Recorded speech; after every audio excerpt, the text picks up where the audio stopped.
Are we back? Are we here? Is everyone? Did everyone make it out okay? Did everyone get to an emergency? It's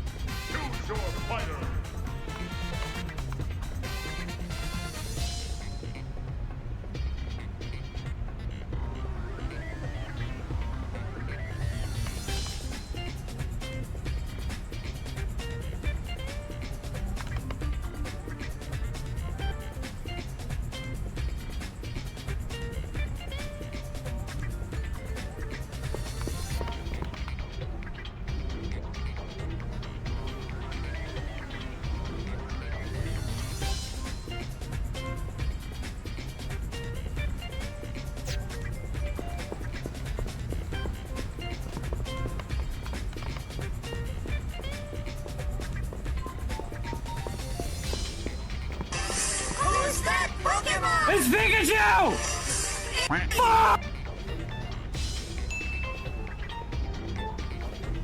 There we go. Hi. Hello. Thank you, Violet. Fuck off! Yeah, PC just crashed, so to do that. Had to refresh, but I can see an email. Perfect. Hi, gang. How you doing? Violet, thank you being first. Panda, thank you being second. I'm doing my part. How are we? Cody, thank you being third, buddy. Right, we're just gonna see the sphere starting soon, I guess. Gold Wings! Report to the bridge! Report to the bridge? Wait. View the treasure sphere? Where is the treasure sphere?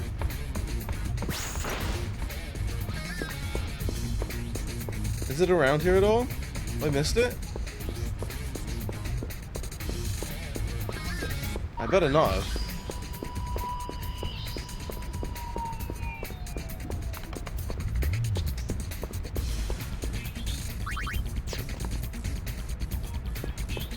So we can get more votes for Rising.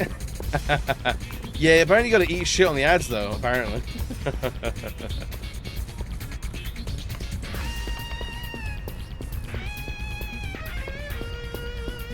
What can I...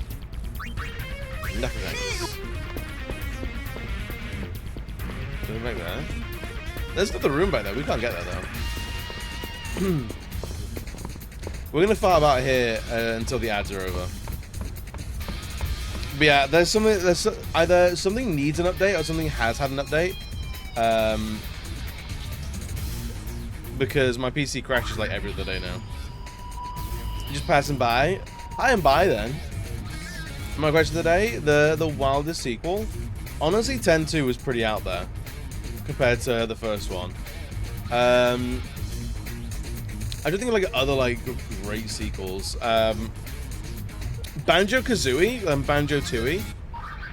From what I understand, that game was wildly different than the first one.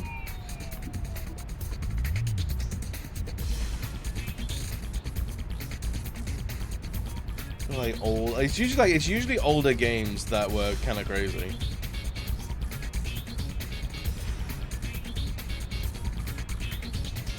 So like nah, technical what you call it? Dynasty Warriors. Dynasty Warriors was a real big change up. Dynasty Warriors was a like standard fighting game, and then Dynasty Warriors 2 was that battlefield general smacking 3,000 men to death at one time. Like that was a wild upgrade.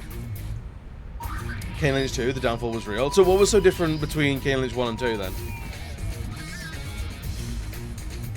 What was the big change then? Oh my god, do we have a bot? Incredible. Oh man, they don't want free viewers. I want the most expensive of viewers. Thank you very much. Thank you, please. I'm doing my part. There's got other ones that were kind of wild. Was it Chomper? Was it you that said Jack 2? Jack 2 is a bizarre sequel to Jack and Daxter. A bougie viewer bot, right? I want deluxe viewers, thank you very much.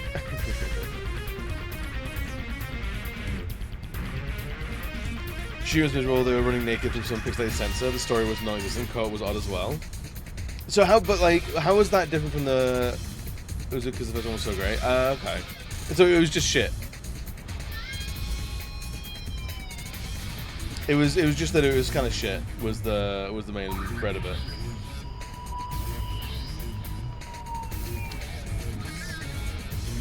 I sent you a link. Oh, you did.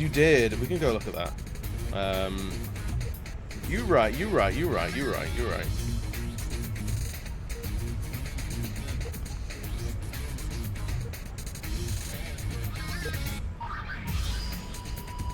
go here and then here.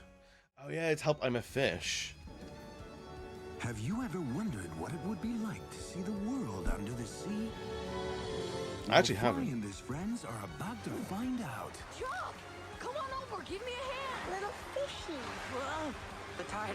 They stumble into a secret passage Check this place out. that leads to a mad professor. Let me show you how to make fish potion. And drink a potion that sends them into the ocean. Stop! Wait! If you don't get the antidote within 48 hours, you'll be a fish forever! Stella! Stella! Stella, fly? What happened? I turned into a jellyfish. We're fish. Isn't that cool? It's such an early, Russia, I can see right through you. like a late 90s soundtrack. Maybe you can help me find the antidote. The antidote? But what can turn people into fish can turn fish human too. What happened? We have acquired the power of speech. With this potion, I can have fame, fortune, servants. Give it back. It's ours. You need it to become human We're again. not really fish. Arrest them! Yes, sir! We're up here. Incredible, I love this. Of a spectacular undersea Is that context? Nah, it transcends context. Doing okay? Crashed pretty hard last night apparently. 1 second it was 9, and the next time sleep for 7.5 hours. Hell yeah. Sometimes you need it, Violet. Sometimes you just need it. A magical, musical, fish-tastical fantasy starring the voice talents of Alan Rickman and Terry Jones. So was this DreamWorks? What do you want from us? Help! I'm a fish. Chuck, chew up that useless crab and eat yourself when you're finished.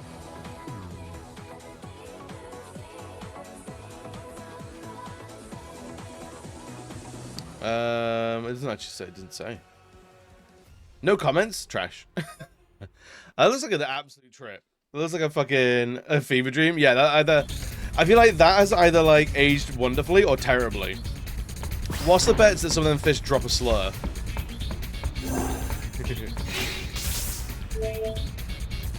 Let's go to the engine room. See what's down here.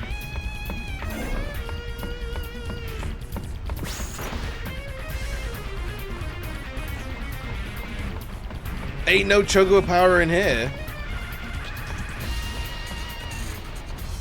This engine looks fucking nuts.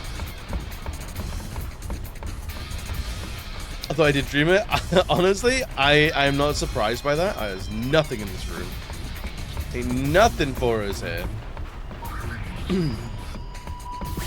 Tekken just came. Gonna go collect different parcel box. Looks like I'm done with it for the week. Hell yeah, dude. Happy Tekken Friday.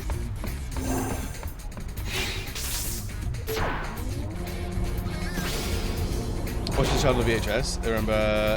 I remember in my family who got it. It just appeared magically.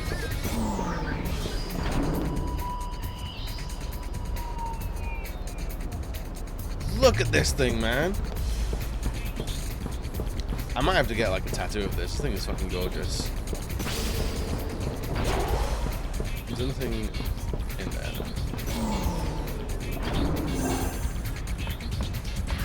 Alright, is this the bridge? Does it bring you automatically back to the bridge? It do.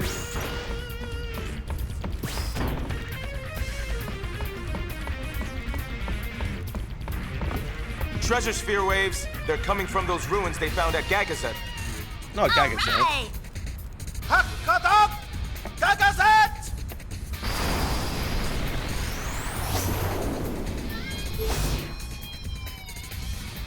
Oh, here we go. So we can see our chapter completion here then. What are we on at the moment? 3%?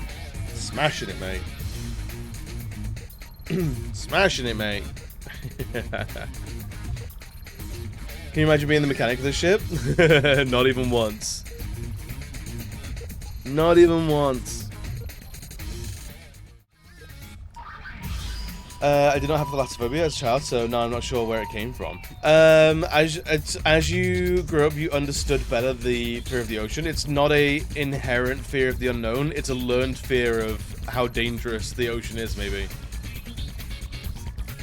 Now you understand why the abyss is so, like, what dangers are out there and how it can turn so badly. Maybe that's why.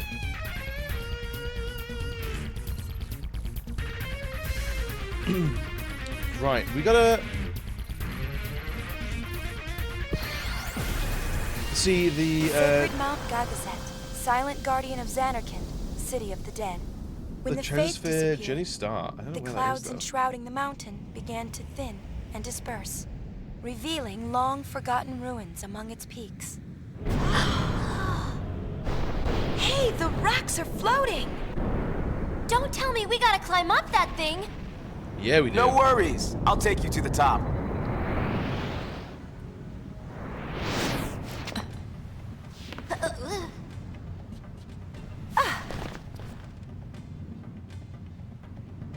Alrighty.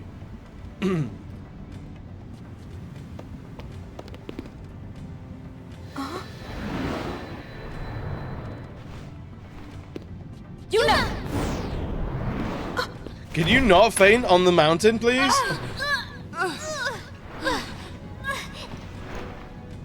What's your status? Disasterific!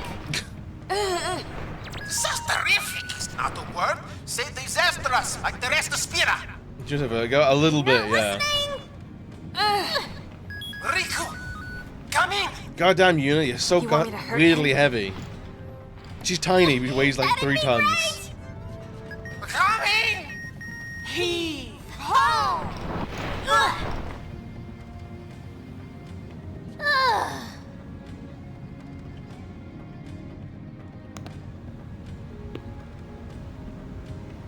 Thanks, that was a little close. A little? Come in. We're here, I everything's do fine wish now. the Nah. Keep an eye on whatever Riku. dress fit you have equipped is the one you wear in cutscenes and like through like world traversal.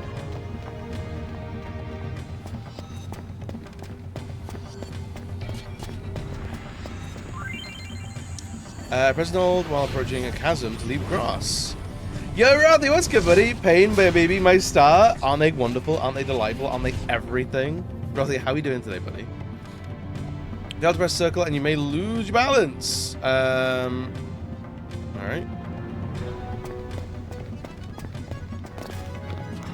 We did it. I'm good. It should be asleep, but here we are. Look, it's okay. You're doing great.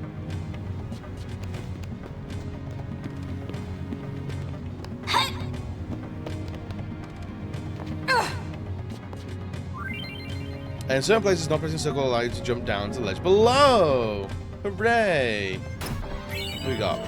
The yellow ring. Oh yeah. We're doing it.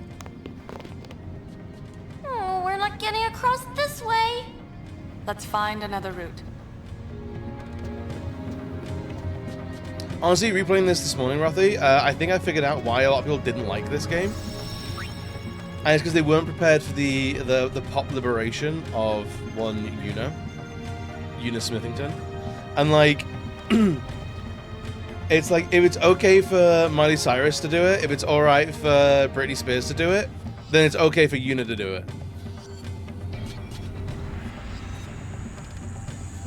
Not me about to say they hate women. I mean, they also did hate women. They also did hate women.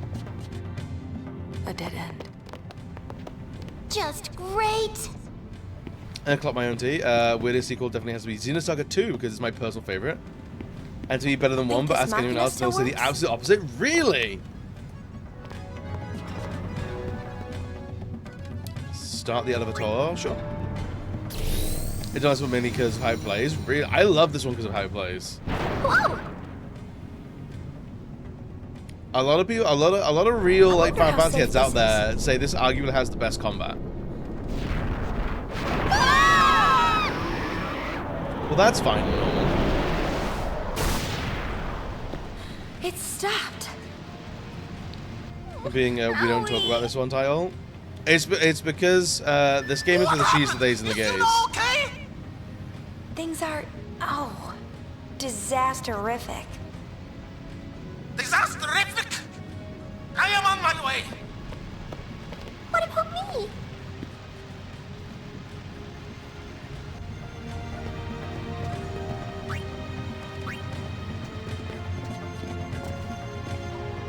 Alrighty, where are we going from here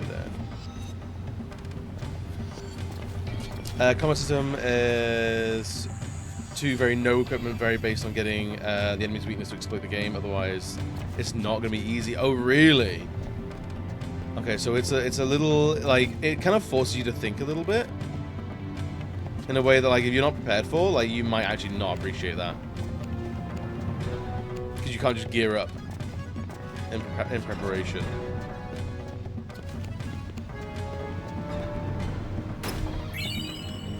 An elixir.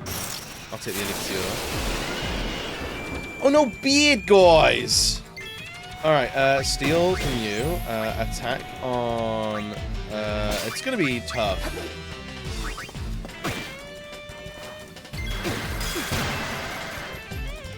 That did not do great for us. Attack the div beak.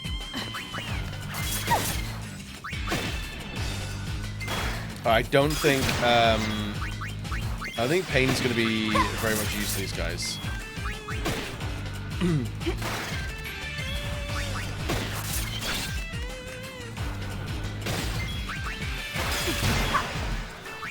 Was that a... There we go, flame tongue. No problem. It's very don't think just attacking without purpose is gonna get you far. Yeah. It's very like if you don't pay attention you're gonna get hooked up. So I guess we go... Do we come from this way? No. Okay. This is the correct way.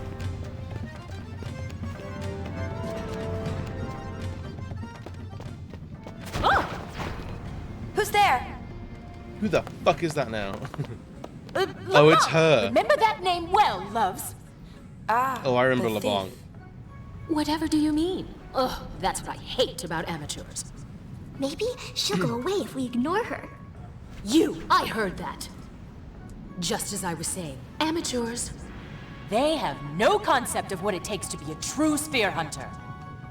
Amateurs, weren't you following us? Can she get her own like game? a mere coincidence.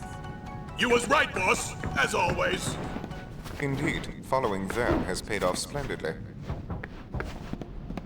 Oh, there's the context for Laugh helping while you can. fish. Let's fuck him up. Them again? Flame tongue on you.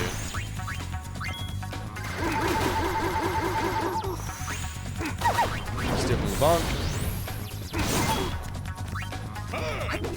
Couldn't steal anything? Rude.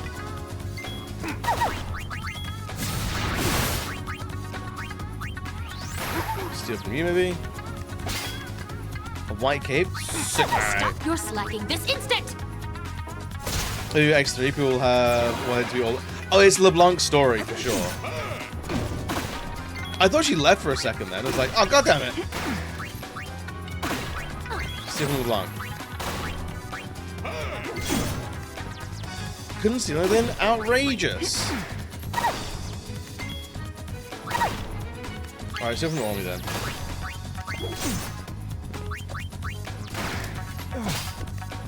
Gauntlets, I'll take it. We're slowly gearing up. Get your act together! Here you, love tap. Oh, does that increase the damage, I guess?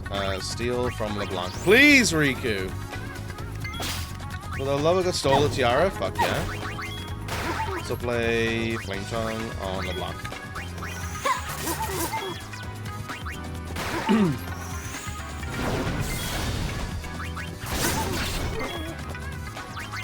Was that a little combo move? Hell yeah. Enjoy your flight. Alright, Riku might be in a spot of bother. Item, potion.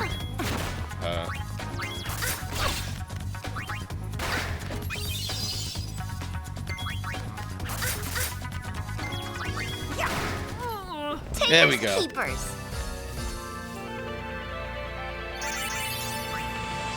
Level 4 already. Oh my god, we're just absolutely smashing this, man. And this is the thanks I get for going easy on you.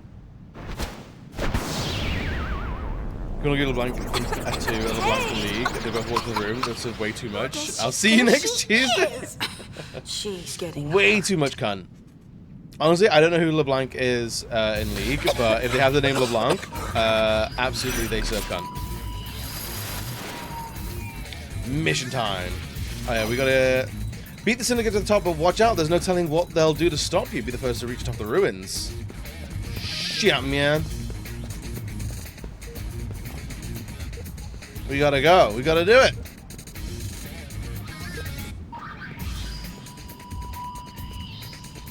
I'm assuming this is the correct way. Is this not the correct way? Oh, man. We blew it.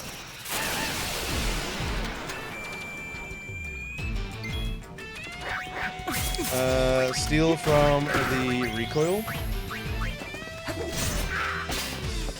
A Jiggy Budget Grenade, why not?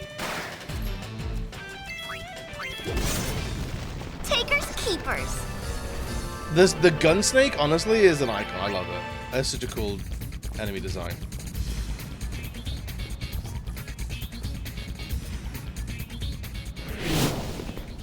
You look a tad flushed. Why not stop to catch your breath? Yeah, shit. Snake, snake. Just whack him. We're basically one-hit KOing all these idiots.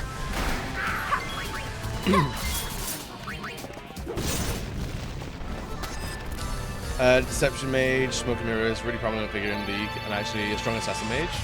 And no, don't play League. Dude, I ever heard of League before. I will never be playing League, thank you very much. You couldn't pay me to play League.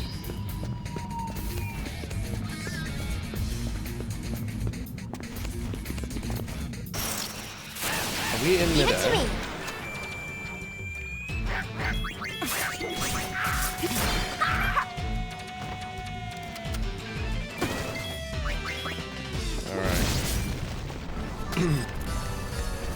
I don't know how difficult it is to actually beat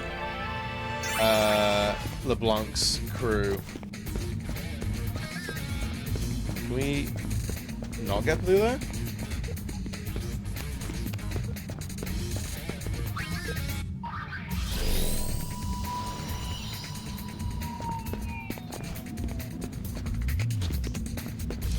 Surprise tag. The tag hasn't been met yet by someone. I know there's at least 2 commas. Wait, hang on, what?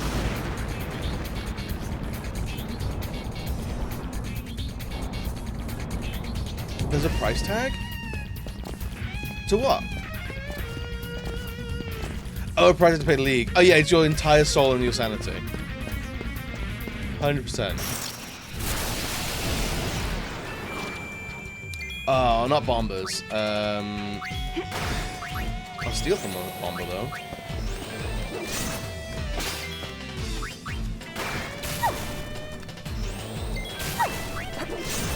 The bomb's gotta go, man.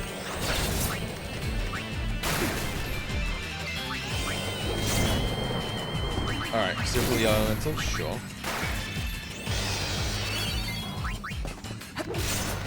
I'm saying at least 7 figures to play it. Oh no, you no, if 7 figures, I still will not play that. No, thank you. I played League for free, so fool. Oh, you know how I hate the damn. Sorry, boss. I'm sorry, boss. Fucking love these guys. Yo, Jobber, thank you for the load, buddy. I appreciate you, friend. He is to only play against bots. Yeah, play it single player.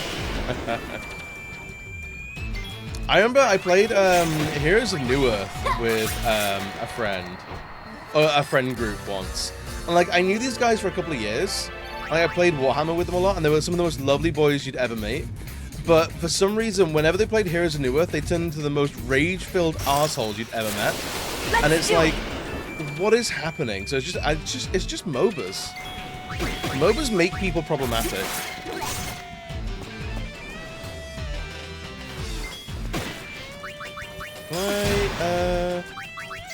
How do I capture it, I think? I guess we don't.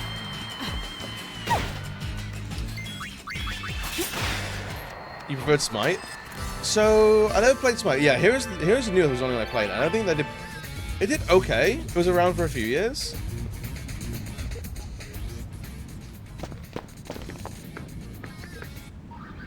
Let's show the ladies a nice, warm welcome. Oh, beans. Yuna, marimas.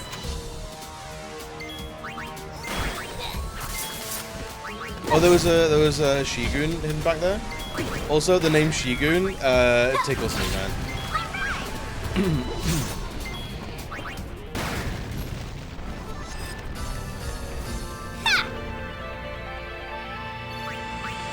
Get out of here.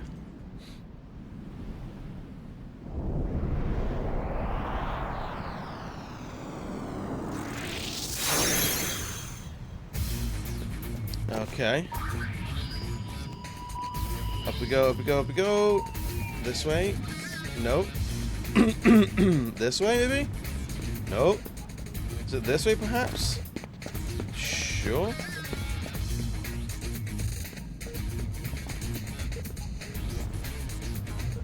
Come on, what is up?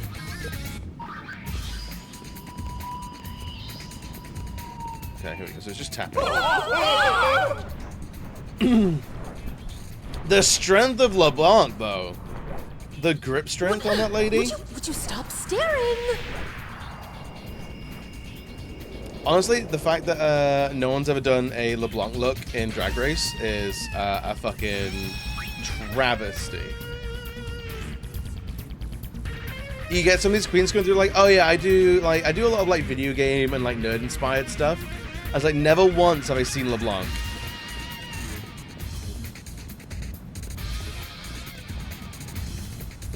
Give me that treasure chest. The Musil belt? Oh yeah.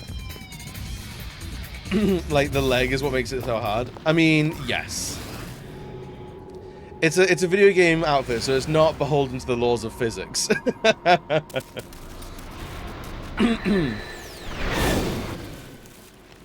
figures we'd run into something like this. It comes. Well, boy, it's here.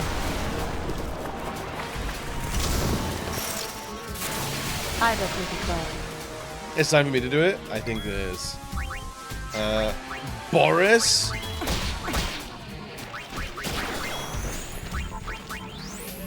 Alright, Boris. A remedy? Oh.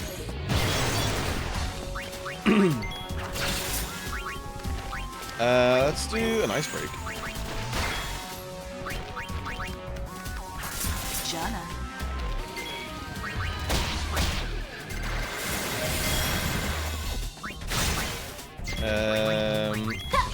Sword play, power break.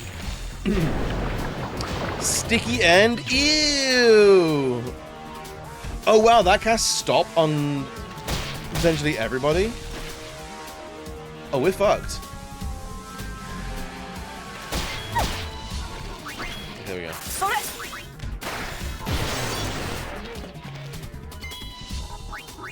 Let's do an ice brand. I don't know what its weakness is.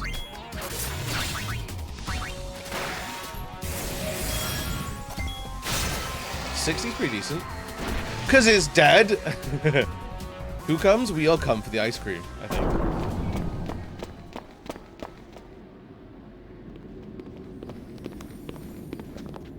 Found it! Yo, that's ours now?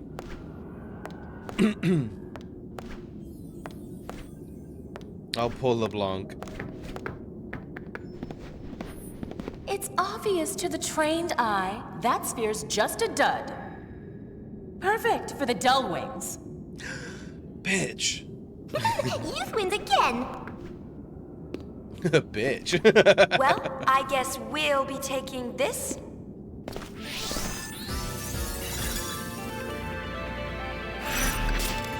Is this where the cream comes from? I think it is. I think it is.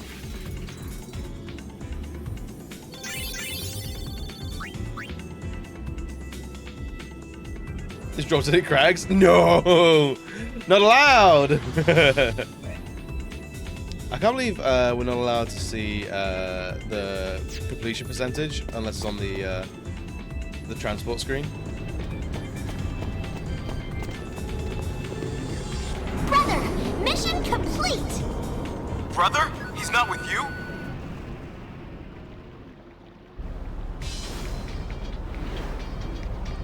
Me too, earlier at the drag show. Why does this music sound very Tekken coded? Honestly, I can see it. Like the more, like the happy, like the cutesy happy side of Tekken, yeah.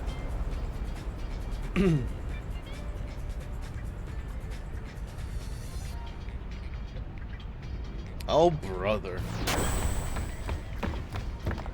He said something about Yuna being in trouble, then he just jumped ship. And here he is.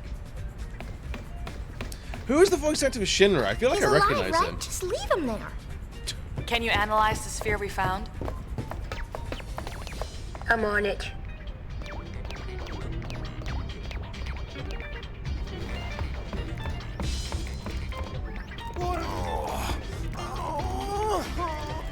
Oh, buddy. Let's comfort him. Thank you, brother. It was, it's nothing. Don't strain yourself. Leader must be tough. Sicko! Absolutely kick that man. Right, we still have to find the Journey's Beginning sphere, and I don't know where it is in this place.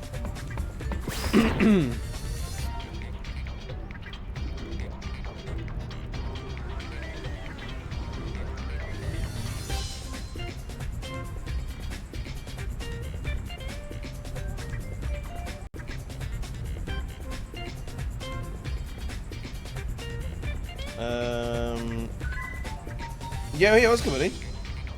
Do you intervention? Dude, years ago. Years ago! What are you talking about?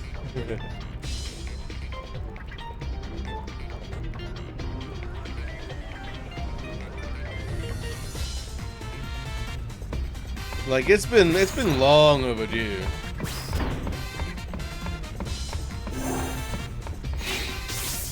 So I think it's meant to be in the cabin.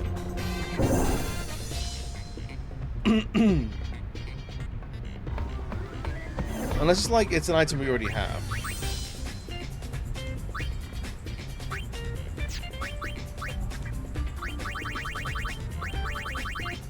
New beginning sphere?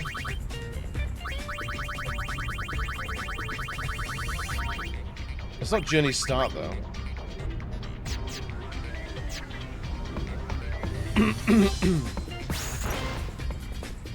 But here, I hope you're doing well today, buddy. I mean, none of these. Dang. Maybe we have to go look at it from Shinra.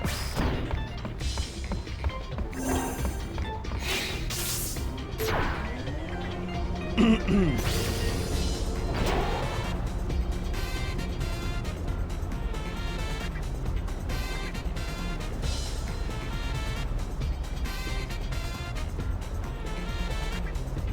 not where we wanted to go. Shinra's voice actor is Pamela Alden. As to what she's done, I'm uncertain. I mean, Pamela Alden is suspiciously close to another name that I was not expecting. Analysis complete. Want to watch the sphere?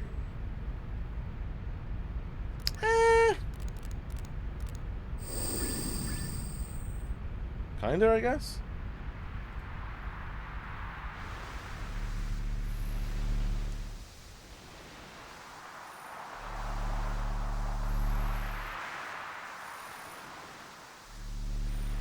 I think it's Final Fantasy New York.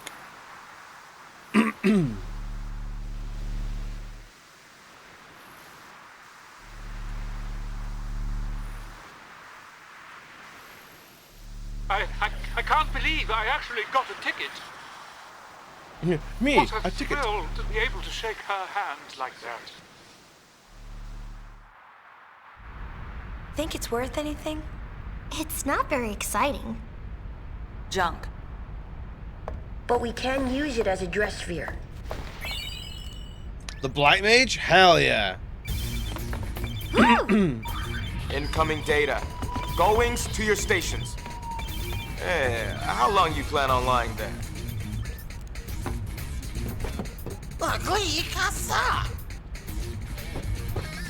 What is I it? think that's what to be, excuse me. The treasure sphere data you've been dying for.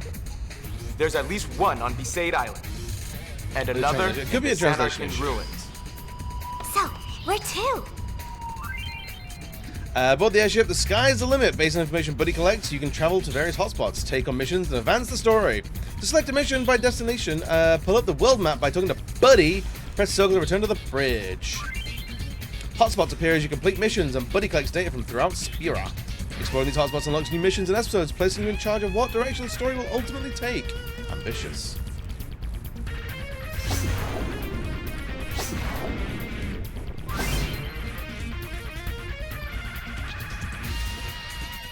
Before you leave, let me tell you about the mission select menu. On the far left, you'll find a list of all the places you can go. Hotspots appear when we get to scoop on some data. That's where the action is. Select a location, X to view analysis results, and mission details. The easy hard display at the bottom of the screen indicates the difficulty of battles in the area. The more stars there are, the tougher the fiends. Careful out there. That's all. Where to? Gullwings? I want to return to the bridge. She was on Baby to the 90s. I know it. He knows everything. Oh, it's there. So Journey Start was already there, and then Xanakin's. So I guess it is a it is a thing. There's a translation issue. No, I'm not sorry. I haven't done anything wrong. I know you're listening. If she was your girl, what would you do? How can you blame me for trying to use your weapon? It was the only way I could save the summoner. What would you do if you were me? I mean, that's hella intriguing for sure. Let me out! I want to see her. There's also Bobby in King of the Hill, which stars because I was going to say he reminds me of him. Dude, can we get the mod where it replaces all of Shinra's lines with Bobby? That's my spirit grid out, now you!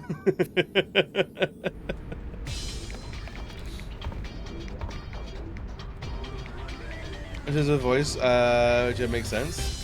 Taz is clearly deluded because none of this happened in 10. He's crazy. He's losing his goddamn mind. Right, so, going to Luca, baby! Alright, Garamond grid. Black Mage, there.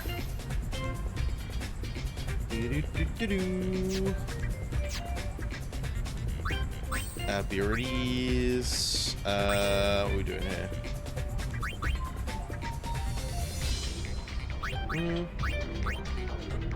Excuse me. Holy crap. Deal greater damage to enemies with high defense. Okay, that's pretty good.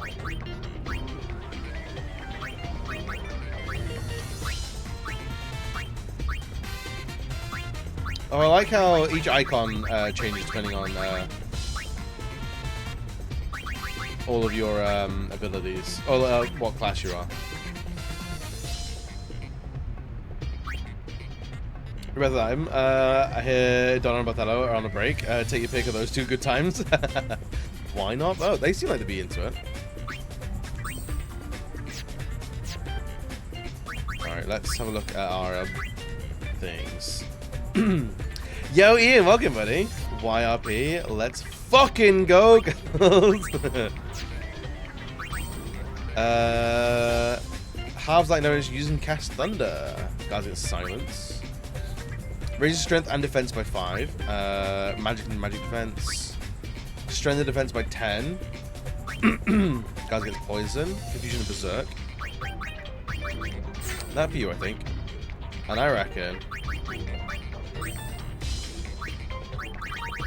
Pain. Let's just get Pain being fucking tonk.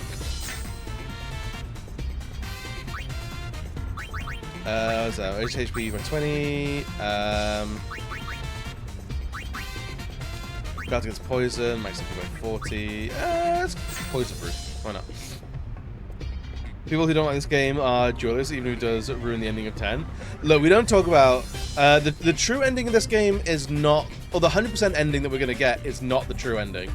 The true ending is the sub 100% ending. I believe this to be true. So how do we actually capture fiends?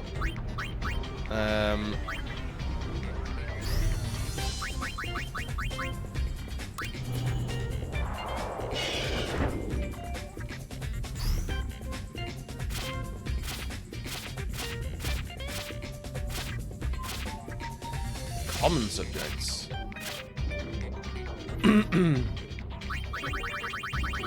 Okay. Let's just ignore the canon F3, X3 stuff. Dude, I kind of want to read that book. Just because of how fucking wild it is. We don't know who that is. I don't have enough data. Oh, he's crying. It does look like him, though something seems a little off. The young man shown in the sphere Kamari found on Mount Gagazet. The resemblance is truly striking, but can it really be him? Nah. Magic, which Titus back? Who else is she gonna bone? Nobody else has a face in HD. It's true. I know.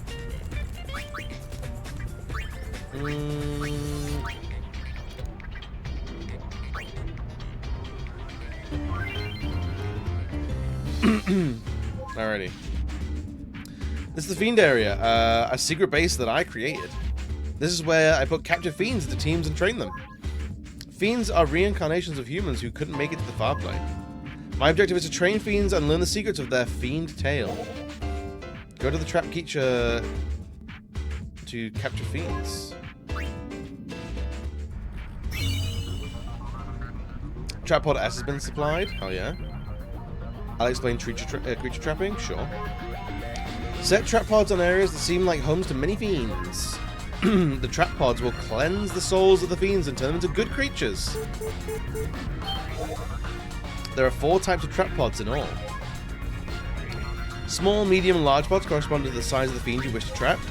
SP lets you target specific species, including humanoids. You can carry up to 8 trap pods. You won't be supplied more than 8. Let's try out by capturing Brother, who just went to Luca. This feels harsh.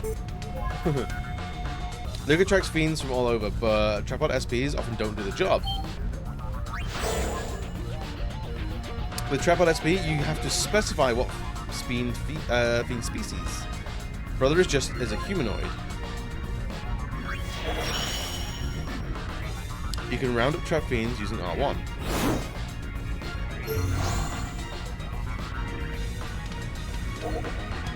Select an area where you set a trap pod. Huh?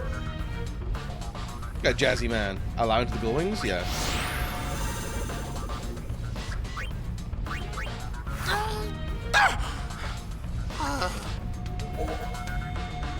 The trap pod test was a success. Fiends have varying affinities for each other. When you can't catch a certain kind, try releasing a fiend that you've already caught. This concludes the creature trapping tutorial. Okay. Give items and accessories to fiends to make them grow. Make them grow. Use items and accessories to develop creatures, right.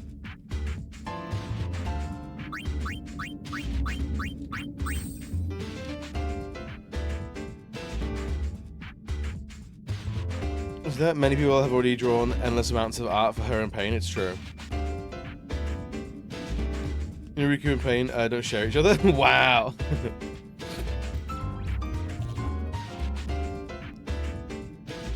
This is the screen where you will develop creatures. So the creature you want to develop. Wait, we already have Behemoth? Which is what you'll use to develop the creature. Creatures if you select items. You're into oh, this is all oh, it's just saying we have 99 everything, okay. This is true tutorial area. In the creature status, you will see parameter changes and add abilities that will result from using a selected item.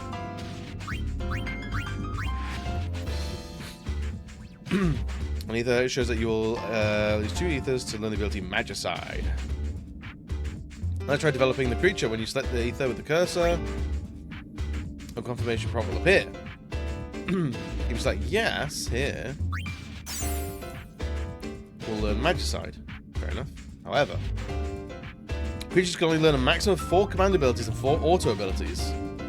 If you want them to learn a new ability after reaching the limit, they must be made to forget the current ability.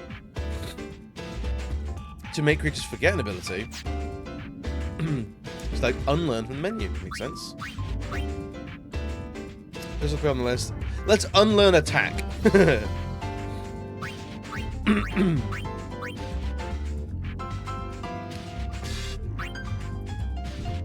the ability. Fair enough. Yeah. You know, the only abilities that are the creature actually learned can be unlearned. Abilities made usable through equipment are excluded. Makes sense. This includes a tutorial on developing creatures. When fiends grow, you can learn more about their fiend tail. If you go into the creature history, you can see a creature's fiend tail. I guess in some of the first fan art I ever saw was Tiresome Walker. That's only fair. I know Riku was 14 in 10 and she's 16 here, so it's still gross. I believe. Yuna was 16 and is now 18, I guess. And I think Pain is 19 or 20.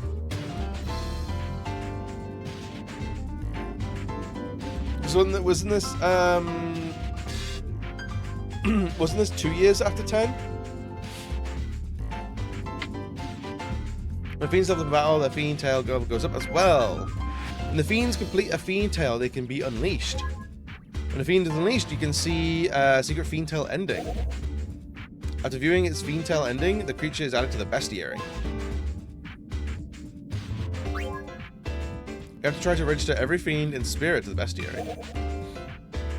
If you want to change the name of a fiend or release it from your service, go to Name Creature.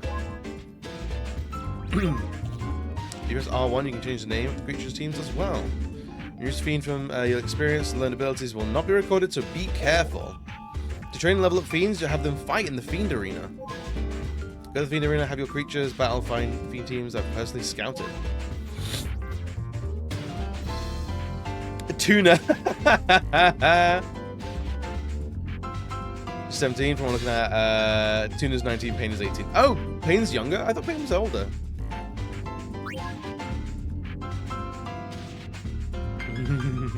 Sliver the pin. Sweet there.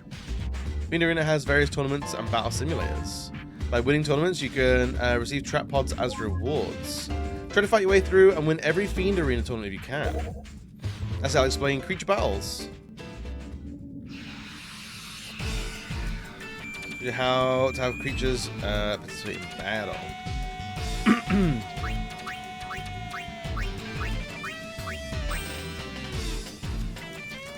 Stream where you can add creatures to the battle team, alright? Because you wish to add the battle team. Sure. Once you select a creature, move the cursor to a team member on the right side of the screen.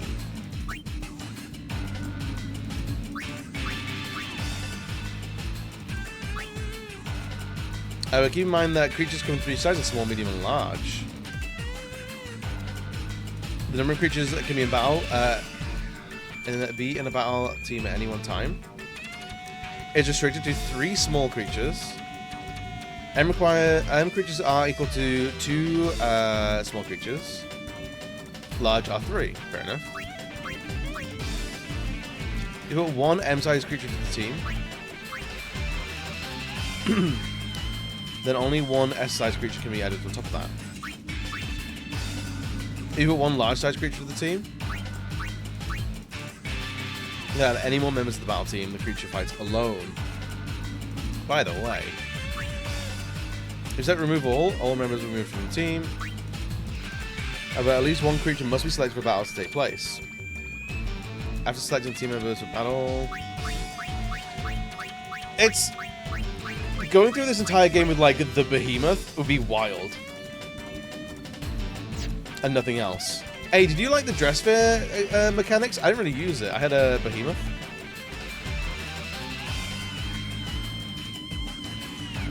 Pain being younger but pretending to be a chain-smoking 45-year-old is very on brand for 18. I think so. Oh yeah, if you're 25, you're old in anime years. But for your team is being extremely large, Yuna. What could you have with dress fairs? Oh, so they can. So the behemoth could learn Mug. That's incredible. Creatures must always be equipped with a garment grid and a dress sphere. Up to 2 accessories can be equipped on creatures. Creature abilities and parameters will change according to the dress spheres that have been equipped, but they are not able to sphere change. Creatures can equip the same items characters can, but the same item will have different effects when equipped on a creature than equipped on a character. Oh god.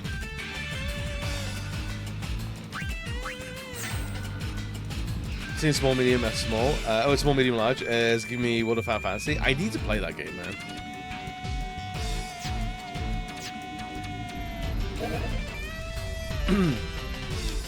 Creature behavior. Friendly creatures will appear in a circle of light. Shield creatures will make their own decisions in battle. Creatures that just joined you will use commands rather freely and randomly. Practice makes perfect, as they say. Creatures will grow smart as they fight, learning which commands are optimal. Next, I'll explain cheering and fleeing. You can't directly control creatures in battle, but you can influence creature actions by cheering them on. The gauge at the top left is the cheer gauge. The cheer gauge shows the creature's motivation with star symbols and its mood as well. This is so in-depth for like something no one's gonna like use. The creature's motivation goes up by pressing R3 and goes down by pressing L3. When motivation is high, creatures are more aggressive and do more damage. They take more damage as well, and their evasion goes down, so be careful. When motivation is low, creatures do less damage, but they take less damage, evade more attacks, and even heal allies more often. Alright, so sad boys are white mages. When all the motivation stars are gone, the creature will flee the battlefield. If the battle is going well, it may be better to have it flee. You so-called artist delivered me a flan dressed as a thief? Easy. Finally, I'll explain abilities and leveling up. So regular characters, creatures level up and grow stronger by gaining XP in battle. In addition, they sometimes learn abilities after being attacked. The abilities that can be learned varies by creature and are learned when the creature is subjected to a related attack. For example, creatures that can learn Faraga may do so when they are attacked with a fire spell. There are a whole lot of abilities learned through related attacks, so the best way to learn a lot of abilities is to fight many different kinds of enemies. Creatures can not only learn command abilities this way, but passive abilities as well. Also, creatures are able to forget abilities when they have learned. God damn. Nice shot! Yo, Rin, what's good, baby? They can remember them again if they are attacked the same way. If you need basic battle advice, go talk to Shinra. Fine. This includes a creature battle tutorial. Jesus Christ. Thanks for listening. Tripod S has been supplied. M has been supplied. L has been supplied. Hell yeah. I know.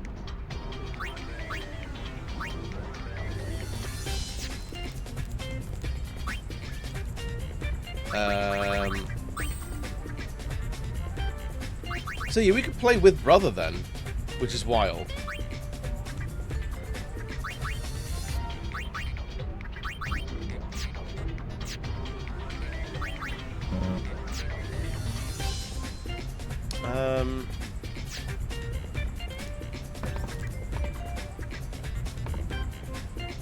I know everything.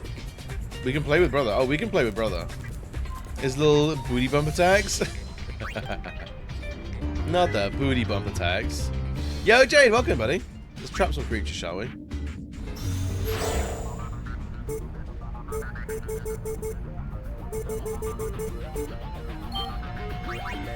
Let's get a big creature.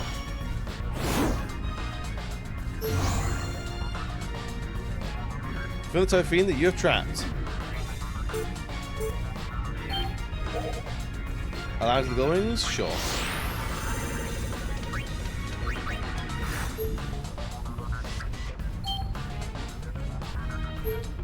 Trapping is complete. Alrighty.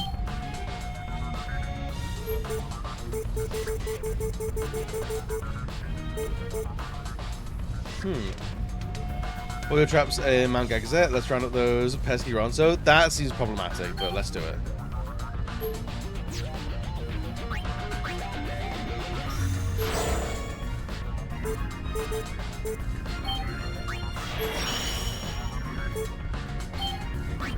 Do that. And a large one there. Every creature creator is worth doing 100%. The secret ending reveals to about 7. Does it really? That's hilarious.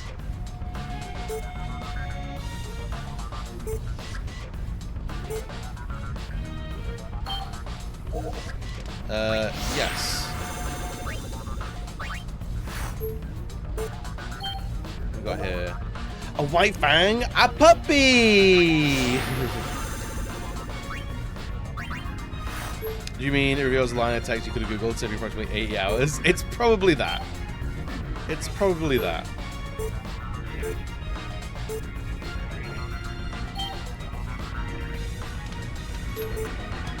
It's empty. Where do we?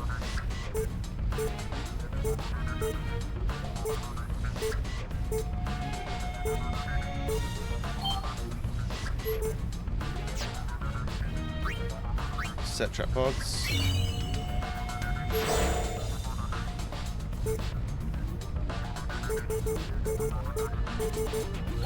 Try Mountain Gagazet again, why not?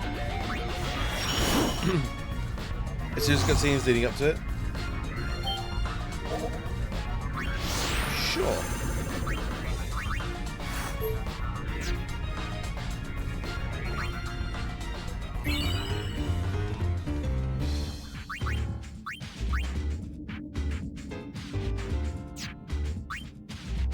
Creature history.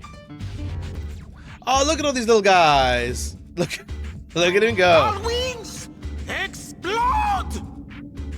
All wings explode! There's no fiend tail. All right, fair enough.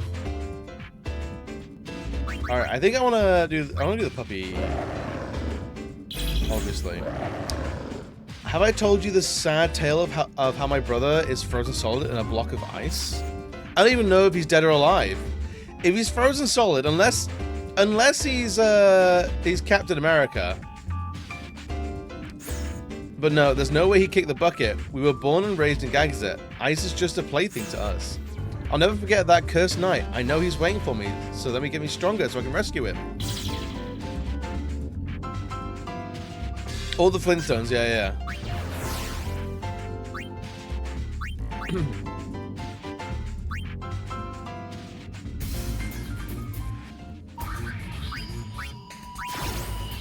Organize a team.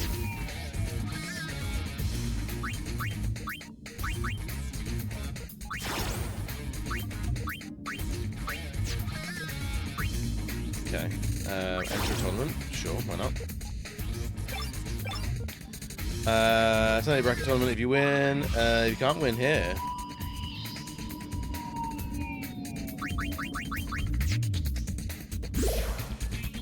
Let's see what happens, man.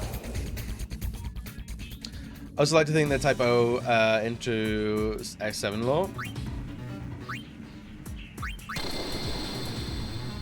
Ugly jam. Oh, we're just seeing these enemies.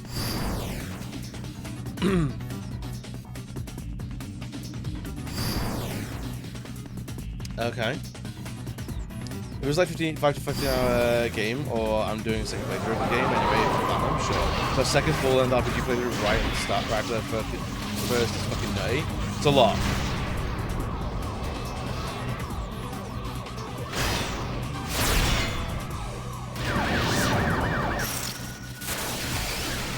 Oh boy.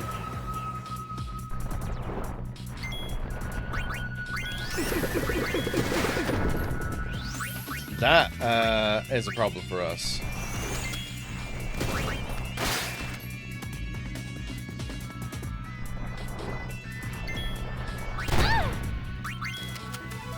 We might be hella fucked.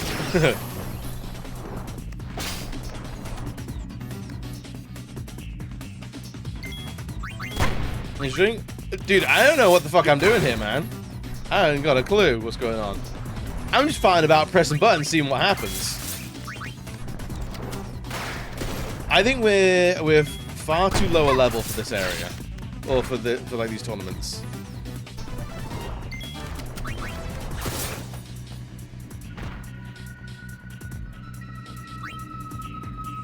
Oh, did you die? Yeah, absolutely. Get it, loser.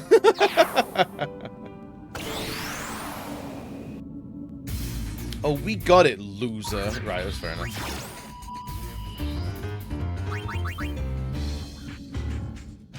Right, what trophies do we actually have for the creature creator?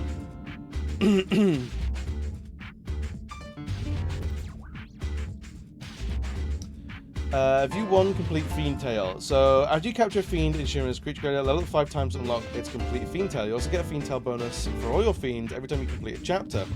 So, if you capture a Fiend on Chapter 1, you can watch its complete Fiend Tail on Chapter 5 without even using it in a fight. Alright, so we want to develop a creature 5 times, I guess.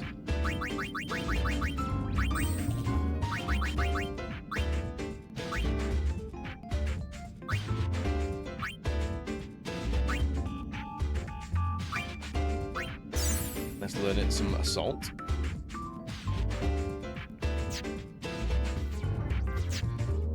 So that should give us level 2 creature history, or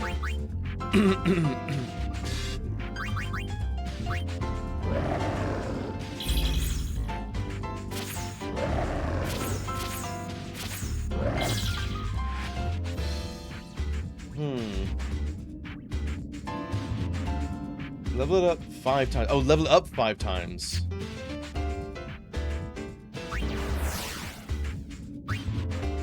Oh, yeah, okay.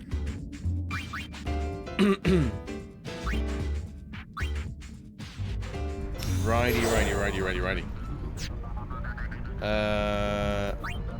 No, let's just get some more boys, shall we?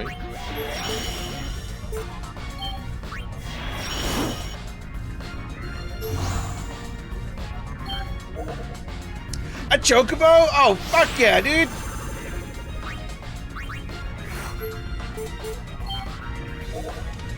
Ah, fuck a wasp!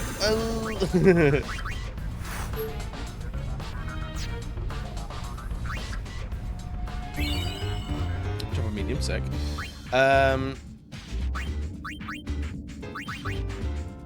Alright, so if we're gonna level up this little boy a bunch of times, let's at least give him some abilities, shall we? So we get life, clean slate. Fully restores one character's HP and XP. Excuse me? That's pretty powerful. I like that. Raise magic and HP. Raise max HP by 40%.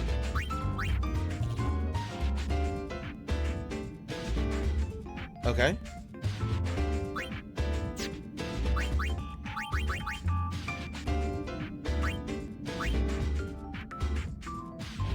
then click on raise HP by 5. Proceed. Yeah.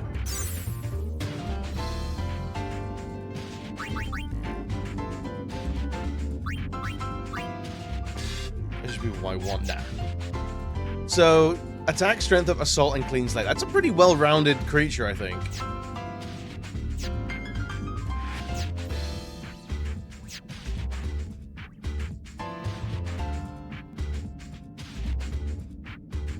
Uh, 19 dress spheres in the game, including 3 special ones.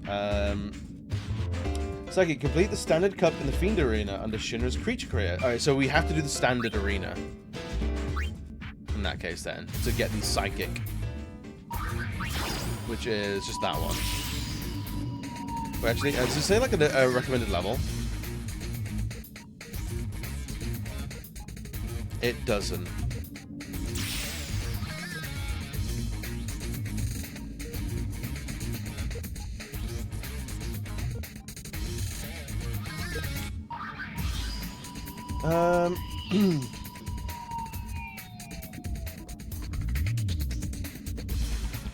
Okay. Those don't suck. But I like suck though, so that's gonna be a problem for us, Rin. But they'll probably kill you if you breathe the wrong way, and a weird yellow ostrich. Look, weird yellow ostrich, that's what I'm into. Hey yo! Sam, what's good, sweet babe? How we doing today?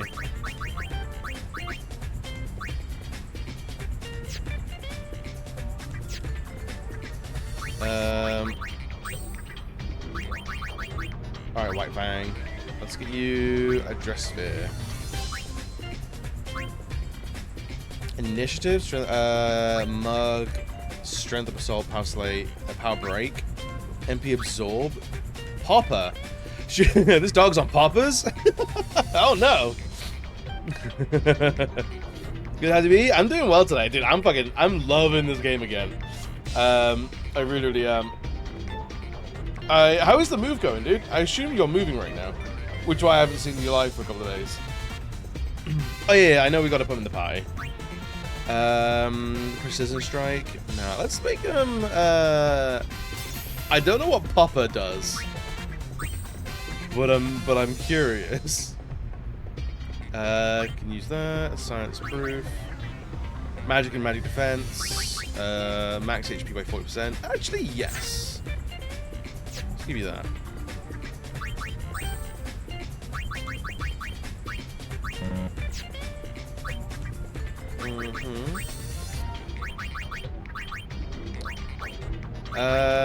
Who's gonna? I think. I hate the icon there. That's disgusting. So apparently we can actually. You also get a Fiend Tail bonus for all your Fiends every time you complete a chapter. So even if you capture a Fiend on Chapter 1, you can watch its complete Fiend Tail on Chapter 5 without even using it in a fight. Watch one complete Fiend Tail for this trophy. It can be missed if you're in Chapter 5, didn't capture any creature monsters, and YRP are on level 99. To avoid that, capture a Fiend on Chapter 1, which we've done! So that's fine. That's okay.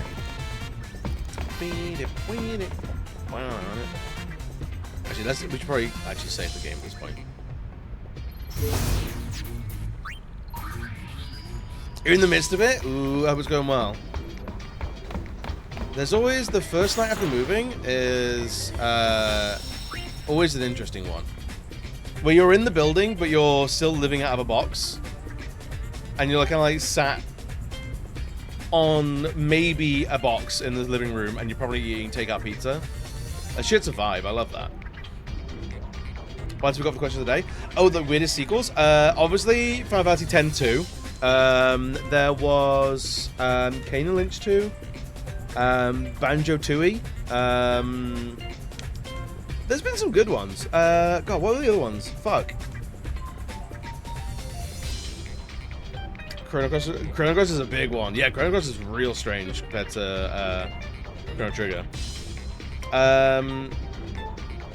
I know Chomper gave a couple of good ones, but now my mind is completely blank. Basically didn't use the girls at all. Once I had access to Creature Creator, I love Monster Story cutscenes. That's hilarious. Most found my incentive. Yeah, that's actually incredible. Wait, so if I...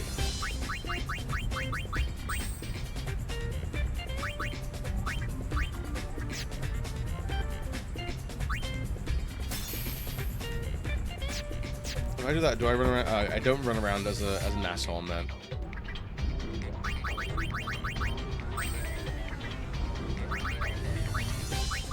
That's sad.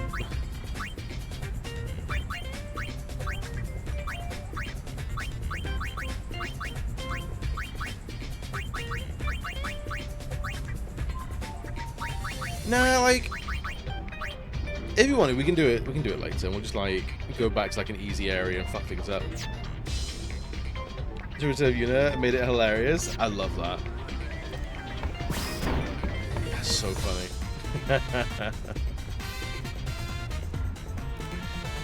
Alright, so relive unit's conflict experience mission complete. That's right, not one but two treasure spheres. One somewhere in Besaid, the other one is in Zanakin. His thing is, Zanakin is issuing warnings with high fiend activity. You might want to stay clear until you've toughened up a bit. I'm plenty tough.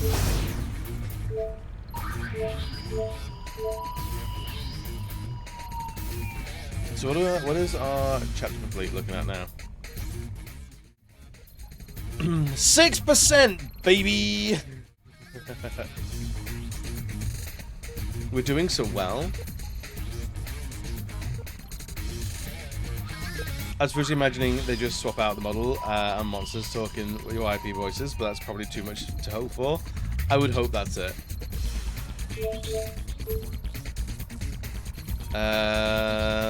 Real commotion, Lucas Seat of Pleasure, Hungry crowds pack the stadium. But did they get what they paid for? The true story behind the music. Alright.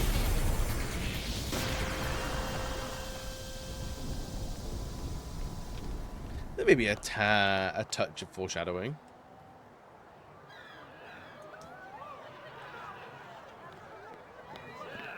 Lady Yuna! Your concert was incredible! Is that the voice actor Sign this, please? for SpongeBob? Single file, no pushing. Was that fucking The Go-Wings SpongeBob? at your service. I couldn't bring myself to tell them it was just an imposter. Why is he shouting? He's not even busy. The He's just whole hype. mess started with the garment grid. He's just hype. That's the invention that lets us harness the dress sphere's power. It was meant to be a diss.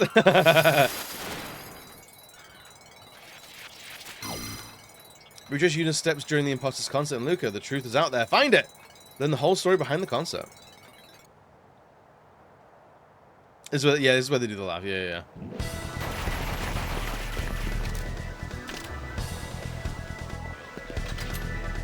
Believe it or not, this was the easy part.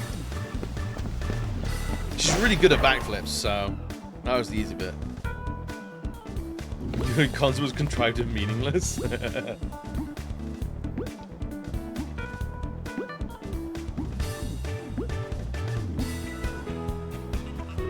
We chased the thieves all the way to Luca, but when we arrived... Hear that? Lady Yuna in concert! Alright, think there are any tickets left? Alright. Looks like your imposter's pretty popular. I doubt anyone would believe ours is the real Yuna. Not dressed like that. So this game having like Tara I Strong didn't and ask to who was wear the this.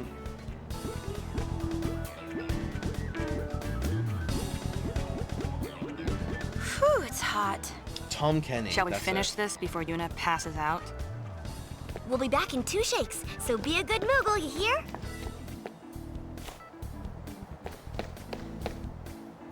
The plan was to sneak into the imposter's concert and recover the garment grid.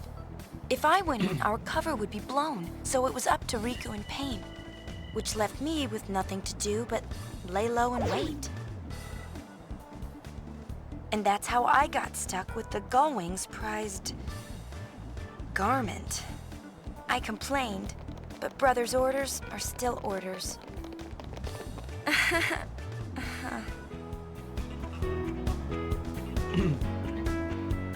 Oh shit, so Tom Kenny, the voice of SpongeBob, is Rin in Final Fantasy X. No fucking idea is that. And he's also written in Final Fantasy 2. Oh, 10-2, sorry. I think he also does, like, miscellaneous voice as well, because that was the Tom Kenny voice, I swear to God. I swear to God. Alright, I think this is where we get the, don't eat me! We get the, mascot dress sphere. As far as I'm concerned, these young people are making too much of a ruckus! Alright. Rude, but sure. Should I join the Youth League, or should I join New Yevon? New Yevon, even. I'm going to be training right here on these steps until the season starts. Woohoo! Kids just living life. Mask Hog Dress Fair? That's what I heard. Oh, you heard right. You heard right, friend.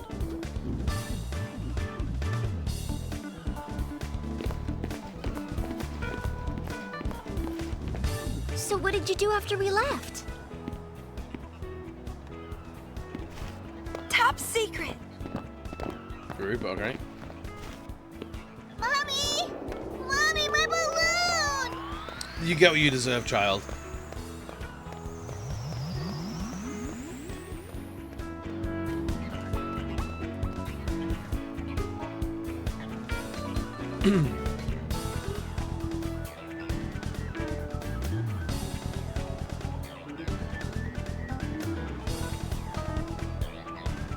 If we go and pop that child's balloon, do we cause like a time rift or like a recursive event? Oh, hurry up. You, get over here.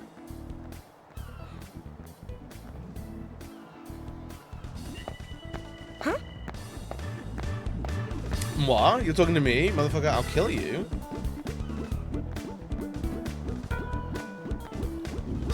I will destroy you, small child, small man. Oh, hey, buddies. A concert? I just don't understand what young girls these days are thinking.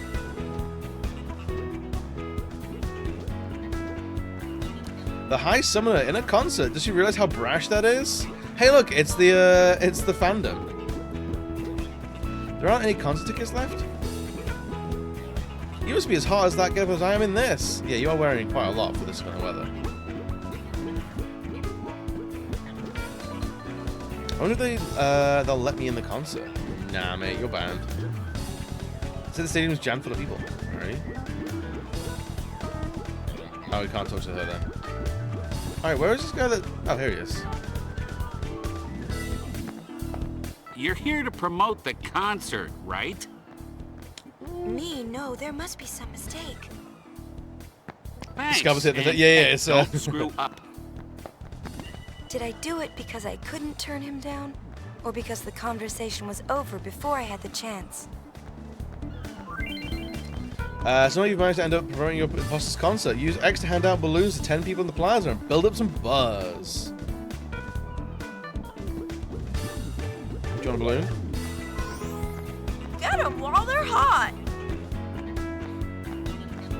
Thanks. Here's your hot balloon. Come see the concert, okay? This is the real reason that the fans hated this game. Here you go.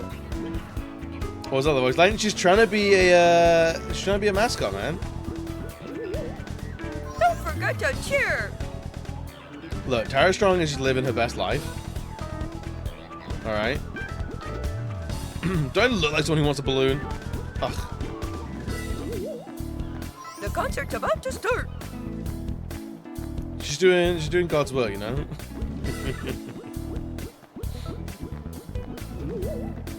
Go on, take one. Have a balloon. Well, I suppose if it's free. It's a really nice balloon. It's a really nice balloon. Honestly, should we have like a random channel point redeem that just plays a single voice line from this game, but it's like the entire script it chooses from? Come see Lady Yuna, okay? That might be an icon. Yes, I think so. Fitting quotas is a pain, huh? Alright, I'll take one. So I did have, so in the same way that we have, where is it? Hey Ancestor? Terrible. We have that. I do have a in the works a Riku of Wisdom.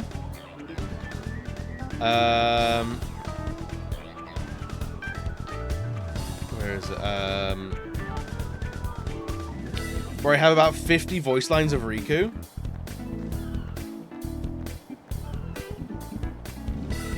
So I don't know if that comes through for you guys ever at all.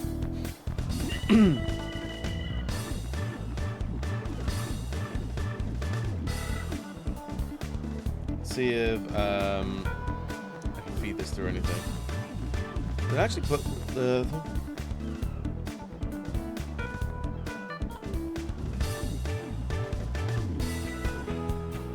It's just the host a lot of extracted lines. I believe the whole of X2 is done. They are. Outcomes are appealing. I think I downloaded that and I collected a bunch of Riku lines, so it's the Riku of Wisdom is the charm point I did, and I wanted to do that, but I can't remember why I didn't.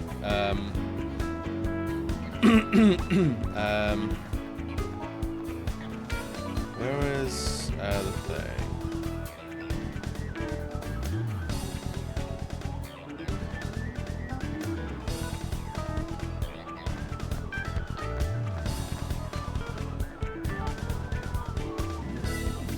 There we go.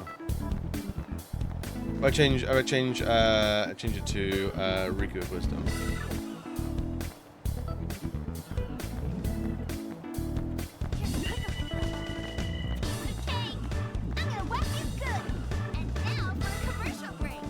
So, Sign up for this? Riku's in the house and it's time to get down. Snake! All items carry the Albed seal of approval. I'll be taking your abilities now, thank you.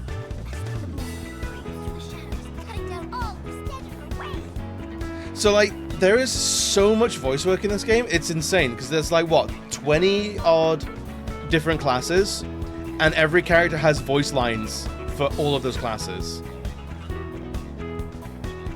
It's actually insane. Sentinel is ominous as hell. We're a threat. Right, how many balloons did I give away? I'm gonna give one to that kid. I already have a balloon. Alright, fair enough.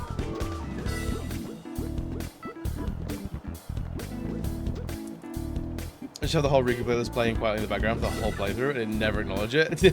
We're like, I think the audio is bugged. Like, nah, don't know what you're talking about. Don't know what you're talking about at all. Nah, the audio's not bugged. No, if there's anything weird going on, it's on your end. The stream's fine. I think we've given balloons to everybody, haven't we?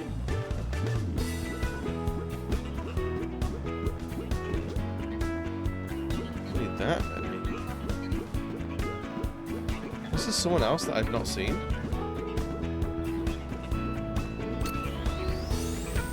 Oh, they're in here. Okay. Wanna see the concert? Wanna see the concert? Why does it sound like Jimmy Neutron's friend? I can't remember his name. The one that goes, Wassel. And that makes 10. Mission accomplished. We did it. We saved the world.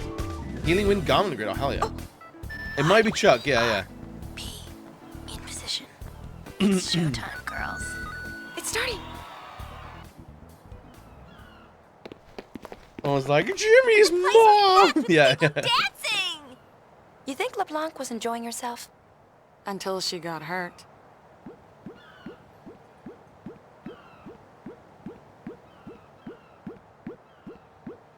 Does she look that much like me? Hold it. The concert's sold out. You can't go in. I can't? Definitely not. Go on, get out of here.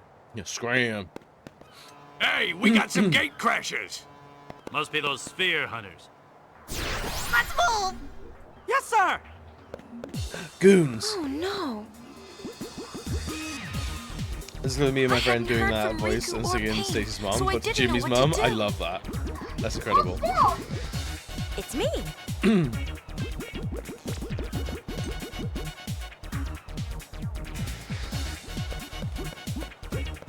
So that was Yuna at the wasn't beginning. sure what I was doing.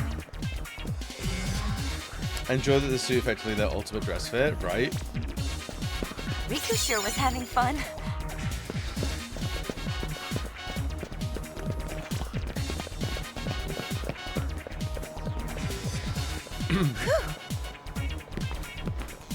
That explains. Oh.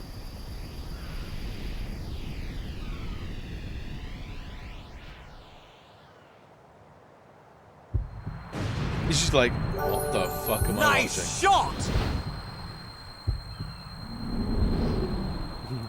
I'm going to pretend I didn't see that. Looks like trouble.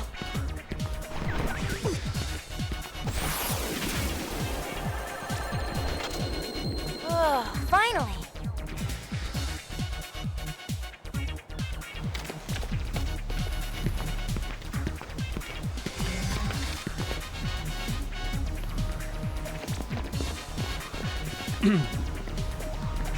Two out of two. Are you on a hot streak, Ian? Hell yeah. Here comes the real Yuna. That's the line that pissed off the fans. Hashtag not my Yuna. Hashtag absolutely my Yuna. I was just about to finish him off, but then you showed up and stole all the fun. I guess I was so glad to get out of that thing that I went a little nuts. I lost my goddamn mind. That explains the dancing. Yuna's dancing? Where? I am there! Listening close enough? So, this is my life now. We travel from place to place, and the days just seem to fly by. In the coolest airship in the entire I find series. myself stopping. I am listening for your whistle. JoJo's cousin is fine. Totally normal.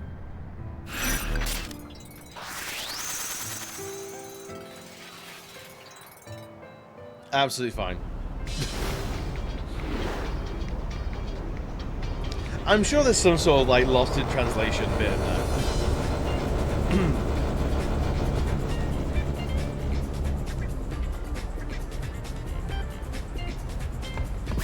No, you do an eclectic Yo, celebration Lux, of let's events. go You pee. do- I mean, we can go pee. You want to pee together? Should we hold each other's peepees while we wee?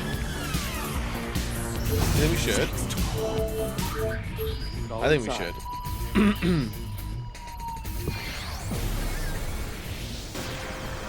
For the who's going perfect localization. Perfect, iconic, nothing wrong with it at all. Right, we gotta talk to Rin. When I go down to pee? I mean, the devil went down to Georgia. What was he doing down there? Probably going for a leak. Can we go in there, or is that locked off? It's all locked.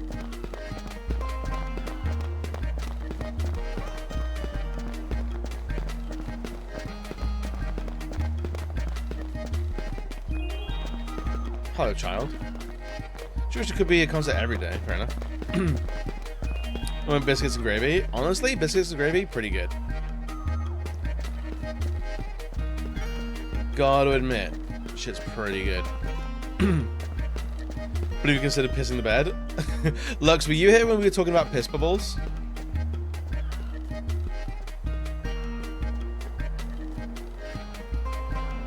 No, because I know of a kid who was doing a piss bubble and beat the bed. If you buy a moose fit, buy me goods fit. That's it. Okay, that's probably fine. Yeah, you pinch off your foreskin and go for a wee, and it balloons up, makes a bubble. And this kid, little boys are weird and will do weird things. Big boys are weird and will do weird things as well. But you usually do it like either over the toilet or in the shower, and this kid did it in his bed.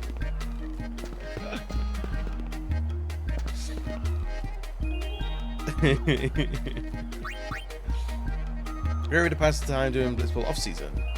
Number of players that are already here, you'll find them downstairs near the locker rooms. Big tournament is coming up soon, so learn the rules and practice hard. As your party trick? Absolutely. Piss-obsessed Gibbon? Look, if I wasn't meant to be obsessed with piss, then why is it so tasty? Checkmate, atheists. Your attention, please. The hall has been reserved as a meeting place for Sphere Break players. Are you familiar with Sphere Break? Never heard of it. Exit this chamber and proceed to the hall on the right side of the stairway. You will find the sponsor of our game there. Please listen to his introduction. Alright. Do you know what Sphere Break is? No. Then you gotta get out. Fuck off. Okay.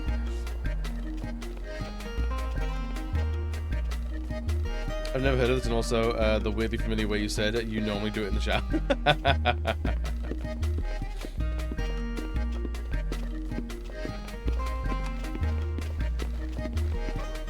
Ah, the Lady Yuna. There he is. It's been too long. What you selling this time? Piss bubble instructional videos. Lady Yuna's calm has given the people of Spira time to relax and enjoy the finer things in life. What better time for me to introduce Sphere Break? It won't be long now before Luca will host the inaugural tournament. You are more than welcome to compete if you like. Well, I'm the main character, so I should be we? winning everything. Yeah!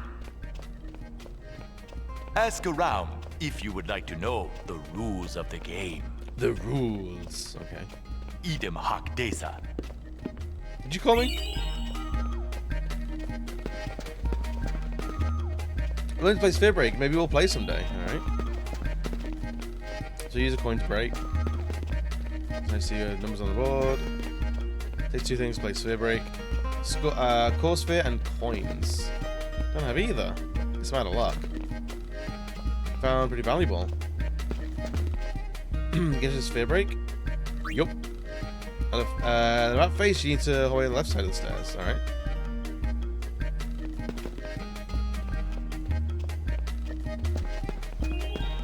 Oh, we'll play Blitz in this game as well. Oh, there's a Blitz game in this. You better believe we're gonna Blitz.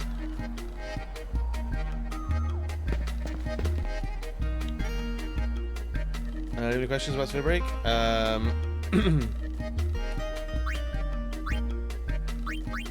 Some of the rules. Is it in piss and got none in your bed? I'm proud of you. Small talk. Onto the rules. 5 Helm coins, 5 Zeruvian coins, 5 Coyote coins, and Flan coins. What if the Blitz bubble was just piss? What if the... It's bizarrely yellow today. It's usually blue. Play practice to get familiar with the thing. Sure. Welcome to the world of Sphere Break. Sphere Break is a race against the clock to create multiples of the core sphere's core number by combining the numbers of the 16 coins on the board.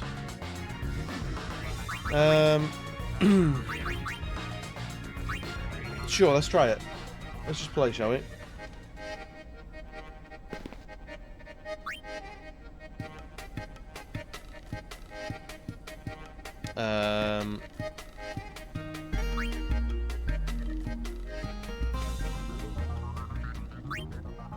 Let's play, baby. Let's go for Zeruvian. Yes. Oh, we have to use all of them anyway, okay.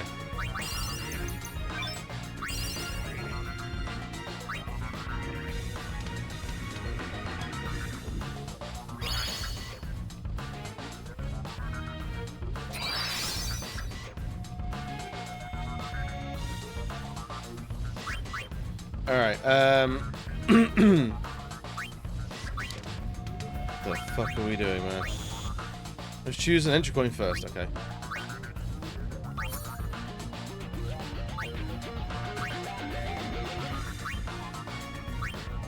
Reroll's 9, okay, so that one. Core break!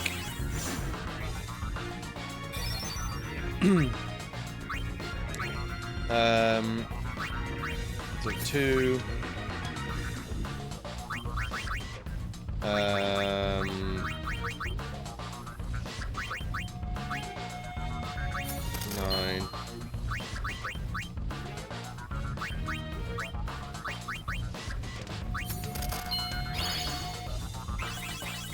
Oh, was that 1?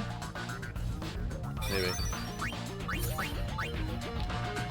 9, so our current is 12, so we want a 6.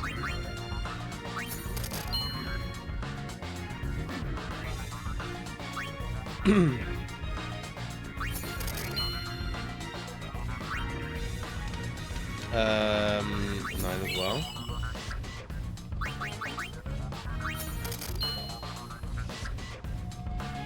How do we break?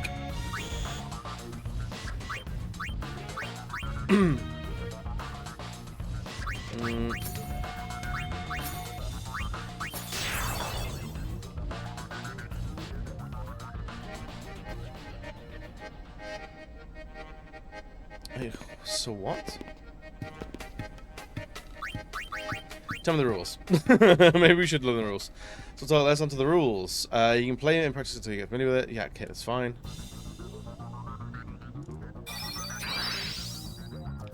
Alright, Sphere Break. Sphere Break is a race against the clock to create multiples of the core sphere's core number by combining the numbers of the 16 coins on the board. Basic rules of play. When we're combining the numbers of the coins to make multiples of the core number. Try combining some coin numbers.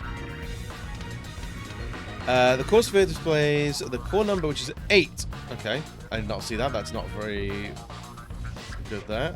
Sums a total of the currently collected coins. Break multiples shows the next 3 multiples of the coin core number. Getting a sum that equals the break multiple is the basic objective of the sphere break.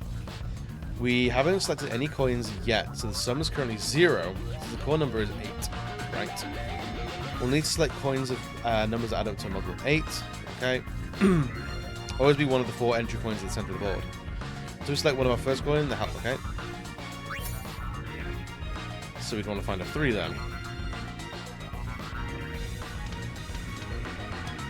Once the coin remains selected until the end of the turn, there's no changing your mind. Choose another coin. For the rest of the turn, we can freely choose from either entry or border coins. So now we have a sum of 5, and the next break number is 8. Alright.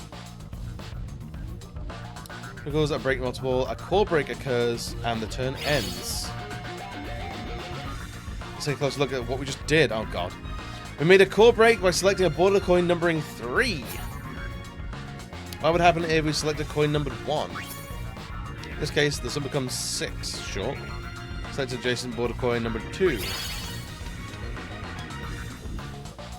first selected an entry coin 5. The sum of these coins is 8, which equals one of the break multiples. As you can see, there's more than one way to make a core break. The first example, we use 2 coins to make a core break. The second example, we'll use 3. Coins you decide to use to make a core break is up to you, and this will be important later on. If we selected a border coin numbered 6. Cool, yeah. I was playing this in a way that makes it so much empty information to keep track of. Yeah. Get multiples, but like, I don't know why we lost, because we were making multiples, and then we couldn't, like, end our turn.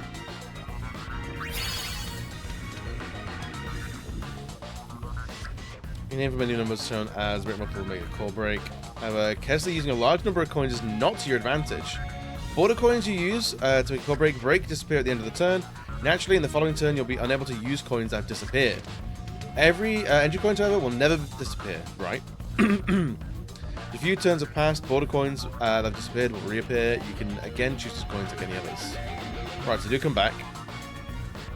By design, border coins only remain in the board for a limited time. Each turn, the numbers on the border coins increases by 1. Right.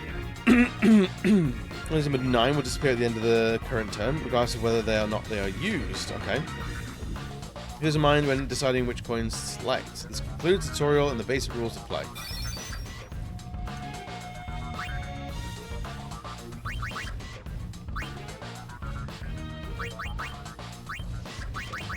I don't care. I just... Let's try it then, I guess. It needs to be over here, actually.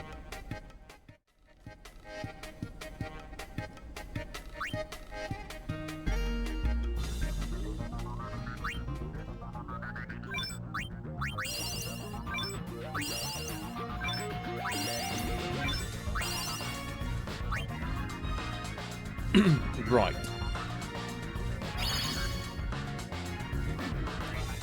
So I don't know what exactly... Our quota is 20. I don't know what that means.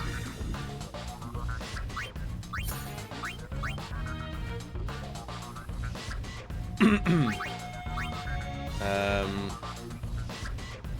5 and 7 will be 12.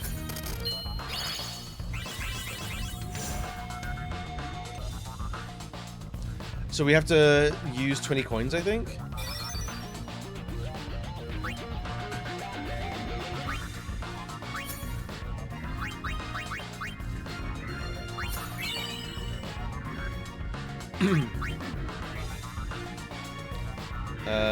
Do it for 5, no, we do.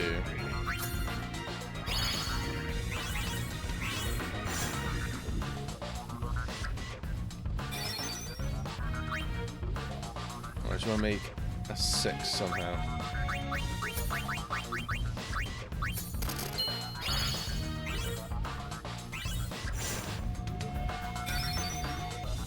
Gotta do 7s, so that's gonna disappear soon.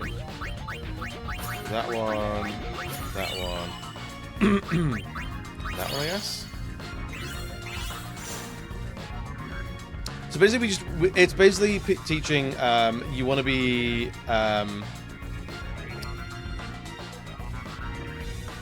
of prudent with how many coins you use.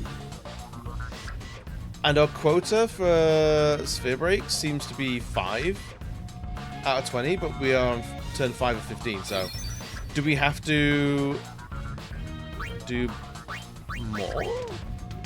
I guess?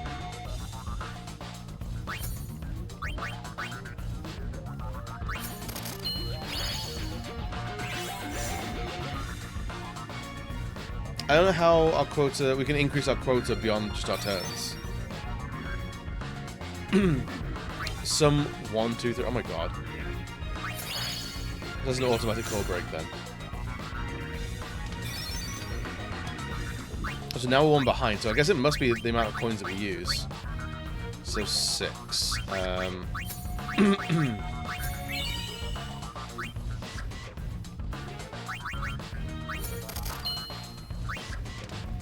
19, what's that? 28, and then that. And 4. Because now our quota is 10 out of 20. Okay, so it is definitely how many coins we're using.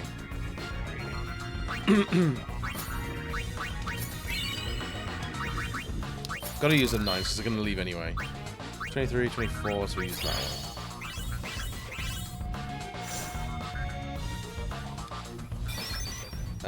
It's 8. So that's at 7.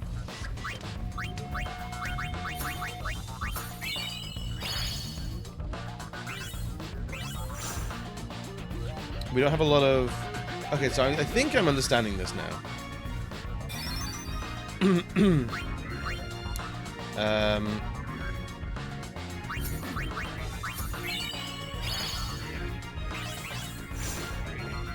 Okay, so a bunch of coins came back.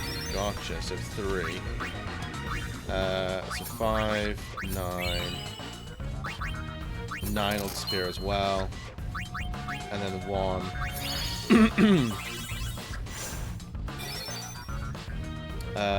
This is just whatever then.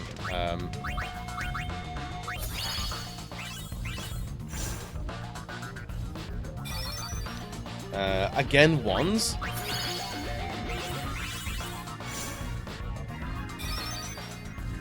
Again, so I can't do anything else. That's an automatic sphere break. So 8, right? So we need to use 4 more coins in this. So that, and that, and that. To get to 32.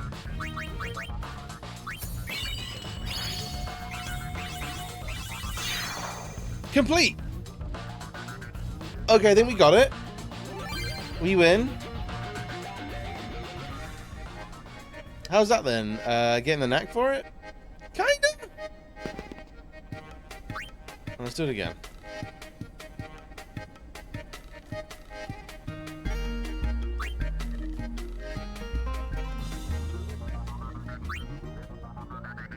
So it definitely seems like having different coins, different values is way better than not.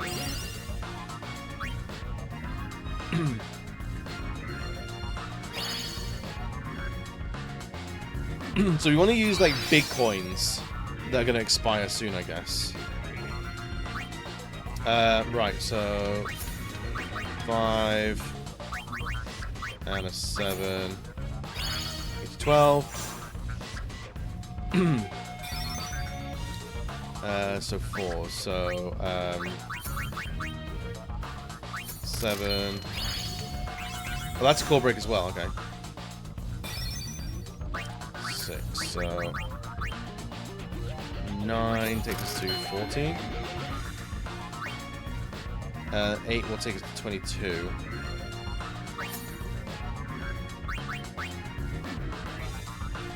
And that.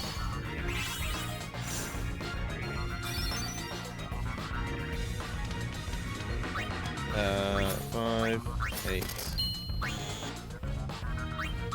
8. So we could do a 3.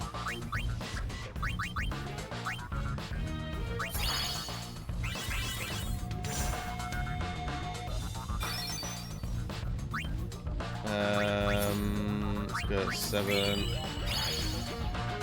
Oh, that's an automatic code break. Okay, weird.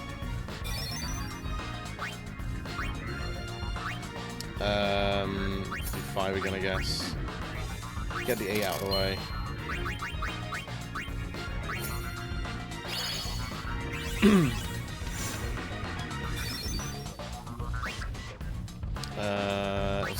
Just want to keep it odd for as long as possible.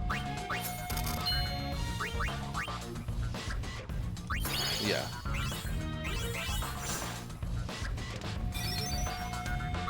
Sevens, right. And then 3. Is that 1? Yeah. Use that though.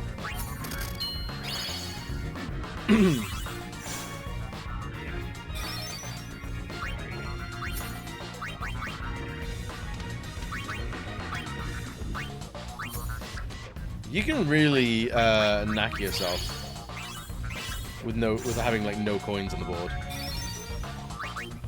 9, and then 21. So I'll take us to that.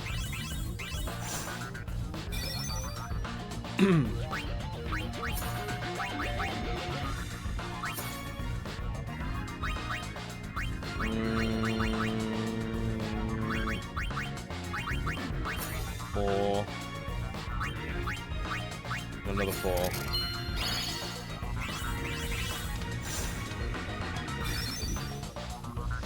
It's got to take us to 9, or some variation of 9. We can take it to 18 though.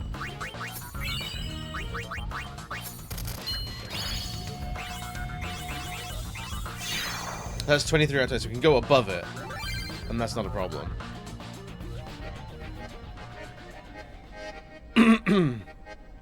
Right, that's an exhausting minigame.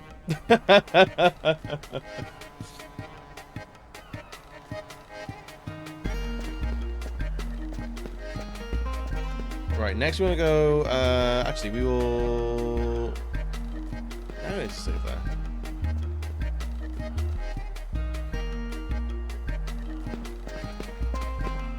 We did get a new garment grid. Healing Wind. So yeah, we pass through those. We use Cura or Curaga.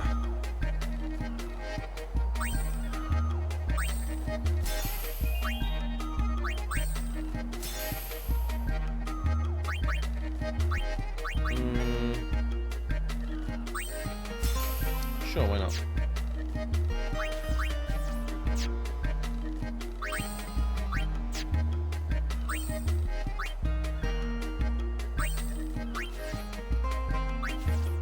If we don't need access to all of that. So if we go through 2 of those, we use Curag, which is interesting. So we can choose dress fit. That's fine. That one. So that means that we have access to Cure, but I'm not sure how we can go all the way around both areas.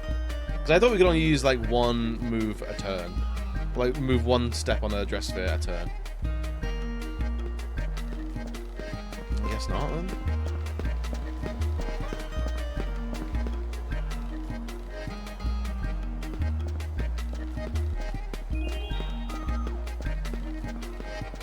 I guess that's fine.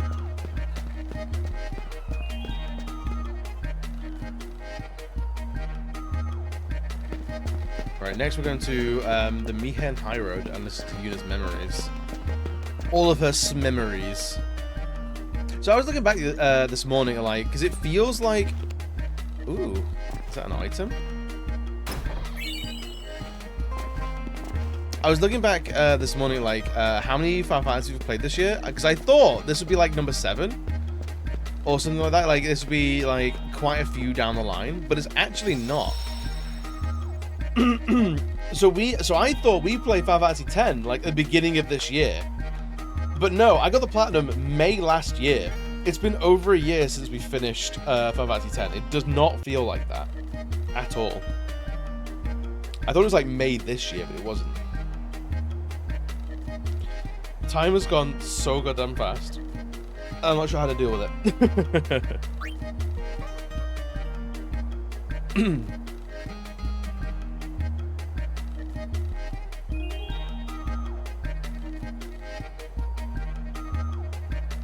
Alright, I don't know if actually doing all these different save files is going to help me or not. Mihen High Road, where Crusaders once marched toward battle with Sin, while travelers fled from its shadow. I walked this road too, on my pilgrimage to Xanarkand. And you walked by my side. It was a journey filled with laughter. Delicious, not awkward laughter. Yes, sir, the Mihen High Road sure has changed a lot since the calm began.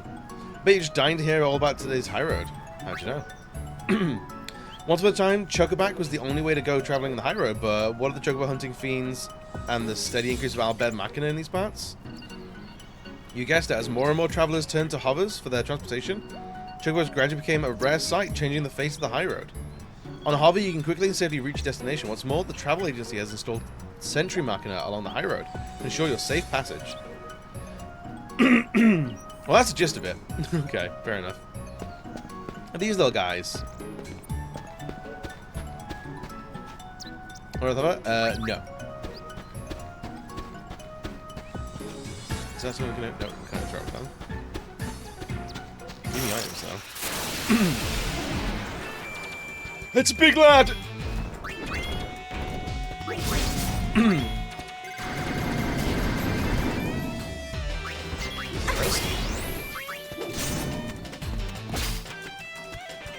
Still... Oh, learn first right now, yeah. Oh my god! Right, Phoenix down on unit, please.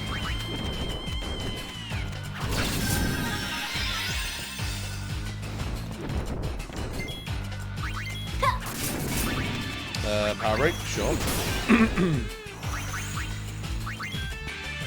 Well, yeah, googly eyes for a moment. Oh, the little flashing eyes?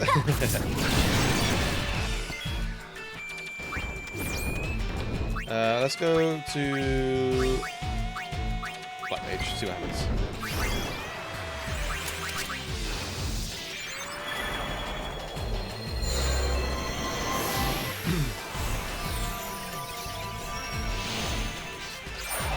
Final Fantasy 14 hose. Come on now.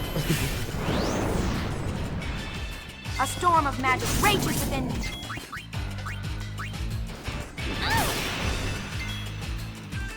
Let's use Flame Tongue, I guess. I reckon Thunder is weak too.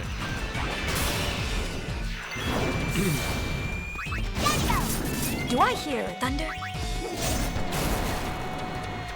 so many endgame monsters appear early in game elections. We save Spirit from Sin. Turns out killing the apex predator has consequences. Yeah, the local ecology of like all these areas is just in shambles. And they made it possible to switch classic combat for 14, and you do animations like this. I would honestly, Panda, I would love that. That would get spammed so hard. Let's use more Thunder. And Power Break. Steal. Oh my god!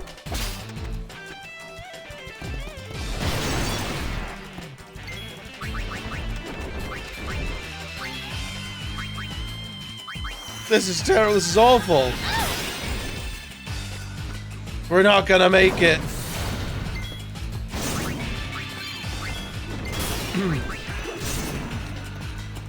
We're not gonna make it.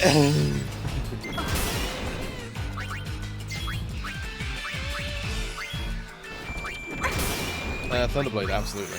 I'm assuming Iron Giant weak to Thunder.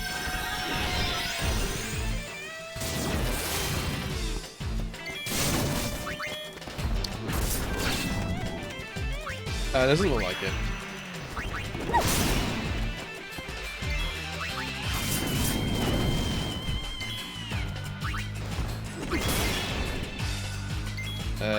Might Magic Cure on all of them. Actually, yeah, we'll do that. Gotcha. Power Break.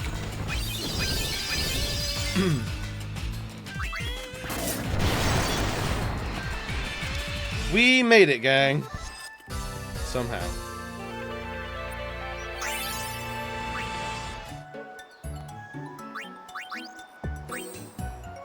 Alright, so, you stay as the class that you leave a battle in. Which makes sense. Makes a lot of sense. Does that, so are we fully healed? We are not. Does touching a sphere grid heal us again? It do, that's good.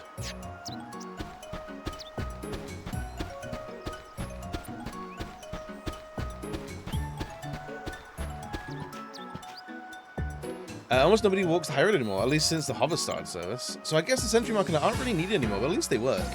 That's fair. The Albed sentry machina were designed to exterminate fiends on the high road. Thing is, there was this mishap once where they mistook a passerby for a fiend and attacked. Well, that's not great. That's less than ideal.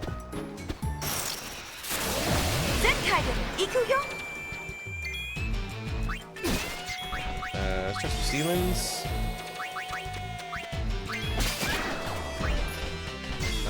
So play Flame Tongue on Flan Palido.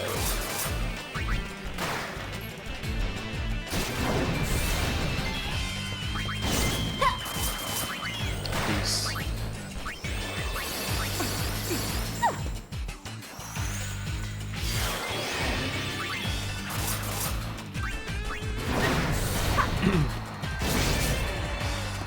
Alright, Flame Tongue works wonders.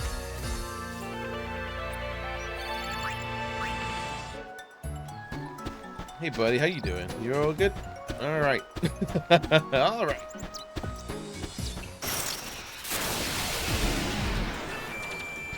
The ambush though? Ah, jeez. Hot shot, absolutely.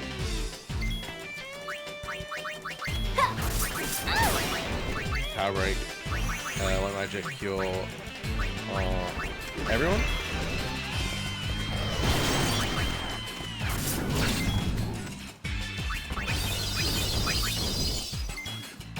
Alright, so we definitely need like MP back because we're gonna rinse through that if not careful.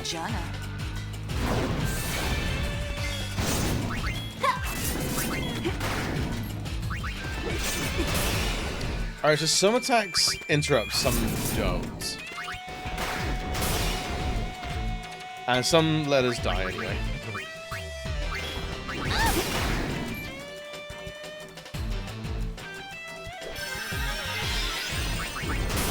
Man, leave her alone.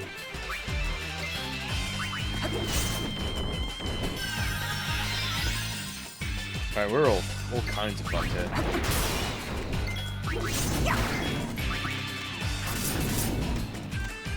Right. Okay. Was everyone into the least used class? Ooh, that'd be good.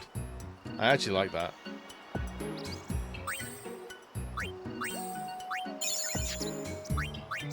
Alright, let's use some potions. 200 HP. Oh my god, potions are actually pretty solid in this game then. Are we just too low level to be here, really?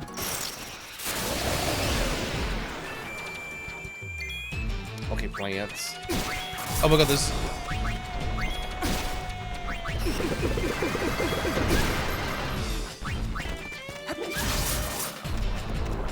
We haven't even killed one of them yet. Okay, there we go. Oh, ads run? I'm gonna snooze the ads for a second, because I'm going on lunch in like a minute or two.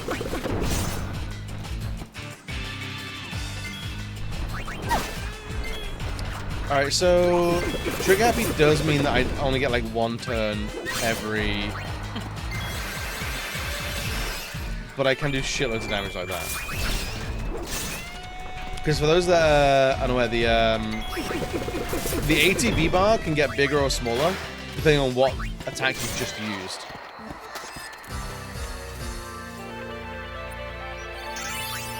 I'll take another potion, don't mind if I do. All the bars suddenly turning into panicky tanks. I love that. Honestly, I'm here for it.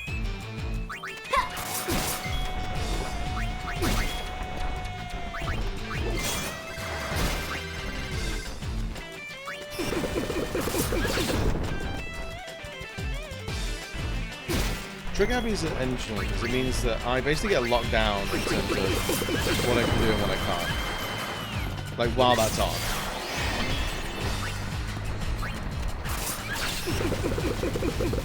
Alright, Pain's getting the absolute shit kicked out of her.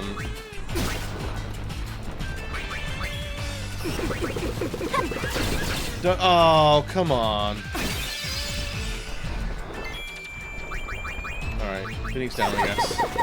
We're gonna fast run out of Phoenix Downs. I don't think we're ready for this area, man.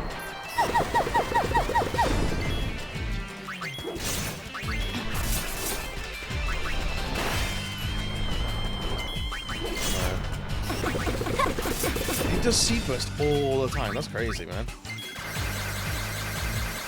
I got my own seed burst though. Case closed.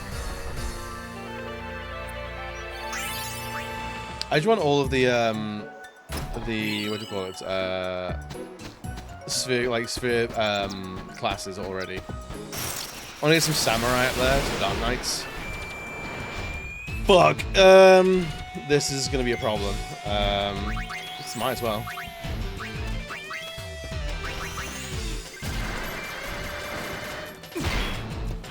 You had your chance to run. Please let Pain hit it. Okay, good. Soul Remedy? Sure, I'll take that.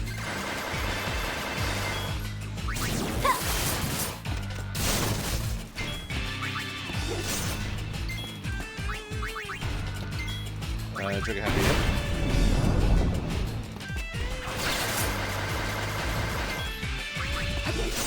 It's gotta be close to dead, right?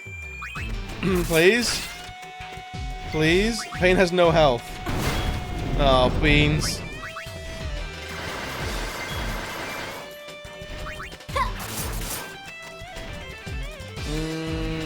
This could be a problem for us. Item, Phoenix down, Pain.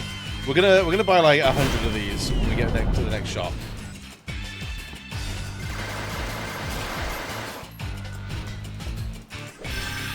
You've got to be close to dead now, right?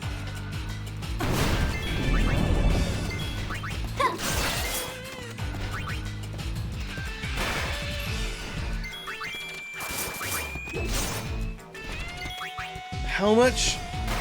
This is a boss. This is a full-on boss. No! Oh, we're in trouble. I think we can we flee? Sure. See you. Nothing but embarrassment for all of our time.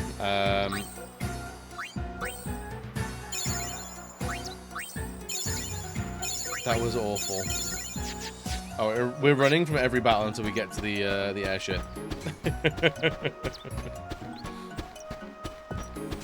This was a complete mistake. Nah, run away. See ya. Sorry, Riku. I'm sure she understands. I'm sure she gets it. Let's sneeze the ads again.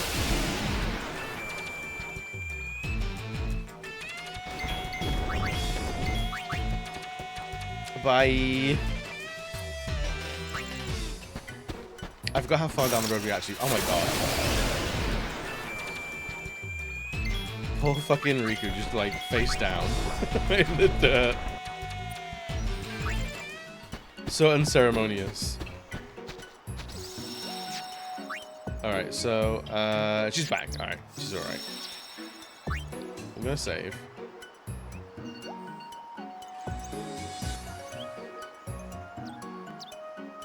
We're gonna do a little bit of savey. Right, now I'm gonna go BRB. Let me do that so I can put some tunes on.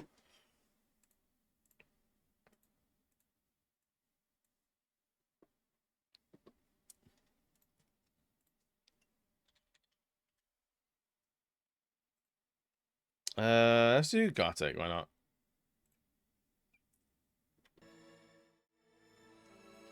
Right, gang. I'm gonna go for lunch. I encourage you all to get some food, get some water, stand up, have a walk around as well. I'll see you all in a minute.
Yo, Paul, what's good, buddy? Welcome back, welcome back, welcome back. Hi, everybody.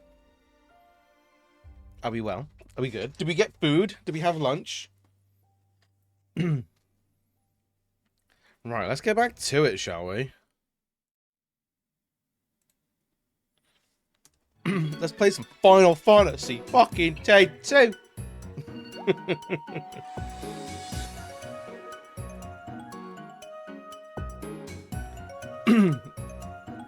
Right, we need to absolutely grab some more healing items. Holy beans. Remember soon, just woke up. Ooh, what we have it. What are we having? Can I have some?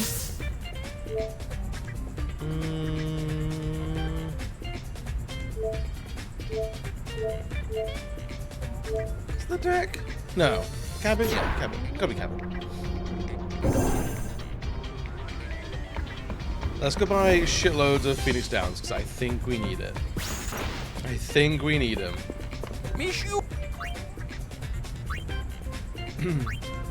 Oh, they're only 100. Oh, perfect. Shank. Thank you. I fucking love the little... I don't know what they are, like frog boys? Always with the shoe puff? Supposed to be getting better, or at least smaller portions. So that could be a few sunny side eggs on toast. Ooh, try and dress with it? Hell yeah. Honestly, a little bit of pepper, a little bit of paprika, a little like chopped onion, like spring onions on top. That's all you need. You don't need a huge amount.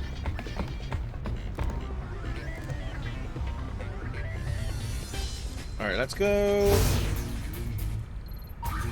So Mihen High Road apparently is like 0.2%. What's our current percentage? 8%. It doesn't give us anything else, so I don't know what. But we are on like 8%, which is decent.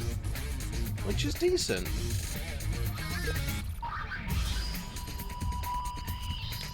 So I don't know if that actually did anything for us. Or we should try and make it through Mihen High Road and get to... Because our next destination is Mushroom Rock Road. So I don't know if there's any...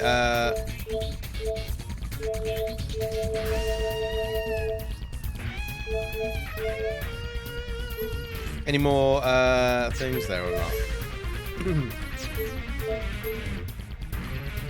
Let's try it, shall we? Let's see what happens for us.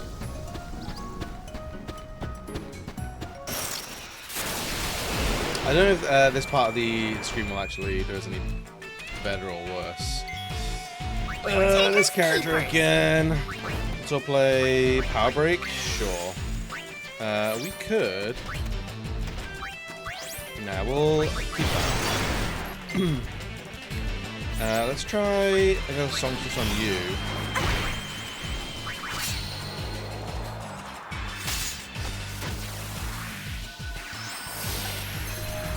See, I'm just a brown flakes kind of guy. Give me some brown flakes, give me some seeds and dried fruit on top. I'm good to go. Once I get a mic in my hands, it's all Darkness over. dance, there we go. So we do that. Kiss me. Hopefully that means that we can knacker its accuracy.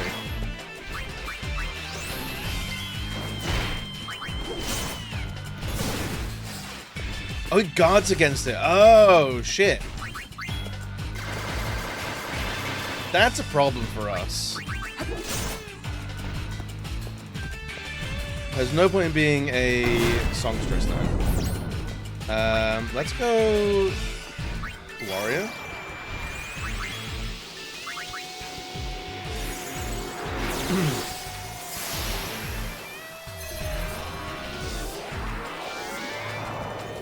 Honestly, the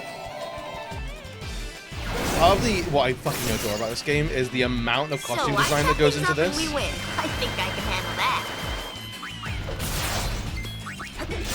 120 damage. Was it 170 damage? It's crazy, man. Somebody needs to fucking stop up.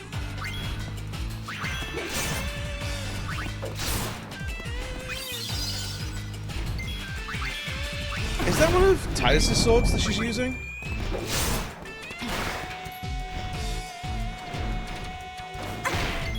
Yikes.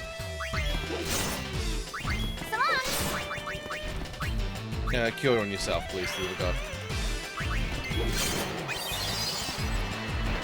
Learned liquid steel. I'll take that. We gotta figure out our perfect squad through like what do you call it? Outfits and outfits alone.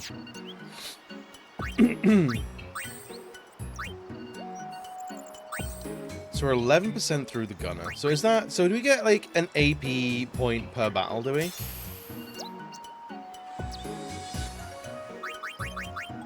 It says a lot of times trigger happy, that'd be pretty decent. Black Mage, you start at 10%, that's fine. You probably do need, like, a White Mage at some point.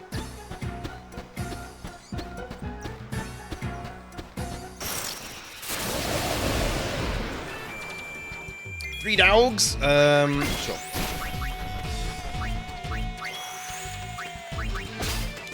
Cheap shot? Sure, let's try it.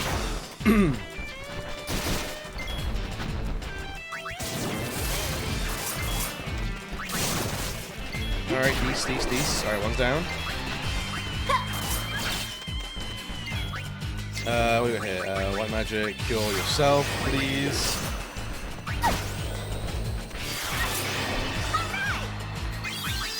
Alright, we're starting to chew through them a little bit.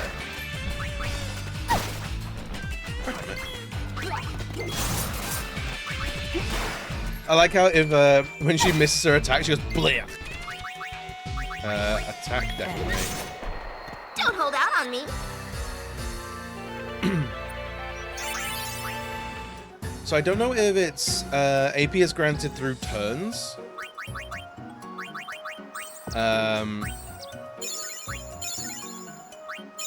For like ability mastery.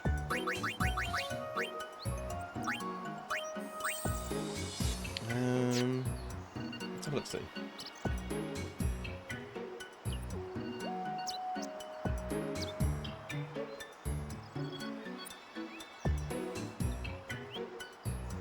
AP is earned per job specific action, so attack doesn't, but slug would. Or sing would, potentially.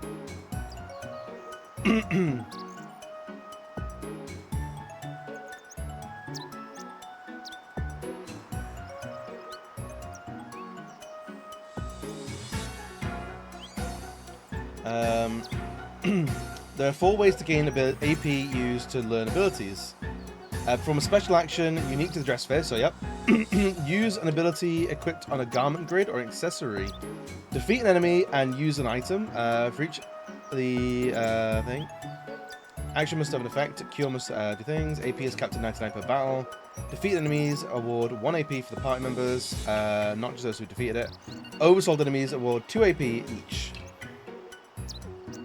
So if I use attack for the warrior, it's not giving me AP 1. So yeah, attack is the only command that won't award AP for using it. Sentinel, trigger happy dancing, use an item, will award 1 AP. Use attack and then 1 enemy dies, everyone gets 1 AP, and the dead enemy... Oh, so when an enemy dies, everyone gets 1 AP. Use trigger happy with Yuna, and 1 enemy dies, everyone gets 1 AP. Dead enemy, Yuna gets 1 AP for using trigger happy. Yuna uses Sentinel, she gets 1 AP for using Sentinel, she uses Sentinel 99 more times. She gets 98 more AP since you can't get more than 99 AP per battle. So the last Sentinel is wasted. Use the Treasure Hunter grid, gives everyone, regardless of job, Mug. This includes jobs like Songstress that can't attack normally, they can now Mug. Mug is super fast, has no casting time. Mug will grant 1 AP plus every time it's used. Start using Mug instead of attack on everything and you'll be swinging AP in no time. Oh, so apparently, so there's the treasure hunter grid, and then we just mug everything. We never do a basic attack. It's pretty snazzy. I'll give it that. Trigger happy, sure. Sealing a potion, I'll take it.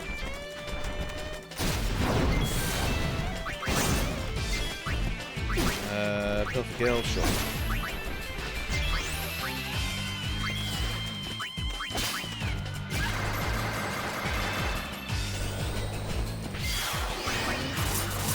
So that's why potentially the that's why the thief isn't leveling up particularly fast. Yo, Cena, yes, X2. If you're looking for like X2 hate, you gotta go somewhere else, my friend. I love this game. I love this game, and the only people that don't love it, I think they're scared of it. I think they're actually secretly scared of it, man. Learn enchanted ammo. Oh yeah, okay.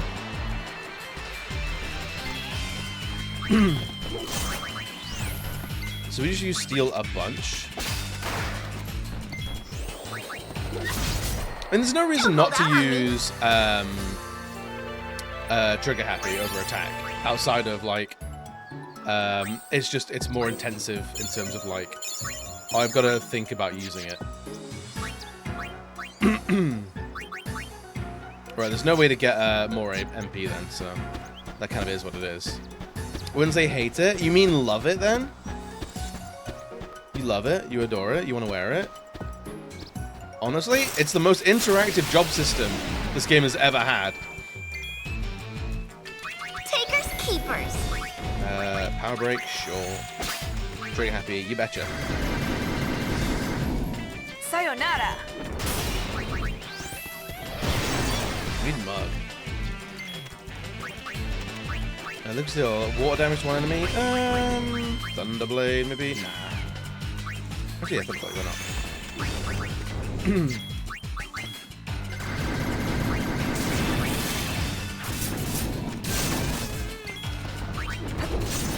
Alright. We just need this thing dead.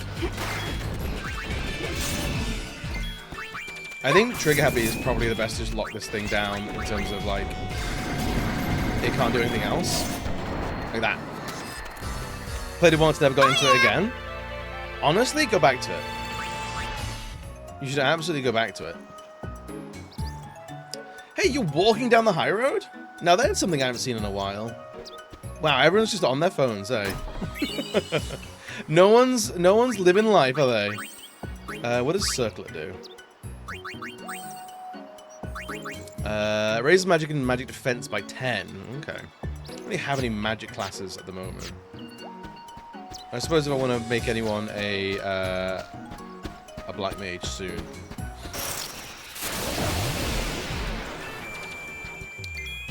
Okay, Flan.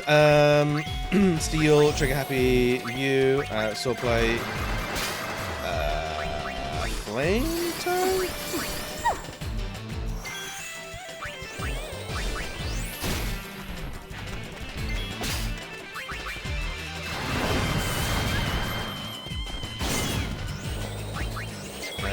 Attack.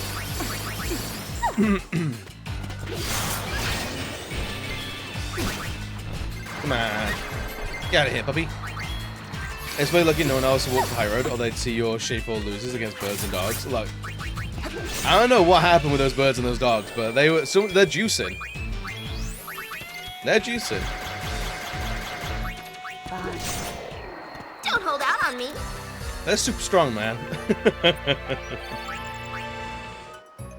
How are we doing for health? We need some more health. We need some more MP. MP is like a big problem in this game right now.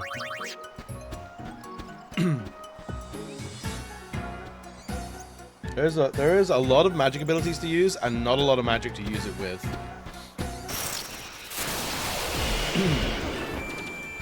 Oh no.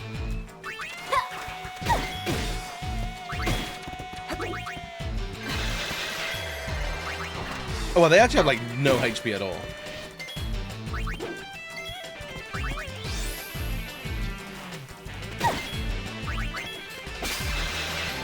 Get out of here. What was that about me losing the birds? Ain't no way! Can I get one of these kick droids, please? If you got kicked with one of these, you need a lot more than first aid. Yeah, they're fucking brutal, man.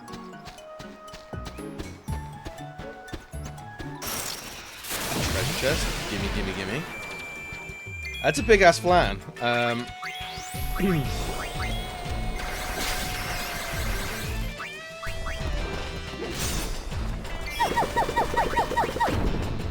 Jesus.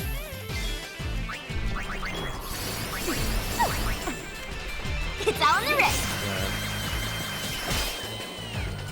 Ain't dead yet. Did you just get Steel MP very early? It's sitting around. I think so. Kill for Gil, I guess.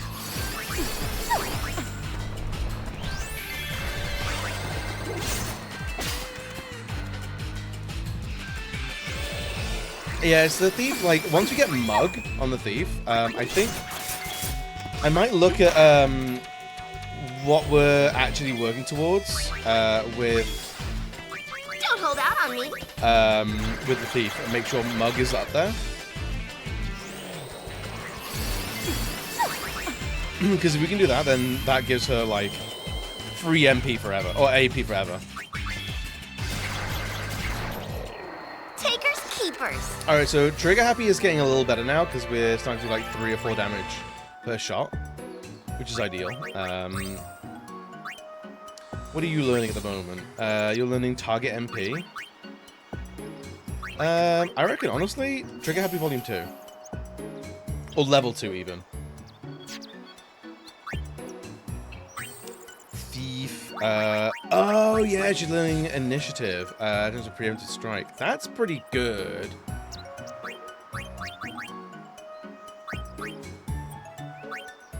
Wait, did she not learn Mug here? Build HP, Sticky Fingies, Soul Swipe, Flee, First Strike, Item Hunter.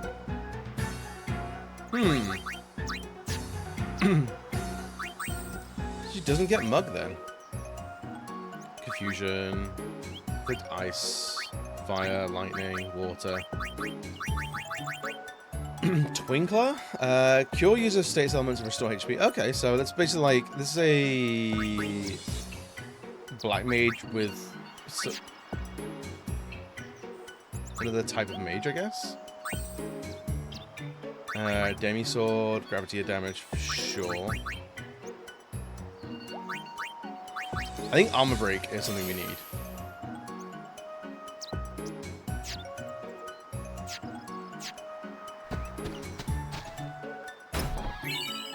So where do we get Mug from then? Is there another thief ability that we're not seeing yet?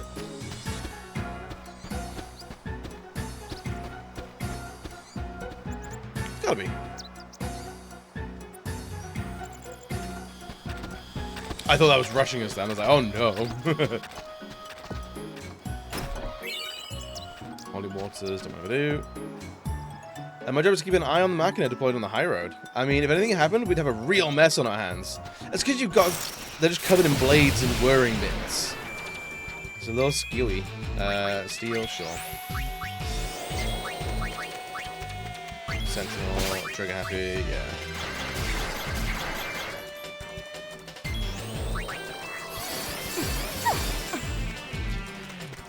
God, they hit like a truck.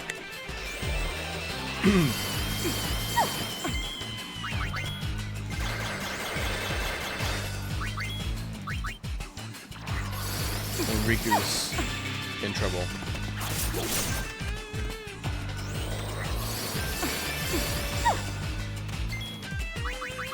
Item potion on yourself. Item potion on yourself.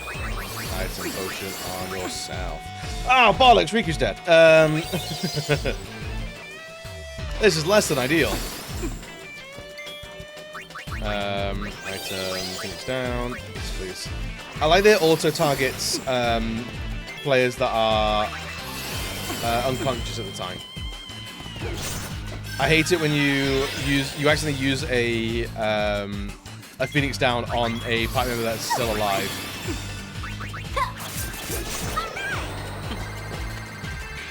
Oh, it doesn't auto-target another person? Shit.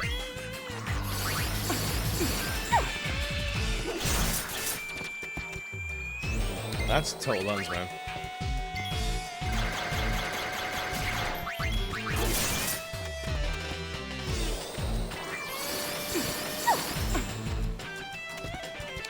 Alright, can we... There we go. Thank you, please.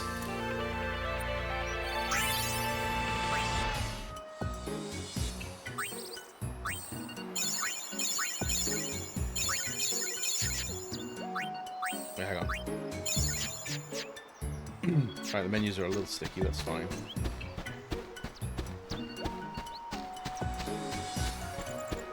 Alright, anything else down here? Because I feel like we've got to be getting kind of more powerful, right? We're gaining some levels. We're getting some abilities. Let's do it! Heck,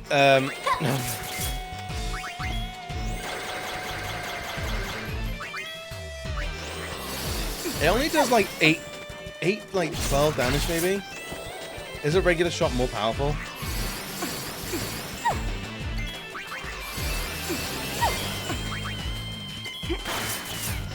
$16. Okay, so it doesn't do a hell of a lot more damage, but it is more AP.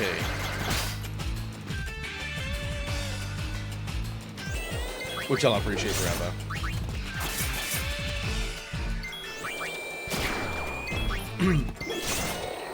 It's all in the wrist.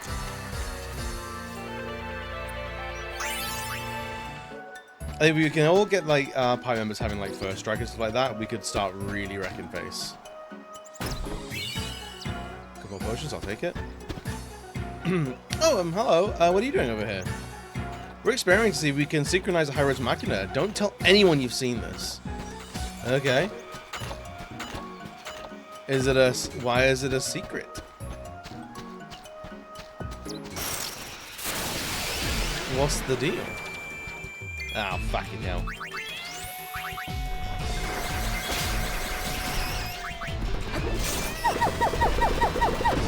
Alright, these things I think are significantly weaker to gun magic.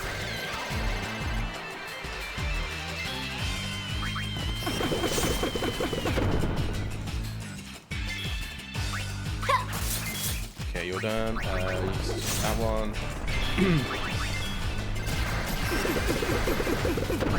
Gotcha! Ah, there we go, okay.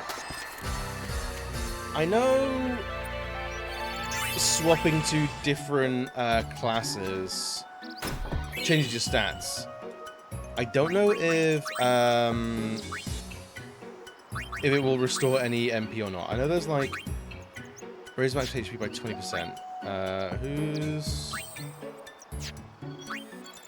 not? You're good with all our strength. I guess poison.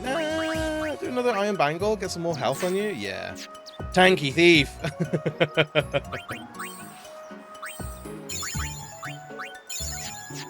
Strong thief. That's what you need.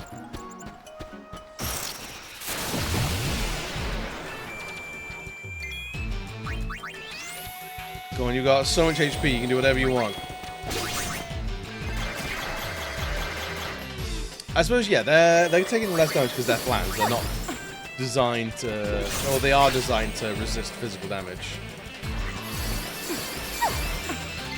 Alright, let's go Black Mage, shall we? It's all in the wrist. See what this does. We went up to 19 MP.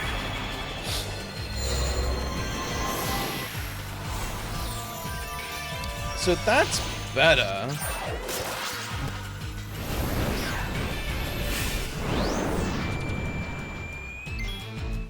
Black magic, fire on you, attack on you.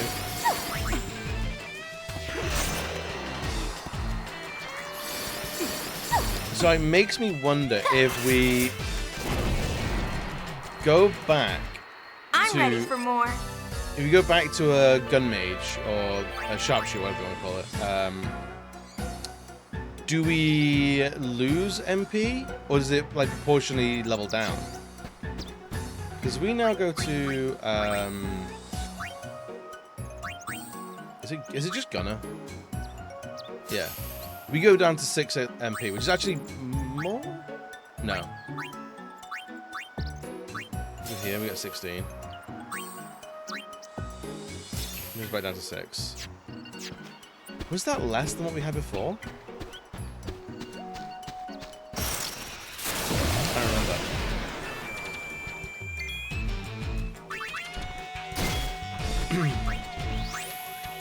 Nope, good.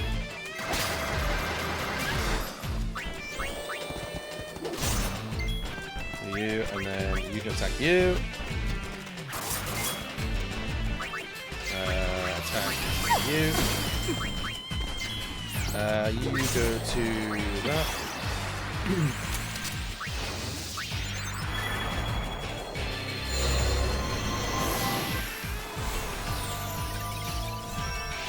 So we have AMP to use a spell here, and then I assume we'll have less when we go back double to toil and trouble. We go back to gunner.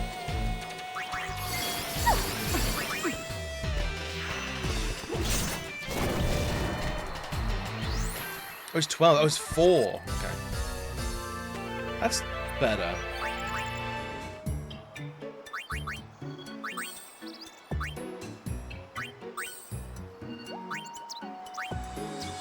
Yes, we've lost 2 more MP. In the worst, not the worst. Items, potion.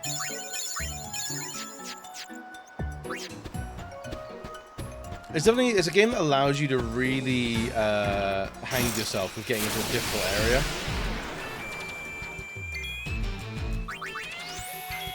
So black magic, fire on all of them. Sure. Rude. Just sentinel, I guess. Dance, flames. This could really fuck them both up. It didn't do a lot.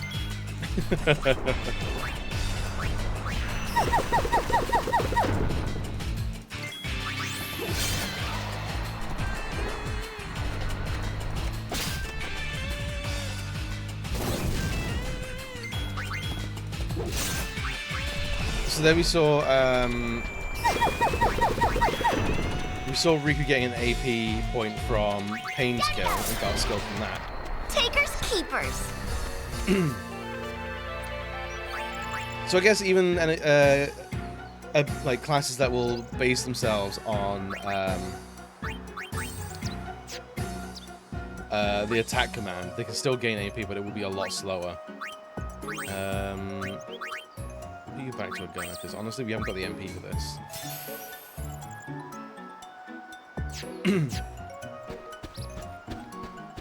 Treasure chest? Just a guy? Oh, it's one of the Luca goers. If you want to ride the hover?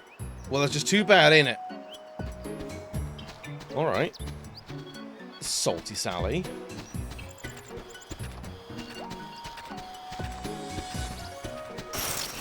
I reckon once we're like level 20. I'm sorry, what?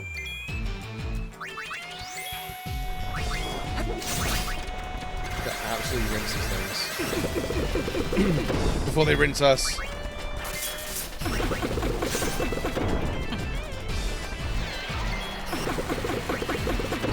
Okay, that's actually one's down already. Good, good, good. Yo, Jumper, what's good, buddy? Welcome back, welcome back.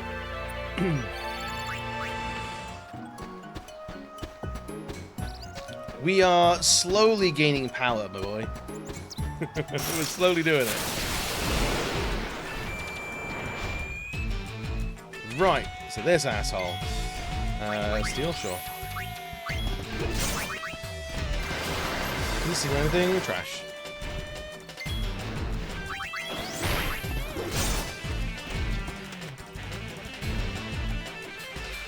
Couldn't see anything or nothing to steal.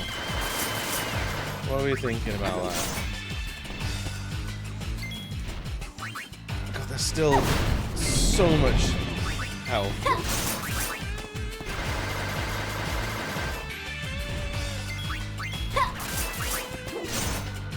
I like the trigger happy actually helps like hold down enemies a little faster or for a little longer.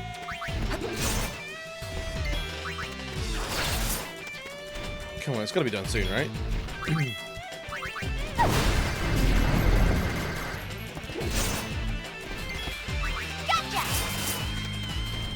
I was hoping the gotcha meant you're done. You're out of here.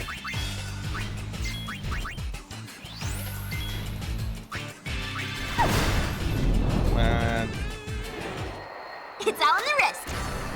Alright, so it had to do its attack before it died. I hate that. Alright, couple potions here and there.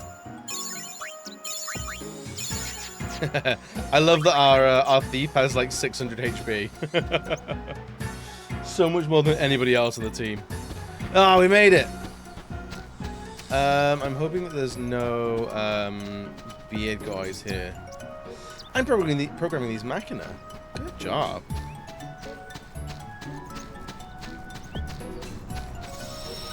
Let's see that. Oh. Yeah, let's save actually.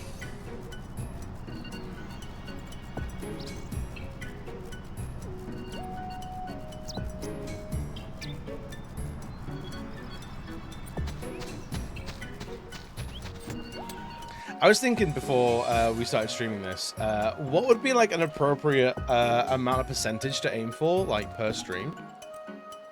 Hey, isn't Machina looking this way? I think it's watching me. It's so creepy. And then like maybe 5%, so like get it done in like 20 streams or something like that. Hey, get to ride the hovers yet? No, should we? Life's an adventure. Maybe we should try them out. Hovers can even navigate the narrow path in the new road. If they put me behind the wheel, I'd probably take the whole thing off that cliff. Speak to a therapist about that, buddy. 6%. I think we're at I think we're at 8% at the moment, as of now. That's a Toad Chocobo. Isn't that craftsmanship superb? But I'm afraid it's not for sale. Then why is it there? Sorry, that's not for sale. What is for sale then?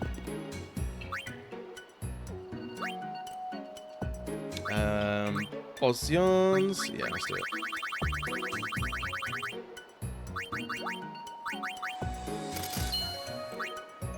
Antidote, Phoenix Stones antidotes, eye drop second screens, softs.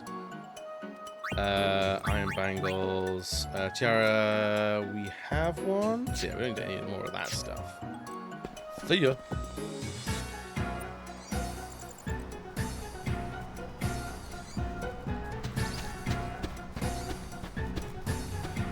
What do we got here? Ooh, treasure chest, hell yeah. 8 to 12%. It's hard because some of the percent can be easy to get and some can be harder. Yeah, exactly. Like, it's hard to sort of gather. The high road feels so empty without the chocobos around. I know hovers are faster, but a chocobo, now that's poetry in motion. Honestly, keep the chocobos around, man. Wanna ride a hover? Nah. I'm gonna walk like a little dog. Wait, is that another road down there? We can't get down there at the moment, but I assume maybe later.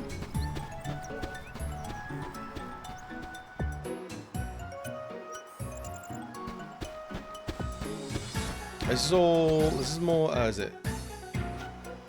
It's still Mihen High Road, isn't it? Yeah, High Road south.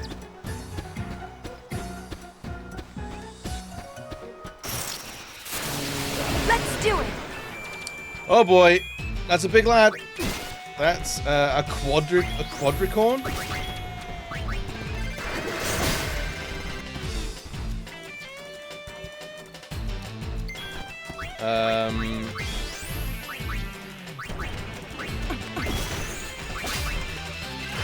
Down quadricorns.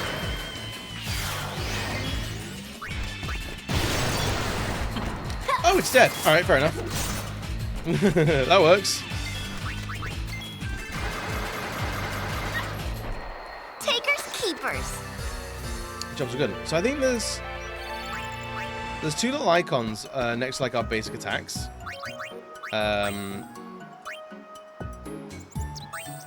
Like here, you've got like the little, it looks like a little blue arrow next to a lot of these. So I think these mean ranged attacks. That means a magic. And that's,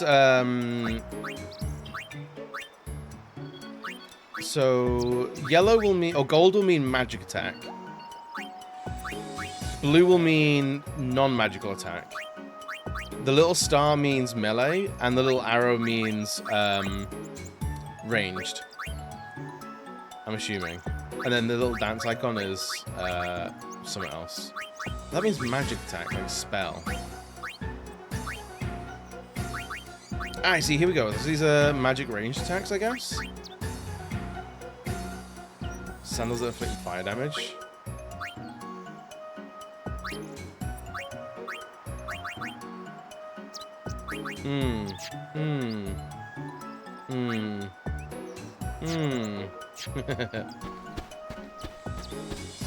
Kind of pass together a bunch of this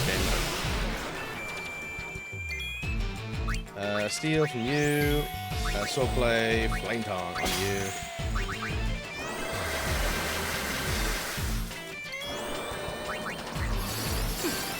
Blizzard's fine. Welcome back, my ass friends. Hey, there we go. Knock it the fuck out.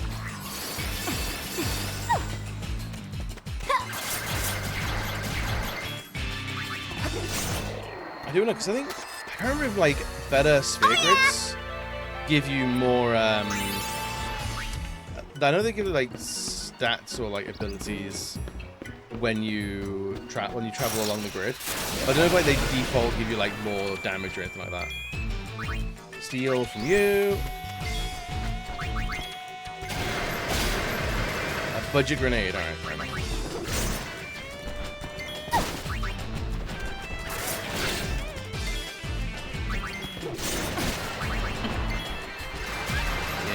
Bin loud.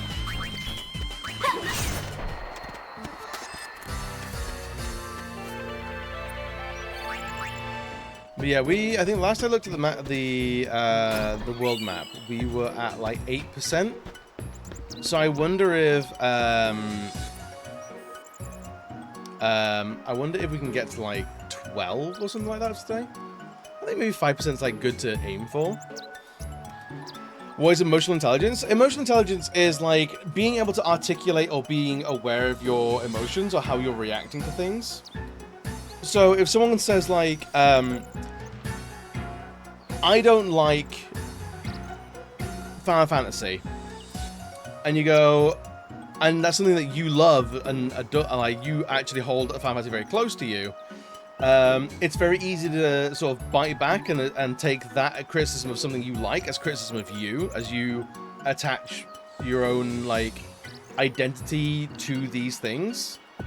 But the emotional intelligent choice is to understand that person isn't attacking you, they're saying they don't like this thing that is actually not you.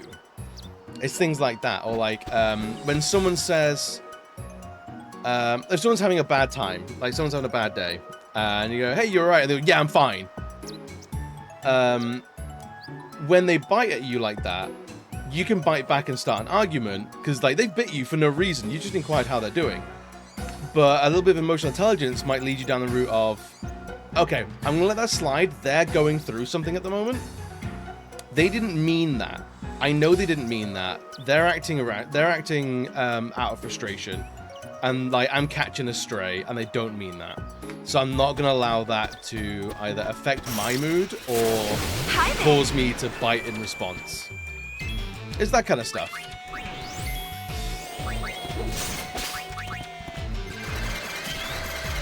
You know? So like, some might call it like taking the high road in some regards, but like just being aware of like, why are people doing the things that they're doing? Why do I feel this way? Why does this make me feel upset? Why does this bring me joy? Like, just being aware of like, what are the external influences that are causing me to feel the things that I'm feeling, for better or for worse? It's that kind of stuff. Just like, emotional intelligence, I think, is something everyone should work on. And everyone has a level of emotional intelligence, even without knowing of the concept. So it's like if I'm fine, but someone keeps asking, someone thinks I'm not and keeps asking, something makes me feel not fine. So yeah, it could be something like that of like, a little bit of, so like, it could be like, why is that person asking? It could be that they have something going on in their brain that's like, oh, I need to make sure that everyone around me is actually okay. Because if everyone around me isn't okay, then I'm not doing my job right as someone who helps people be okay. That's my worth to people. And if I see that someone's not okay, I need to fix that. It could be that's what they're doing, so they're stuck in their own little loop. It's actually not about you. They're stuck in something, or they might be asking, because you might have a face like thunder on you at the moment.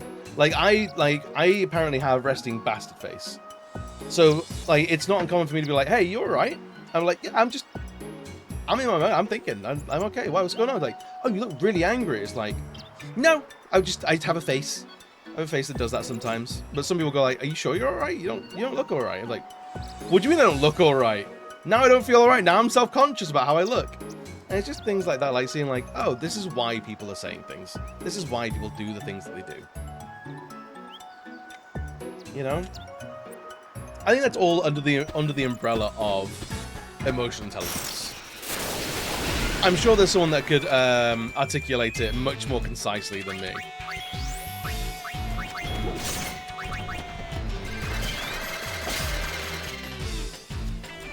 But yeah, emotional intelligence is usually either understanding yourself or understanding those around you.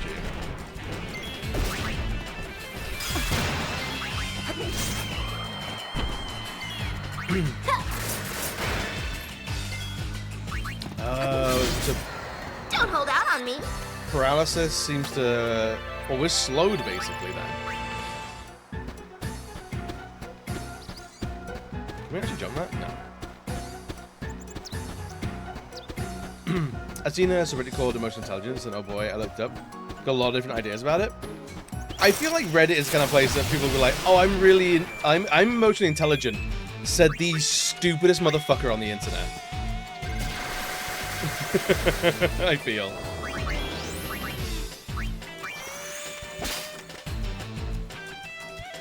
In the way that like r/child-free or often veers into just child hating. Like there's one thing being child-free, there's another thing being I hate children, I think they should be removed from the earth. It's like, okay, that's not a reasonable stance. You know?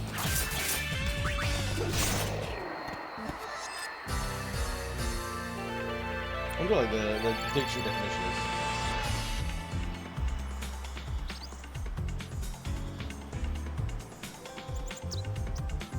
is.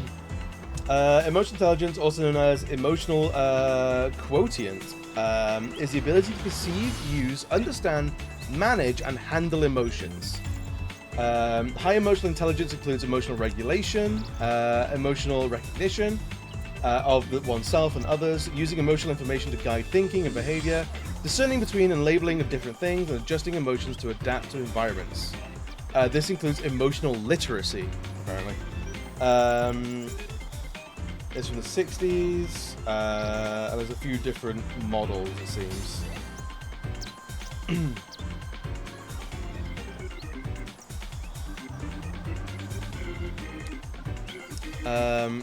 Oh, the entire subreddit is just men and women making generalizations about each other, so the exact opposite of how you explained emotional intelligence. Yeah, Reddit can be a great place, it can also be the fucking worst, and sometimes subreddits start as one thing and they just devolve completely. There's like a weird legacy to subreddits where they have like their own in-jokes and things like that, and it becomes like, oh, what was originally about one thing, this subreddit's now about this other thing. Because that like took over. That's very funny.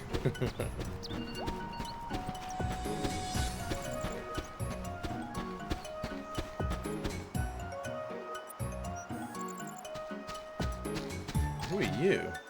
Aren't you the High Summoner? I used to be a priest of Yevon. I saw you in Luca once when I was escorting the Grand Maester. Always nice to meet an ex employee.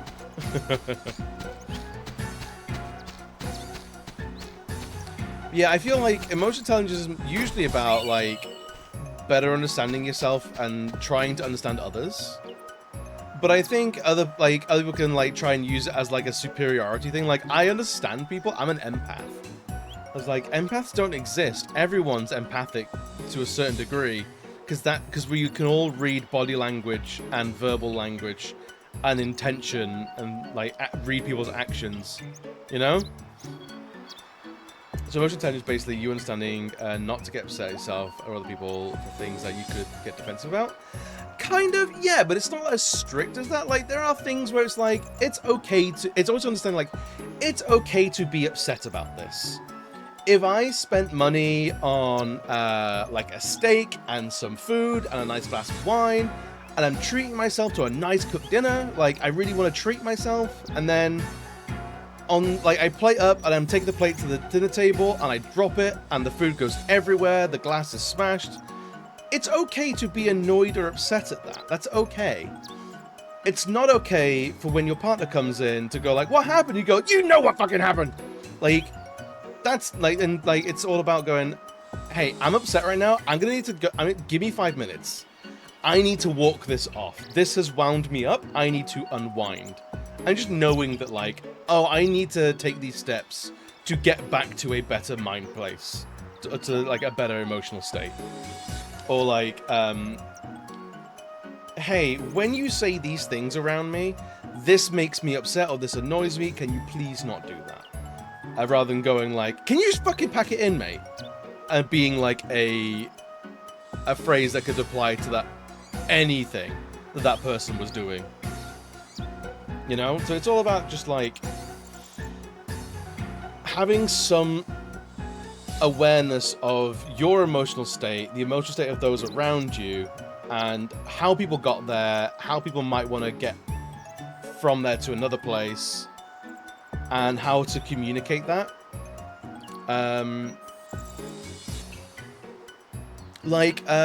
Even today, like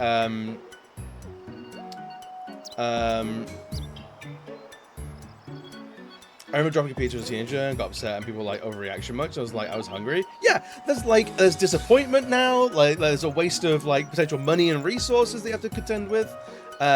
Your hunger, which can be a source of stress, is now further from being resolved because now you have to go find more food. You might not have food in at the moment, so it means you have to go to the shops. That's time out of your day. Like, that's all reasons that this could be a frustrating and annoying thing. It's okay to be frustrated and annoyed, and it's understanding that. I would say wasting food is exactly, it's something like, this is a negative thing to have happened in my life right now. And it's directly impacting me, so it's gonna invoke an emotional response. How do I articulate that to myself and to others around me? And like, depending on what your actual reaction was, because I don't know, I wasn't there, you could have overreacted. You might have gone around punching cabinets and walls. You could have given your you could have like called someone a nasty name in anger in the heat of the moment.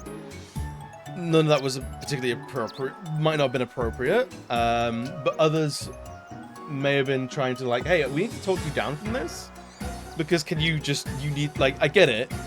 But what you're doing right now is also not productive either and is impacting other people in a negative way. Or even just being like, so picking up people's like love languages. So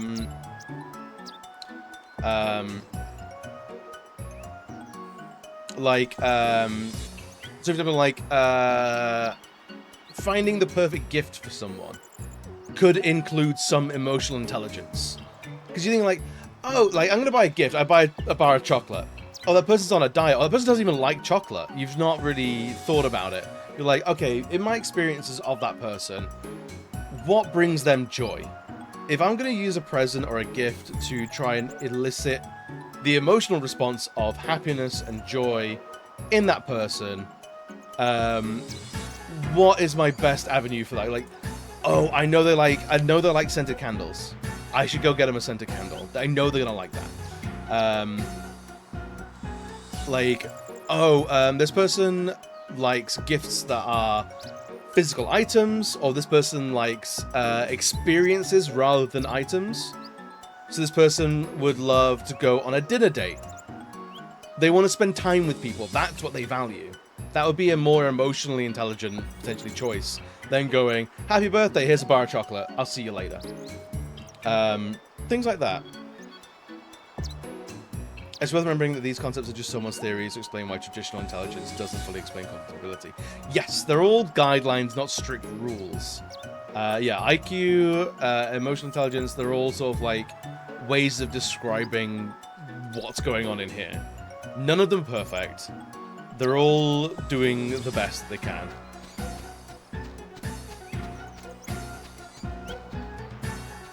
Sweet, thank you. And all stuff about our brain's theories. I mean, kind of. The term theories is, I think, a term people misunderstand quite a lot. Because a theory doesn't mean I have an idea. Like, you can prove a theory, right, and it's still a theory. You know?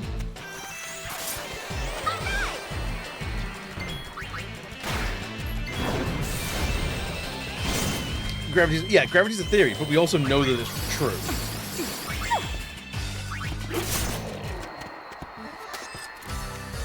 Also, love languages are deeply suspect. I think love language. So Bam and I were actually talking about this, like what our particular love languages are. And I think it's like, I was like, what do I appreciate? What is my love language? Is it acts of service? Is it gifts? Is it spending time with people? And it's like, you get into more minutia, and it's like, okay, so the 5 love languages that are listed, I think, are way more nuanced. Because a lot of it depends on context of like, I appreciate acts of service. I appreciate if my partner does something for me, but if they're doing it under my feet, getting in my way, I'm not going to appreciate that, because they're like, yes, they're doing things for me, but they're also hampering me also doing other things. I do like one thing about Reddit, and that is the people who use it make me feel better about my opinions. That's very helpful, right? The concept of love languages, first theorized by Baptist preacher in the early 90s, has had a vice grip on pop psychology for decades, but now some scientists are calling bull. I mean, honestly, I can see that. I can see, especially if it came from like a Baptist preacher. It always comes with a huge amount of like, but what were they actually trying to do here? Can I get up here at all? No. It's a good idea, but it's just star signs again. I don't know, I think there's something to it, and it leads people to thinking about how they like things. If it leads people to going, okay, how do I actually feel about these things that people do for me in my life? Like, I would argue to say, like, my love language is not gift giving. I don't feel like I'm good at it. I don't like receiving gifts. Like, I would say my love language is decidedly not gift giving. But I've used the whole idea of love languages as a jumping off point to reflect further on how I am. But I'm not going, oh my god, I'm such a gift giver. Oh my god, my love language is 100% gift giving. And that's a very different thing. Because with gift giving, I always go like, am I wasting my money? Am I wasting that person's time? Did I get something they don't really want? When I receive a gift, am I acting appreciative enough? When I know, logically, it's not about that. But emotionally, my response is, am I saying thank you enough? Is this something I actually wanted? Is this just now tap in my house now? What happens if I actually don't like this? Like, so gifts for me, I struggle with a lot. So my love language is not gift giving. So I think it's useful as a jumping off point, but as like a strict, this is how people are, full stop. Nah. That's not how it goes.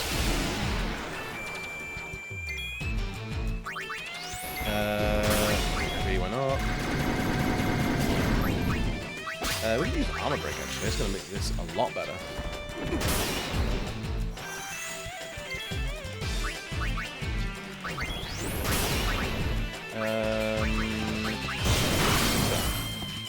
Some damage, I guess.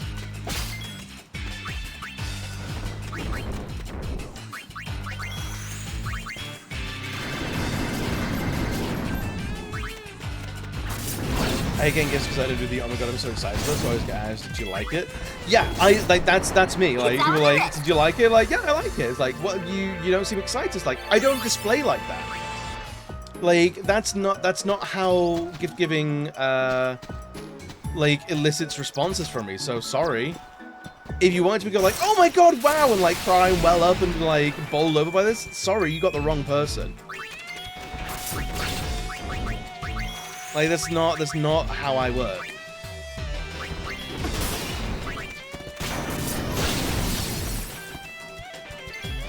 So I think there is some worth to love languages as a starting point for people who want to maybe articulate how they work, their preferences in like in their lives, how they would wish to be treated. Because we're not great. I think generally people aren't very good at articulating their emotions. I don't think people are, but like that's because A, we don't really teach it. Is there anything up here worth doing? No? Alright. So anything that lets us do that a little bit more, I'm on board with. I really hate getting those gifts, because I just view it as an item, not an act of consideration on bonding. Everything others person really consider this and put themselves out. Oh, I now own a new one. I mean, like, here's the thing where it's like, if it's a special edition of your favorite book, you can see that there's thought in there. You can say, oh, it's a book you've been actively thinking about getting, and someone gets it for you before you can buy it. Like, there's clear intention there. And if it's not like evoking a response, but if it's just like, I heard you like books, so I got you the first book I saw in Waterstones. It's like, okay, you did some minimum effort there. You can theorize about it, but it doesn't matter to you. That's entirely fair. Your love language is not gift giving or gifts. And that's absolutely fine. There's nothing wrong with that at all. I think as long as you communicate that to people and go like, hey, look, on my birthday, don't get me things, because like it doesn't matter. Just don't. If you want to do something nice for me on my birthday, do something else and give them an idea.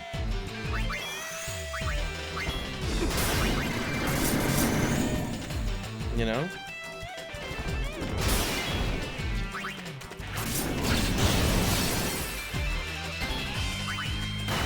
If you want to do something for my birthday, let's go out for a meal. Let's just have a movie night. Like, let's not spend any money. Let's just hang out. So I think that's it for me. If someone wants to get me something for my birthday, or like wants to show their appreciation for me, or show friendship for me, like on a special occasion, like just give me your time. Like that's what I think I respond to. Just, hey, do you want to hang out? A lot better than like, hey, I bought you a thing that you don't really want. Or I bought you a thing that you might not want, rather.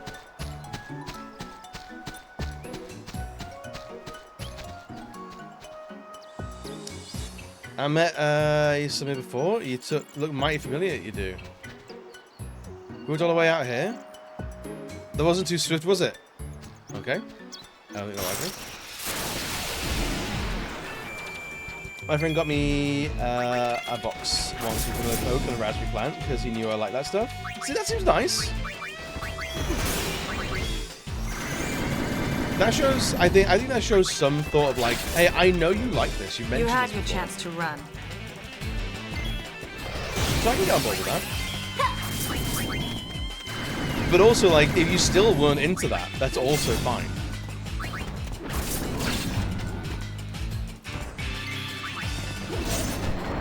Nice work. I don't think it's a bad thing to be like, look, still. There's an argument to be made of like, you've taken away my agency now, and like, now I have to drink this. Or I have to grow this plant. Like, getting someone a plant who's actually not into plants is bold.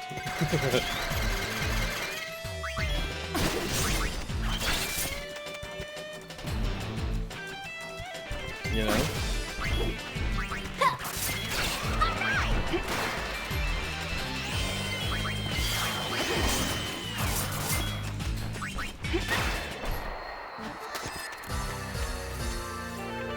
So yeah, I don't think emotional intelligence, back to emotional, is like a hard and fast, this is how things work.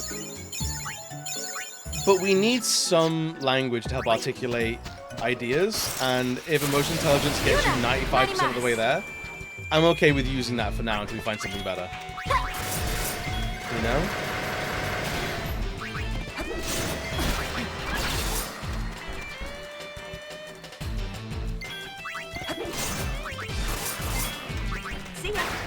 And the very worst, if people see terms like that and use that as a jumping off point to go, oh, I should learn more about how I process the events in my life and the emotions that I feel because of that, or the emotions of those around me so I can better communicate with people, then I'm all for it. I'm fine with some clumsy language to help people understand themselves and others a little bit better. Emotions those for nerds? Damn right. Fucking dweeb.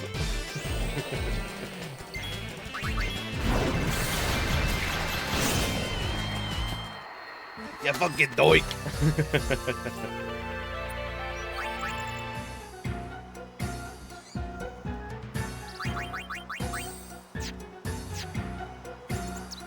Abilities for Yuna. Gunnar. Oh, Electric Copy Volume 3. Okay.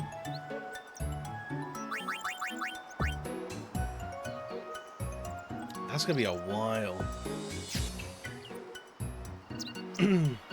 I do love a Gonzo handmade thing. I got a very cool, weird combination of paper banana and candles, claiming dubiously to be a survival kit for a friend. I'm not sure much else ever beat that. I love that. See, also, so you appreciate handmade things rather than bought things. So you're not necessarily. So would it be fair to say you're not against gifts, hard line, but like you appreciate the time and the energy that's gone into crafting a gift rather than something that's bought off a shelf?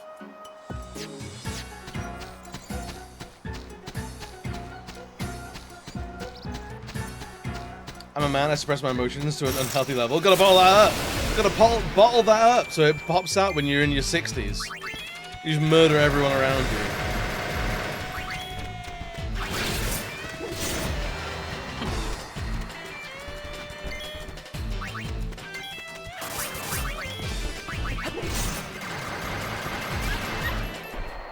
That's why emotional intelligence is why some men get mad at the term toxic masculinity. Some men, I think low emotional intelligence in men leads men to be upset at the term toxic masculinity. Because not all masculinity is toxic, but they don't see that. Because we don't really talk about non-toxic masculinity, which does exist. Which does exist, but it's never usually what we talk about, because we only talk about how masculinity can be a detriment. Piece of cake!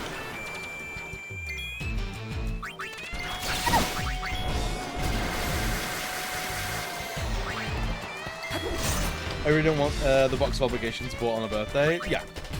And that's it. It's a box of obligations. The framing there is that this is now something that you have to do.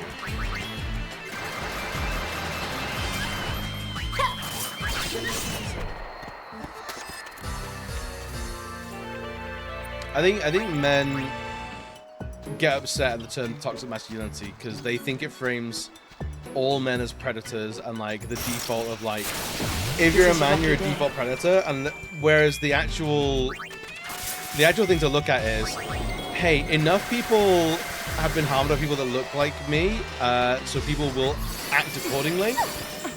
Like a woman walking alone at night will cross the street to avoid me.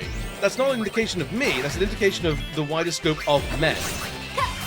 And it is on me as a man to address my fellow menses and be like, hey buddies, there's a reason why people act like this, and it's because there are some of us who are validating that behavior or like causing that behavior as a survival tactic. So we've got to hold men accountable for the actions of men.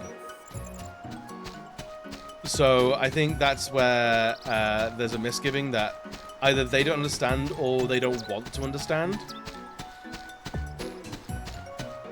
wouldn't it be better to talk about both? Like, explain the healthy masculinity stuff as well? For sure. For sure. But, like, that's usually, like, healthy masculinity is fine and good. Whereas toxic masculinity is killing women. So it's like, in the order of importance, like, one's feels much more emotionally evocative to talk about. Whereas, like, hey, what is being a man in a positive way? It's knowing how to regulate your own emotions. It's actually, a lot of it is just how to be a good, upstanding citizen, how to be a positive influence in your community. Are you burning down the patriarchy? I'm here for it. So, like positive ways to be masculine. Be a protector. Be a master of your own emotions. Like, being okay with being weak, or being sad, or being small at times. And that's okay. Maybe I'm missing this toxic masculinity. I thought it was not crying or not wearing pink. If you're not... Oh yeah, that's toxic masculinity. But toxic masculinity is a way broader thing. Toxic masculinity is women are lesser because they are women, and men should be on top. Toxic masculinity is you can't wear pink because that's feminine. You can't cry because that's weak and feminine. You can't do this. You can't do that. You can't be a healthy adult human being because you're a man. That's toxic masculinity. I don't even know if I could define healthy masculinity outside of being a nice, understanding dad who works to support his family.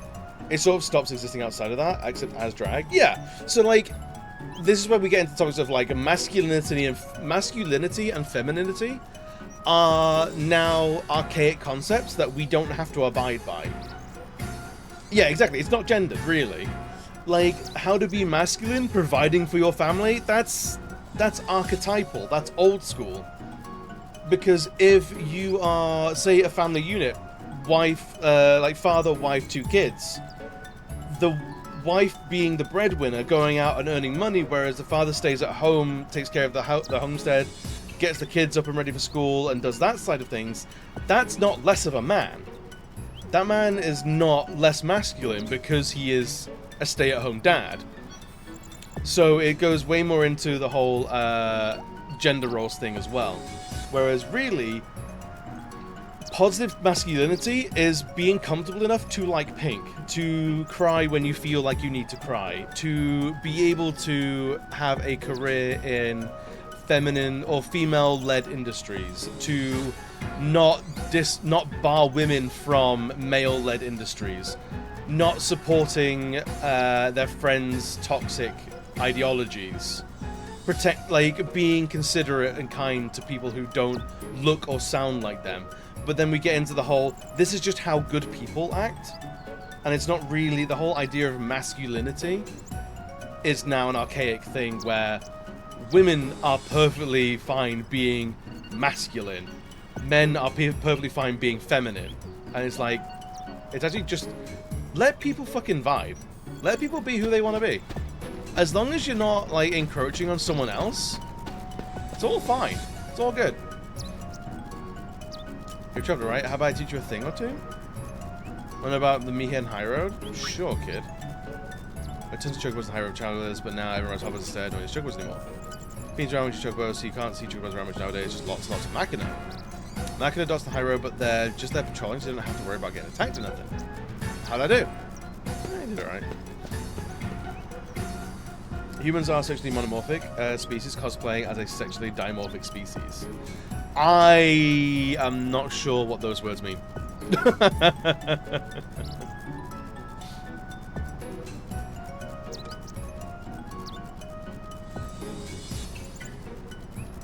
But yeah, toxic masculinity is usually any time being a man is used to either harm or silence or suppress someone else.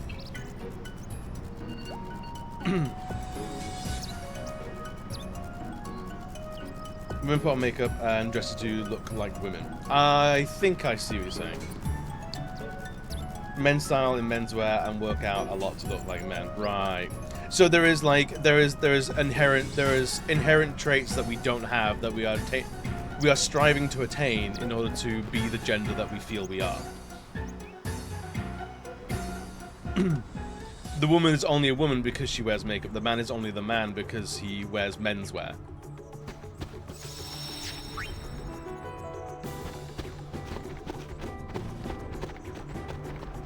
Ah! It's those creeps again! Oh, them creeps. Maybe there's a sphere here. It's our turn to do the following.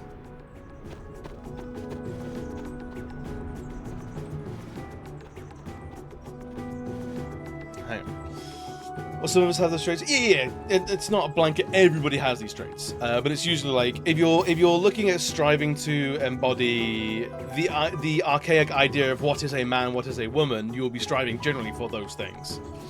Well, some of us have those traits, but also a lot of surgery shows we're quite keen on things that are too extreme to be natural. True.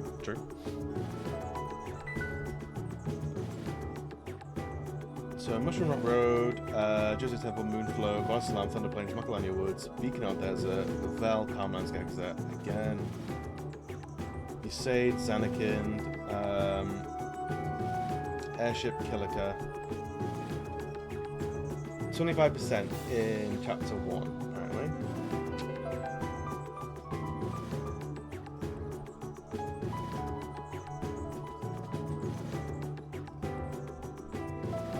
Basically, gender is all made up, and it brings comfort to some, and it can be oppression to others. Good to see you again, Lady Yuna. You haven't forgotten me, have you?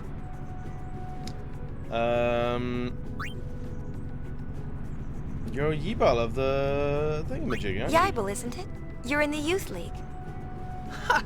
You really do remember me. I am truly honored, Lady Yuna. Since that day we first spoke, the Youth League has been conducting a sphere hunt of its own.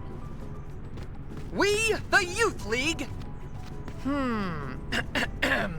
Klasko, take it from here. We, the Youth League, to better our understanding of Spira's past, vow to remain vigilant in our search for ruins and spheres. Oh, that's enough! Those two guys are getting away! Did LeBlanc's men pass through here? Yes, they said they're here to take care of our fiend problem. Everyone's pupils in this game are tiny, like everyone's tripping for an important balls. operation, leaving our patrols short-handed. As a result, the road to headquarters has been overrun with fiends. Be warned, unless you can defeat the fiends on the road, you will not be able to pass. So, are you ready to run the gauntlet? Maybe. Sure, we're game. Understood. Expect to encounter fiends until you reach the vicinity of the lift. Fight your way through them and proceed to headquarters. That's it. Good luck. Klasko? Klasko, show them the way. Of course. This way, please. Yeah, let's hunt some fiend. Good job. I remember when, on my birthday when I was a child, my family put me in a suit and I hated it. It made me hate that birthday. Was putting me in a suit like a toxic masculinity thing? Like they assumed I should just wear a suit because I was male? So like potentially. So Jumper, like I don't know the intricacies of how you identify on the scale of male, female, or off the reservation entirely.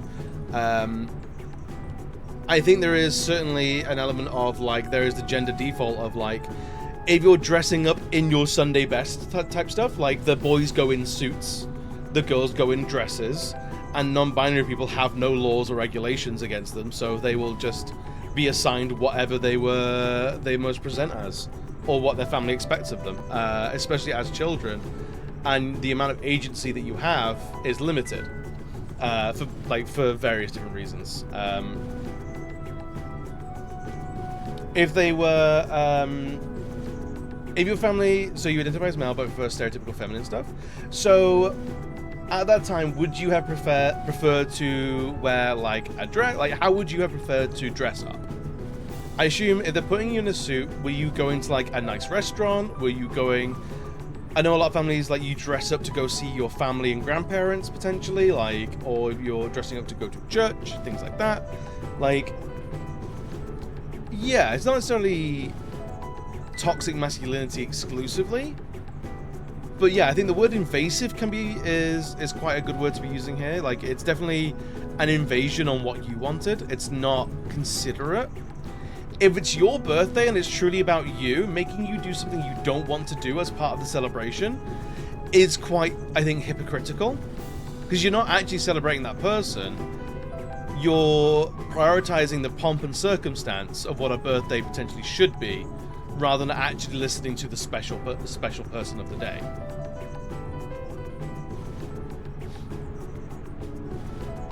Once it's a bit of class with your identity, it can feel very invasive to have people project that on you. But we also kind of expect kids to hate being put in formal clothes, so it's a hard thing to navigate. Yeah. Like, makes a lot of sense. Hell yeah. So, like, I never had anything specific like that, but I do remember when so my very first day of secondary school, I had to wear so school uniform, so shirt, tie, and then a jumper over the top, like a sweater over top, and I fucking hated that. The idea of having like my shirt and then a jumper on top was very much like I could feel every fold of clothing. It wasn't necessarily a gender thing, but it was a comfort thing. Like, it felt uncomfortable. Like, the clothing fit me.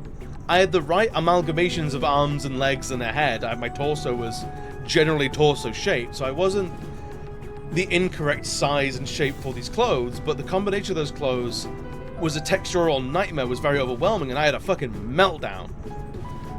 So that was very much an uncomfortable thing for me to do, and my mum at the time, my long-suffering mother, was like, look, this is the uniform, you have to wear this.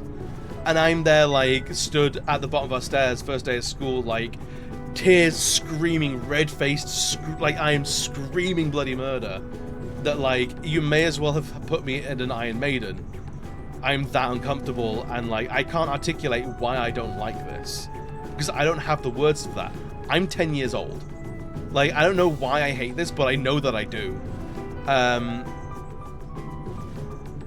while that's not a gender presentation thing, it's definitely like a comfort thing that was flying in the face of what I considered comfortable, like, clothing. For my school, I hate ties. My brain went to this is worthless for any other reason than it looks smart. My brain sees people who wear ties as not smart. So I can definitely vibe with that. I think I don't dislike ties, but I actually dislike things around my neck. If I have some t-shirts that are particularly like high collared, if they're here, if I could just if I just touch my throat here, I can feel this. Like, I can feel this in the back of I feel this here, like in the back of my throat. It feels like my tongue is being pushed against my uvula. Like, that's uncomfortable for me. So clothing to do that all day and all night, I'm like, I'm gonna fucking throw up because it feels like my fingers are down my throat. And is that a rational human response? Probably not, but is that just one of the quirks that makes me me? Yeah. So anytime I was having to do my top button up for school, I would have my top button undone, and this goes into adulthood as well. My top button is undone, and my tie is just tight enough to be able to hold the collar in a position where you can't see that the button's undone. But I think the last time I had my top button undone was probably like 10 years ago. Like, I hate it. I fucking detest it. But it's not, I wouldn't say that's an indication of what I feel about shirts and ties in general. I think people can look good in a suit. Like I think there's nothing inherently wrong with a suit if that person wants to wear that suit, you know?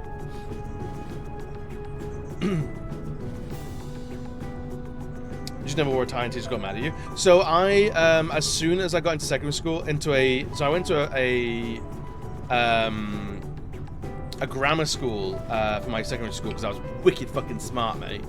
For like the first 6 months of year 7, so my first year of secondary school. And then we moved across the country and I went to an area that didn't do the 11+. So grammar schools weren't a thing in that area. So it was much more like just a secondary school. And the grammar school I went to, I think, had a lot more pomp and circumstance, and it was a bit more hoity-toity than the school I ended up at. Because that school I ended up at had polo shirts as part of the uniform. And you best believe, as soon as I realized polo shirts were an option, I was in polo shirts the rest of my school career. Like, unless it was like I was forced into a shirt, I was wearing a polo shirt. Because polo shirts, you didn't have to have your top button done up at the polo shirt. Because you weren't wearing a tie. But I think, like a good suit can look fucking hot. Like, I think a suit can be dorky and doofy. But they can also be they can be very cool, they can be very flattering. They can really elevate the way someone presents themselves. And it's, a lot of the time, it's just based on vibes and, like, how good the suit is, how well the fit is, how that person carries themselves. Because there is, I think, something to be said about someone's body language changing depending on what they're wearing. Like, there are some people at work, so our office is a dress-down office. I can wear shirts, I can wear a t-shirt and jeans to the office. Some people will wear a suit because it helps them be in work mode. Like, they don't feel like they're in work mode unless they're in a suit. Honestly, fair enough. Let them live. That couldn't be me. But some people, like, it works. And it works for them, and that's okay. Currently control. No, absolutely. I think that goes back into, like, the emotional intelligence of, you think suits look doofy and dorky, but that's you. And as long as you have the emotional intelligence to know, I don't need to run up to everyone who's wearing a suit and go, you look fucking shit, mate. Like, bollocks to you in your tie. I don't like ties, so therefore I don't like them on you, and I think lesser of you. Like, you don't need to tell that person that. And, like, the emotional intelligence is to be able to let that person live. If that person's dressing up, if they go like, I put on a suit and I felt really good. The choice in tie, the choice in jacket, I feel like I look really good. And go like, absolutely, you look fantastic. You feel good, it shows. Made a previous comment about that. Oh, really?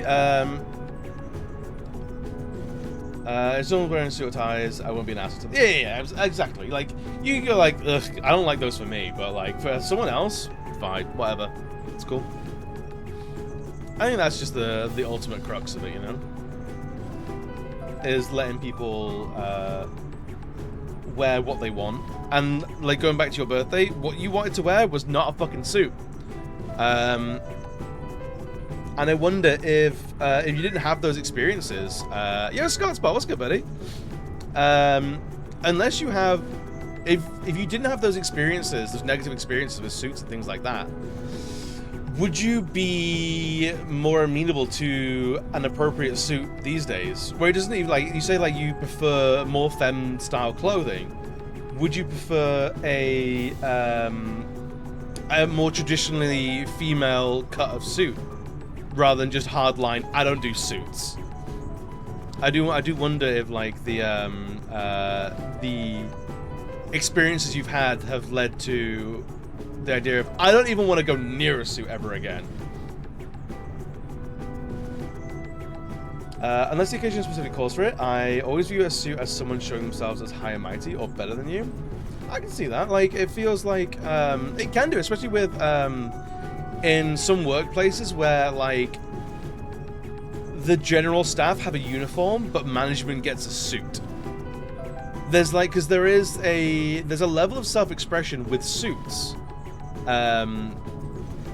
that the management is being afforded. They can choose their tie, they can choose the color of their shirt, they can choose what shoes they want to wear with it, they can express in a certain way, in a way that the people who have to wear the corporate branded uniform cannot. So there is a sort of like, oh, you earn that freedom. I was like, that's icky. So I can absolutely see that that side of things, and I would agree with you in certain circumstances where it does read as high and mighty. You can ask any Brit what they think of 90% of the world's non-suit formal festivity wear, and get that looks like pajamas because we don't have any particular context. We have deep feelings about what clothes are, we just don't notice because they're normalized. Absolutely. I think this is like, dude in a suit, gagging for it. I mean, there's a reason why suit and slut both actually start with S. I think it's because I love colourful things. Men's clothes were dull and bland and boring, and women's clothes were colourful and flamboyant. I think that's absolutely that's absolutely fair. That is I think a very good observation for why you gravitate to certain clothes over other clothes. So would you be fine with more masculine clothes as long as they were colourful and bright and, for lack of a better word, fun? I think fun is potentially a loaded term when we're talking about clothing. So you would so potentially, like, a suit might be more amenable if you have the freedom of choice for a particularly bright or a loud shirt, or maybe a tie that suits you, or like a pattern on the trousers and jacket that is more your taste. I mean, like, you look at like half the suits that RuPaul wears, like some of those are masculine cuts. Some of them are very feminine cuts, but they are always loud, audacious suits. And I know people have various different opinions on RuPaul. I'm not talking about what we think of RuPaul as a human being or as a person. I'm talking about what they get styled in. There's a lot of suits there, and like a lot of them are either unisex or... She fracks in those suits? Whatever happened to that whole like RuPaul fracking thing? Did that ever like happen, or was that like they tried it, they thought about it, and then didn't anymore? Like, what was going on there?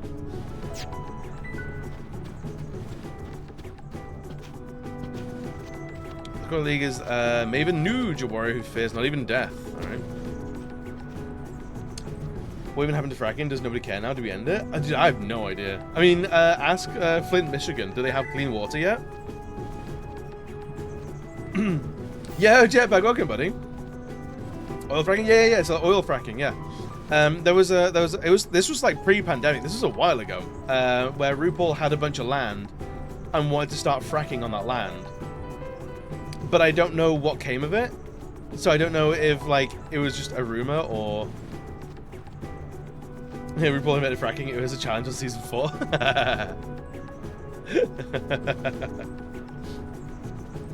That's what I heard, anyway. I don't know what I even have with that.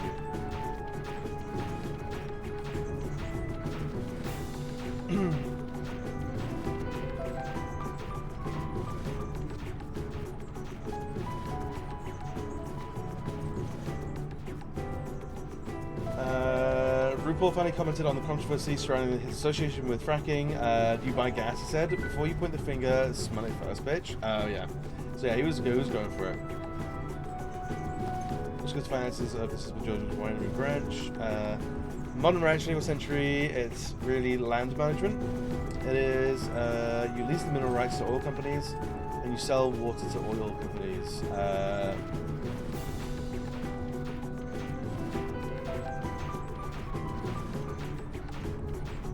Well, Jack being fucking losing the absolute shit from life.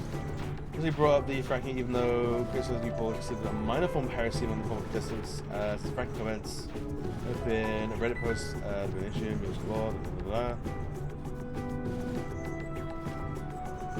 blah. There's no combination of words I can put together that would soothe the mob, Ruth said. But he was the one who brought up the fracking in the first place. So yeah, I think it seems like they went ahead with fracking on their land and make no apologies for it.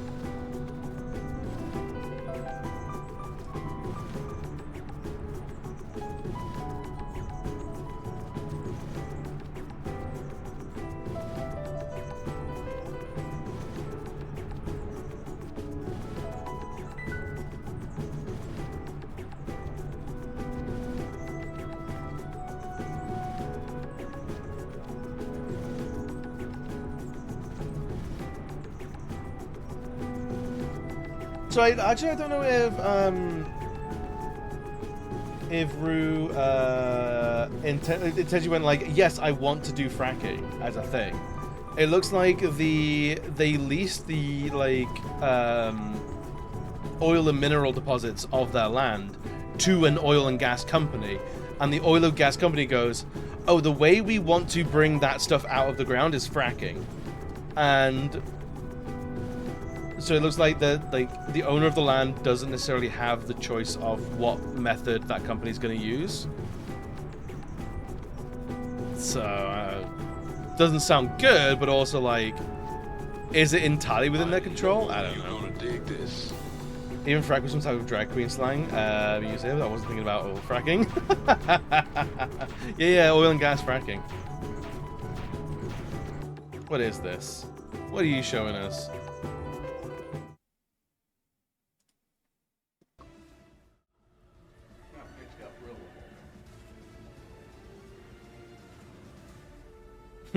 Yeah, I've seen this before.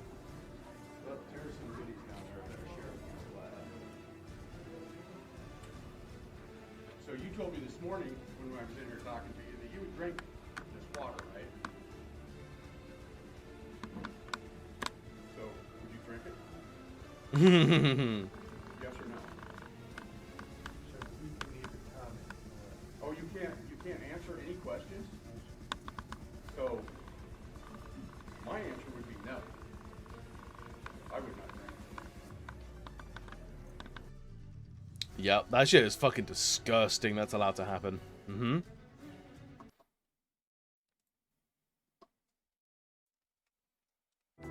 Yeah, fracking, like, is... I don't know much about fracking other than, like, it's demonstratively harmful.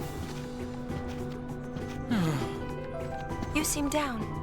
Well, a lot has happened since you brought us the calm. I ended up following Captain Lucille. When she joined the Youth League, so did I. But I'm still stuck playing tour guide. You know, all I want is to ride on a chocobo faster than the wind. You know, all I want... Jubilee should remake this. One fracker versus 20 glasses of frack tower. Now that's a Jubilee interview I would watch. I can never answer when it's questions about the environment. Yup. Because they need to go back to their corporate doms and go, what do I see? What do I do? Youth League's a bit short-handed. Help them out by clearing out the fiends along Mushroom Rock Road. Fiends will attack more often under cover of fog. Keep caution. Alrighty.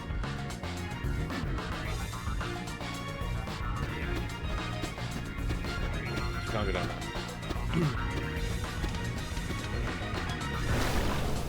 Yeah, it's always, oh, we're gonna hold a town hall about this issue that's affecting the people. Alright, here's some really fucking direct questions like, oh, I can't comment on that. It's like, well, why the fuck are we here? It's because the people that actually make decisions about that don't want to talk to people because they don't want to have to look you in the eye and go, oh, we're actually selling your water rights down the toilet. Sorry, not sorry.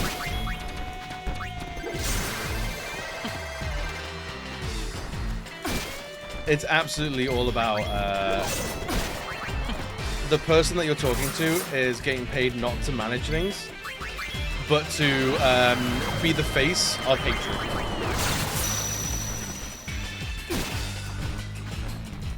Jubilee's been a death for the human race. Jubilee is awful. I've never seen anything good come of it. Never once. It's always just gotcha, like, round table discussions, like one person who thinks trans people should be allowed to live versus people who have actually hung 8 trans people each. And it's like, I don't think these positions are equal.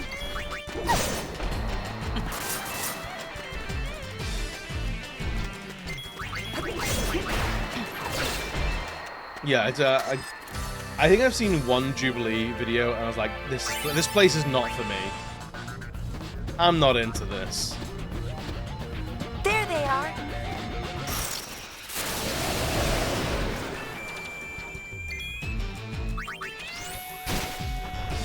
I'm not thinking that this is the place that I particularly want to be.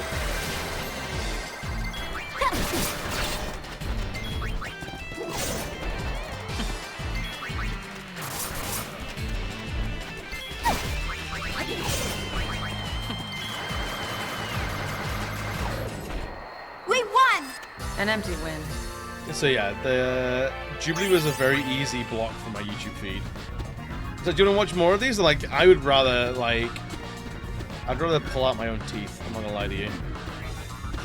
Just no, not at all. How do we get from toxic masculinity to fracking? I'm not mad or upset. I'm just curious. They've been good on there, actually.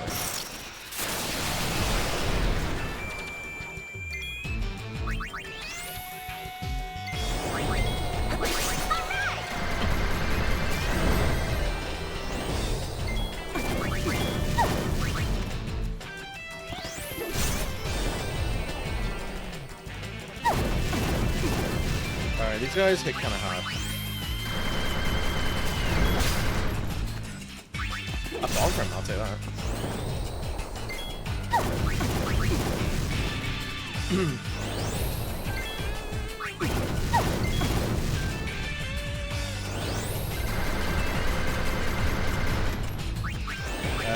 Liquid steel, sure.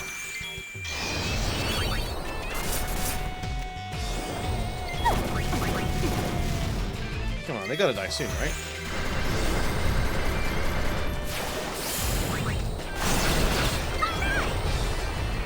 Alright, one down.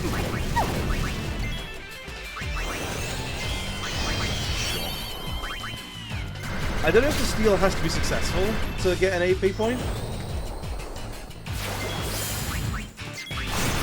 We'll do that, I guess.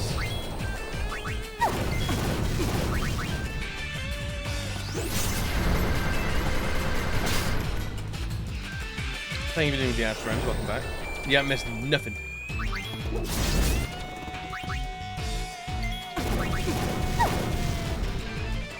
Is there really... Okay. Takers, keepers.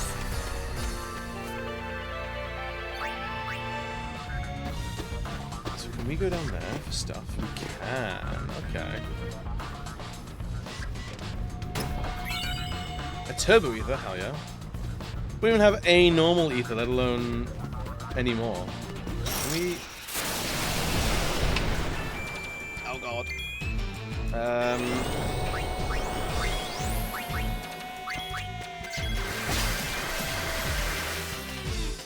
So play Liquid Steel on you.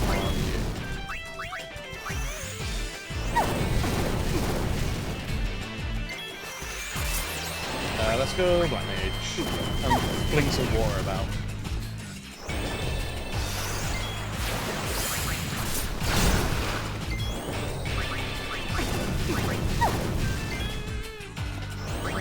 Sure.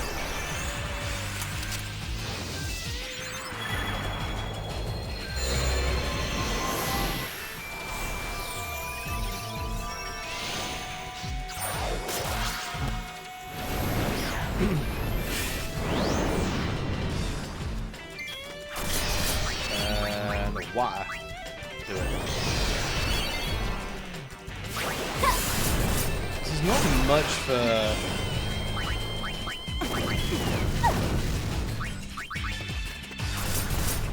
I should have a little bit of damage. Basic attacks. Water does nothing? Why am I even here then?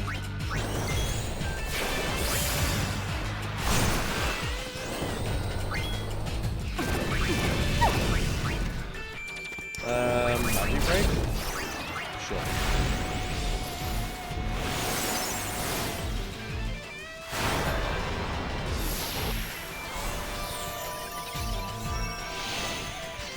The fog in this makes everything so dark and it's so illegible in a fight like this. Oh, you just have great.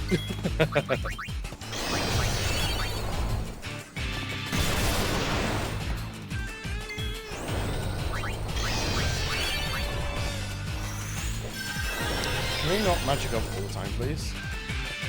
Pain's probably gonna eat shit next as well. Yeah. Yo, Sky, what's good, buddy?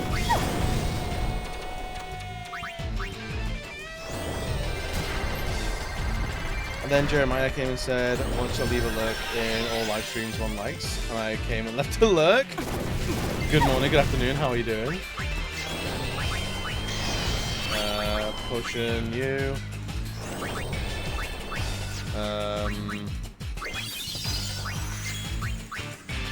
I thought the red elemental healed then. 0 damage? Why is it doing like nothing? How is it the water attack does no damage on the fire element? That feels homophobic, if anything. Another. All right, we're leaving. We're leaving. We're leaving. We're leaving. We're leaving. We're leaving. We are leaving.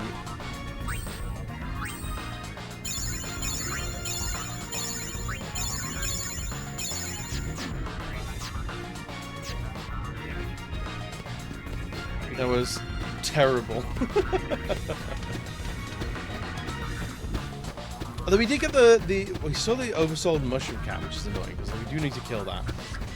Hopefully it appears in the next fight.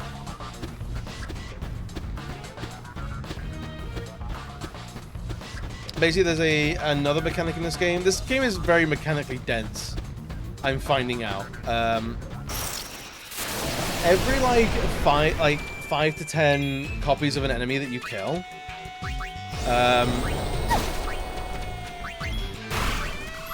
you get an oversold version of that enemy that is stronger in some way, shape, or form.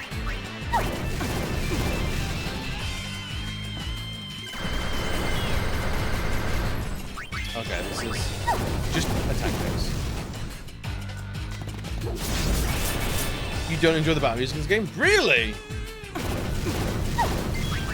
I actually love it.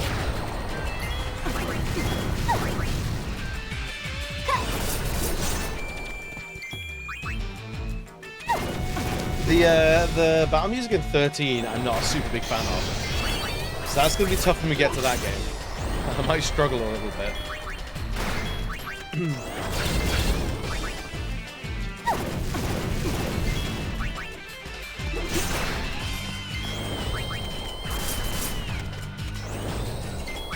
Does it feel like battle music? I can see that. It is definitely a direction that this game has taken.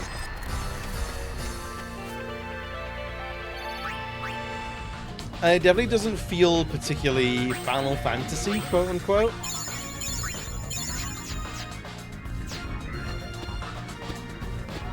So I can see and understand that. This is basically if Totally Spies got a JRPG.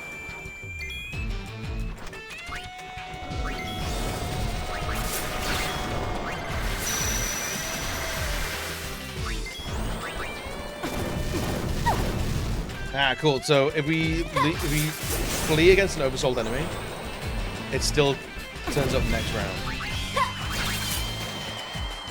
And borrow time 6.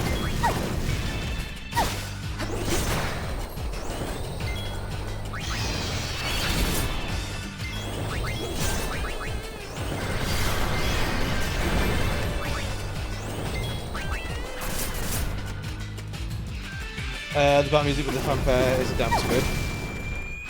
Yeah, I mean, it doesn't really flow from... It's all a little one note. Where it's that, like, someone going crazy on the guitar. That's all it's doing. It's all about music for a totally different style of action. Yeah, there's a lot of choices made in this game, for sure.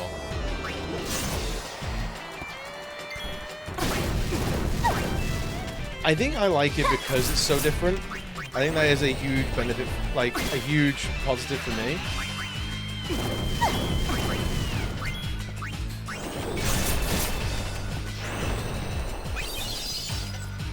Where like this doesn't feel like any other Final Fantasy at all.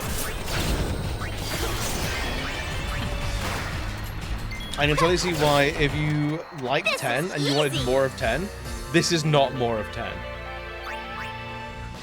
This is its own beast.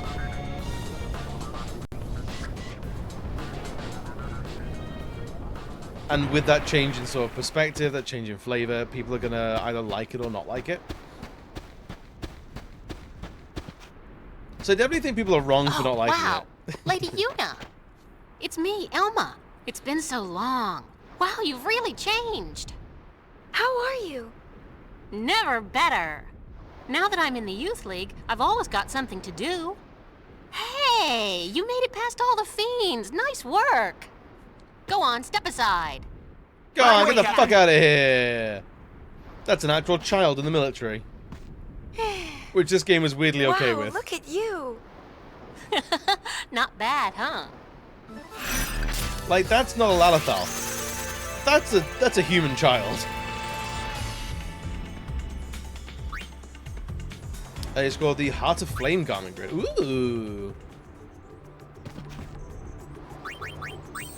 And what does that do? Fire, it uses fire, fire strike. This must be when you make that choice, you go from that to that. Okay. I reckon Pain can have that one.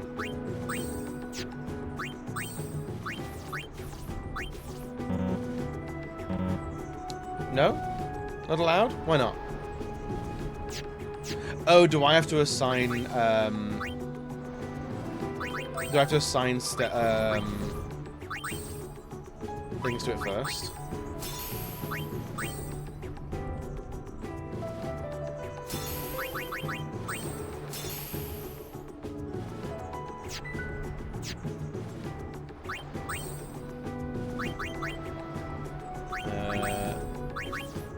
Yeah, so you have to assign jobs to a thing before anything else.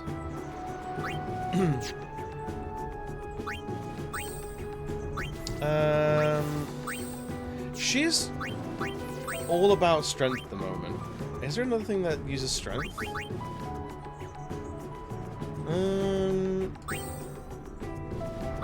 Yeah, go for that one just in case.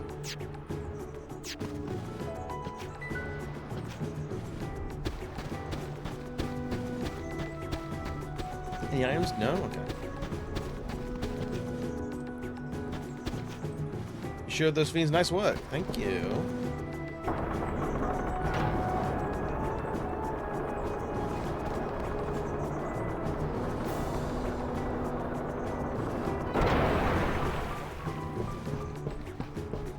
We should be free of fights here, I guess. Maybe? This is Youth League headquarters. The Youth League was formed a year ago by people who opposed New Yevon. Its members claim that in the hands of New Yevon, Spira would only repeat its past mistakes. Their leader is a former crusader named Nuge. Apparently he earned quite a reputation among the Nugie Crusaders. Woogie. Wow, immediately we were attacked by children. If I can swing my sword 500 times, I'll be just like the big guys. Hey, Steve, what's good, buddy? Yeah, fuck you, Yevon, right?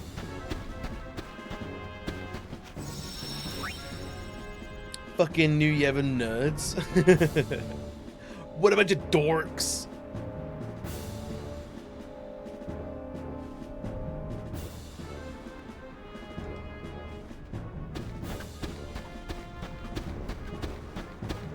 Alright, so we can try to go down here for treasures. The Restless Sleep Garment Grid. Oh, fuck yeah. Sidran, how are you doing today, man? Can you sleep in bio, sleep proof, poison proof, sleep touch, poison touch. Ooh, that's pretty good. Is that L2 Garment Grid? Yeah, wait until I unlock Zombie Nurse and Mannequin Monster. I do not want Restless Sleep. That's why it's such a terrifying thing. You think as many enemies, we can't let our guard down. Okay.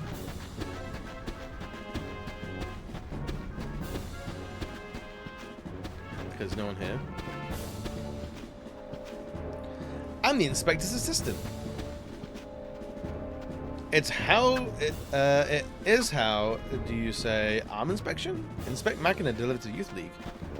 Okay, that's a weird way of writing that down. In my restless sleep, garment grid, I see that town.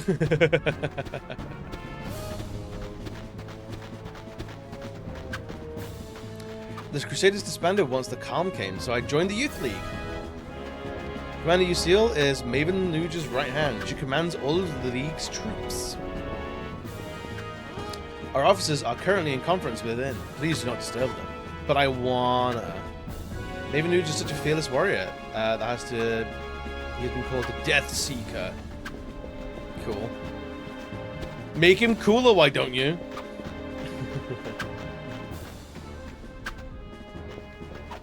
It's been too long, Lady Yuna. I am Lucille, commander of the Youth League forces. It's good to see you. Hiya! I am glad to find you well.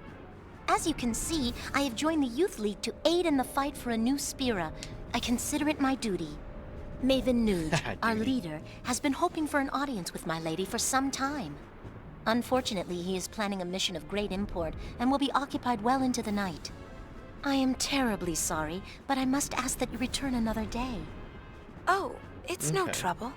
My apologies. The Youth League's looking for spheres too, right? Yes, knowledge of the past is the key to the future, so says the Maven. It is with these words in mind that we seek the spheres of yore. The mission we are planning also revolves around a sphere, but I am sorry. I had best say no more. It is not a matter to be discussed openly. No, I suppose not. My apologies. Hey, I could tell you all our military secrets, but I might not, though. There sure do seem to be a lot of weirdos around here. The Youth League is a motley bunch. Some members certainly have, questionable pasts. Just the other day, a very valuable sphere was stolen almost as soon as we discovered it. The Thief League? No. No, few here would go that far. The Thief League Most is of us are incredible. very devoted. We work hard with Maven Nuge towards our goal of building a new Spira. But the Maven A better insists that Spira, with none be blackjack. turned away, and so the occasional bad seed does slip through. Unfortunately. But I can think of nothing more heartening than were the Lady Yuna to join our cause. That would do the League much good.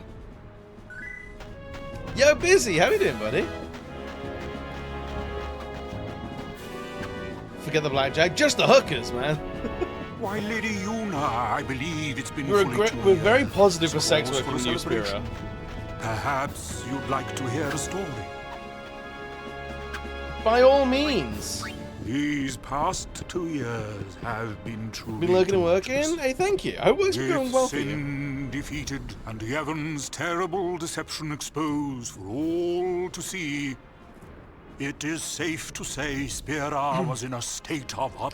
Keeping secrets from Yuna seems like a But it surefire is way to get precisely times such as politely these that murdered often by Yuna 10 inspire to 25 the hours down the greatest line. good. You didn't know this being For the you sequel, see, right? Out of the chaos arose a desire to I forge thought they'd figure it Spira out by now, but no. And They're from this determined to noble be idiots. desire was born a search for truth, championed by people called the Seekers. The Seekers sought out and attempted to set right Spira's history, long concealed. I'm also and sex warped worker in the by mattress actress variety. I support sex They workers. I looked love for that. lessons in that history, lessons to lead Spira into a new age. The Seekers scoured Spira for ancient spheres. So this is hidden probably one of nooks the and most missable crannies over trophies in the game, ages. is letting this guy just ramble They on 4 studied the times. images recorded in those spheres, for they hoped to find within clues to the true nature of Spira's past. Over time, the search for spheres grew quite popular. Some even pursued it as a profession. They, of Makes you think, course, are the sphere Jorah's hunters, astonishing the cool good, outfit. the bad, and I think I've ugly. seen that. To be sure, the majority are interested only in the excitement and adventure of it all. But it is doubtful they comprehend the gravity of their search for truth. Not the gravity. Very doubtful. Doubtful? Doubtful indeed. Where was I? The founder of the Seekers was a man by the name of Tremor. Before the fall of sin, We should Tremor absolutely had remember the been name a Tremor. priest He's one of the in super orders bosses of this Yevon. game. With the Seekers, he had the perfect means of revitalizing At least Spear. Lux hadn't showed it to you. I'd be disappointed. I think I have seen it. Just one short year ago, Tremor founded yet another organization, the New Yevon Party. It was all quite sudden. He took the many Yes, I have spears seen that. collected by the Seekers and hoarded them all to himself. That was recent, Naturally, right? this angered those who had hoped to use the spheres as a key to unlock Was that in Spear's past. All-Star Season 10? What awoke in Tremor's heart that drove him to do this, none can say, save Tremor himself. I should very much like to ask him. But sadly, he has vanished. New Yevon would not release its spheres. Because I am rewatching all of Drag Race. Rallied to its cause. I've got up Their on motto current was, "One thing Drag Race season, at a All-Star time." Season 10. It I think I'm on worked like to season great effect. 9 of Basic. Played on people's fears of the rapid changes Oh, it was sweeping season over 17 Spear. then. It So yeah, I've gave seen them season something 17, to so I'm catching cling up to. from 1 to 16. But there were I'm others almost at the end of who season still 9. harbored ill will toward the name of Yevon. And the man who united them, it was none other than Nuge, the Maven, that is, leader. Which has the of iconic Shea Coulee in it. I don't know if I can't remember if Shea was wins a or member not. of the I think they do. Crusaders. He is a powerful man, once renowned for his fearlessness in battle. His interest in history led him to devote himself to the Seeker's cause. With them, I knew he worked these to collect spheres, these ramblings but in went on, the but I didn't know it end, went on New like Yevon this. would share them with no one. Repulsed by what New Yevon had done, Nuge gathered like-minded people and formed the Youth League.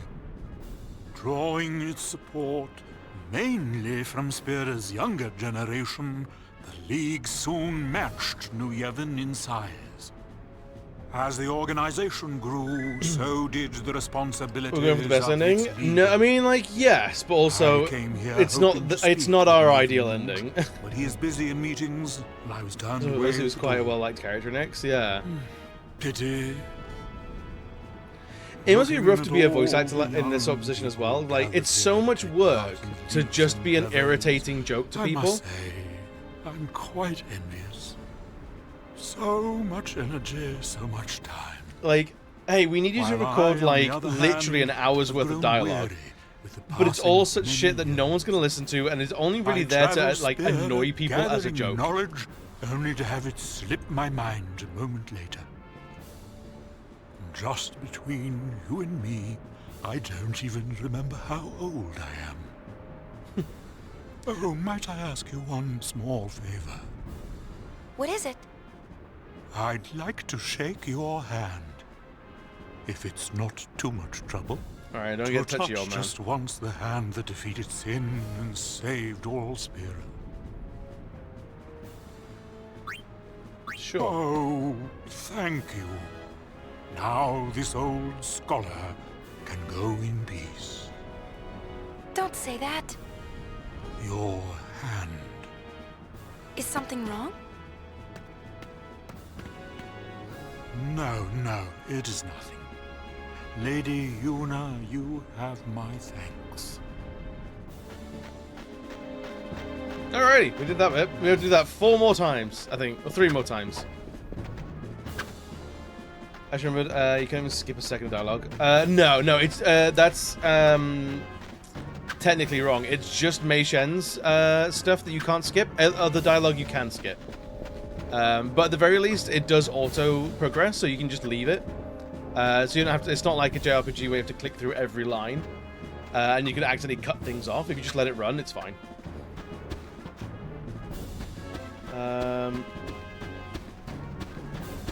So we need to go back and talk to Chocobo Boy again.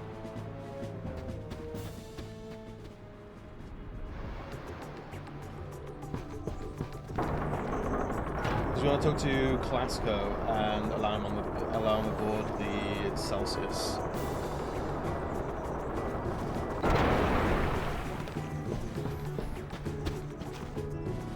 You think headquarters at top of the cliff commander? Lucille is there as good as ever. Alrighty. Anything over this corner? No.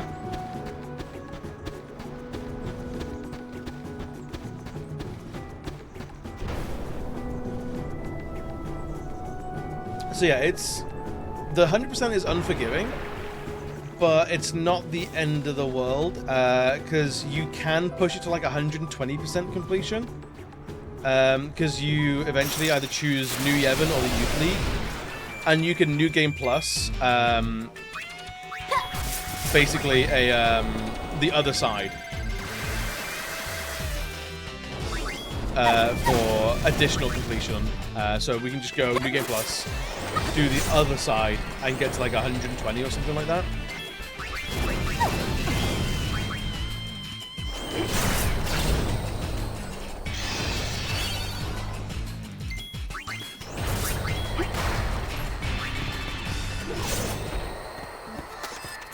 Big game stuff. I almost finished the Gaiden Reach round, about halfway through Rage 2. Started Yakuza 0 for the 20th time, so I can finally finish it for the first time.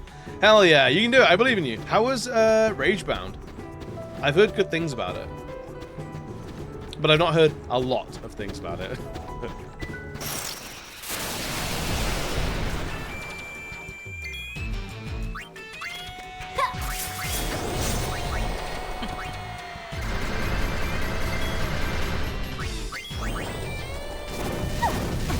Fun about Ultimate, that it kind of sticks around like too long in levels. Oh, really?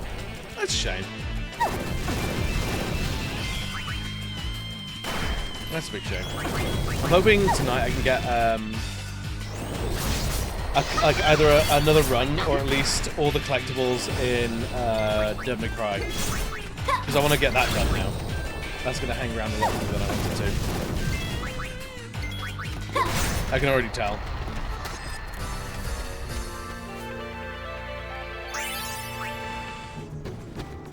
Some levels take 20 minutes to get through because they're longer or because I die a bunch.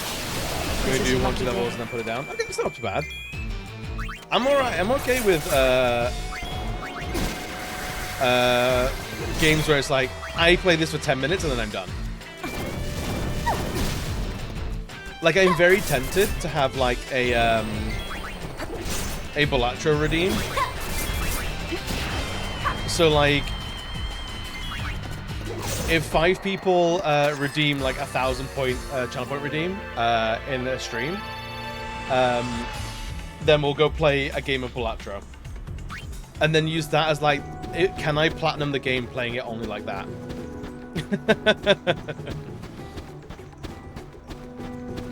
I know it's an abhorrently long game, but can I platinum it only playing it via like channel point redeems?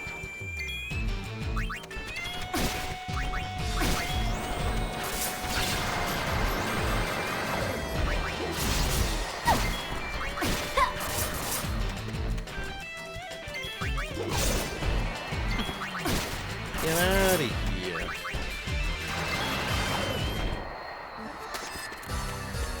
Because I do own Balatro, and I do want to platinum it, but I know that's a huge game.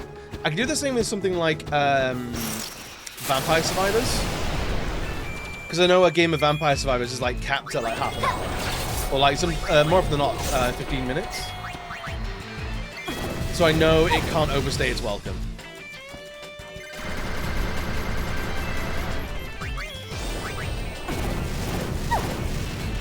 You forgot a short retro game, struggling because nothing right now is catching my eye except for new releases.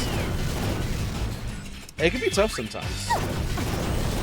I definitely have the... I like the idea of playing a lot of retro game, a lot of short retro games more than I seem to do just playing it.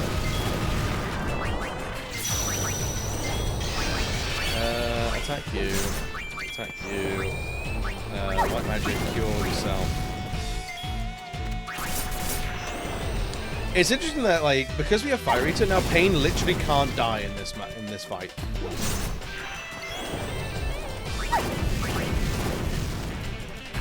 Yuna can, though.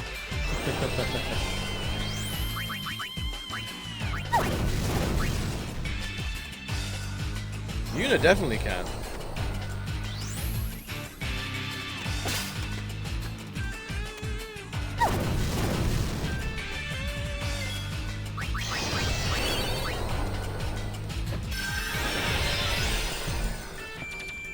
Is she using that on Yuna or is she using it on herself?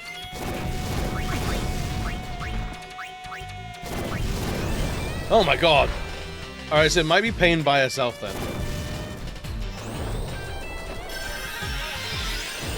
I just want to get to 150k, 1500 years done, and then I'll finally slow down. You said at 1,000.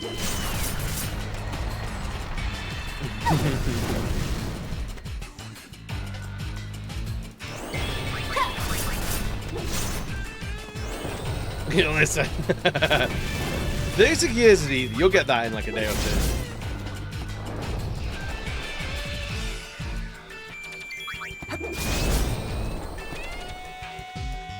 At least being that we have Fire Eater means that if anything we get healed on every attack, which is good.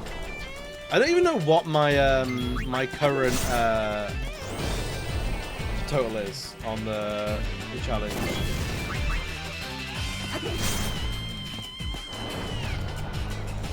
Let's have a look.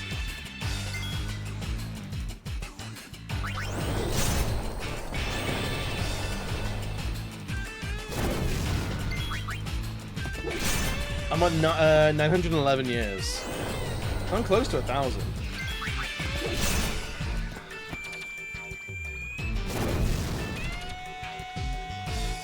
I think actually the years.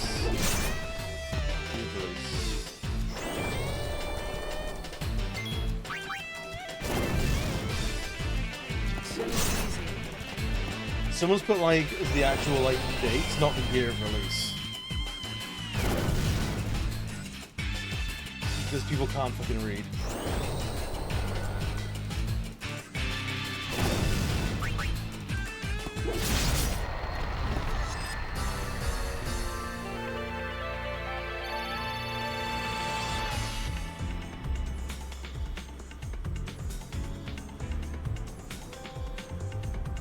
There we go.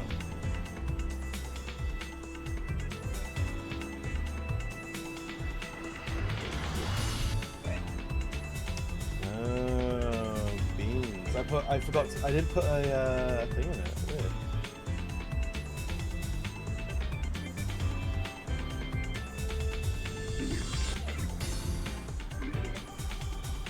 Oh shit! Backlog's down.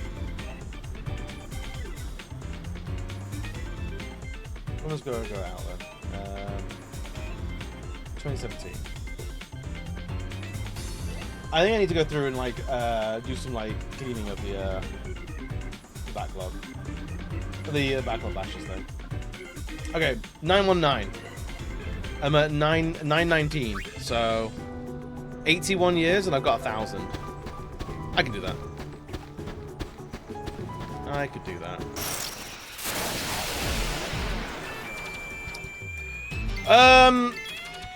Escape!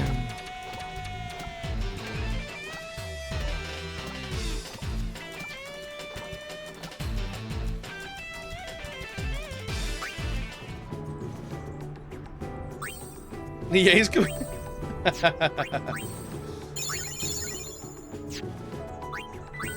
That was honestly terrifying. Yeah, Lemonade, what's good, buddy? Your team dead?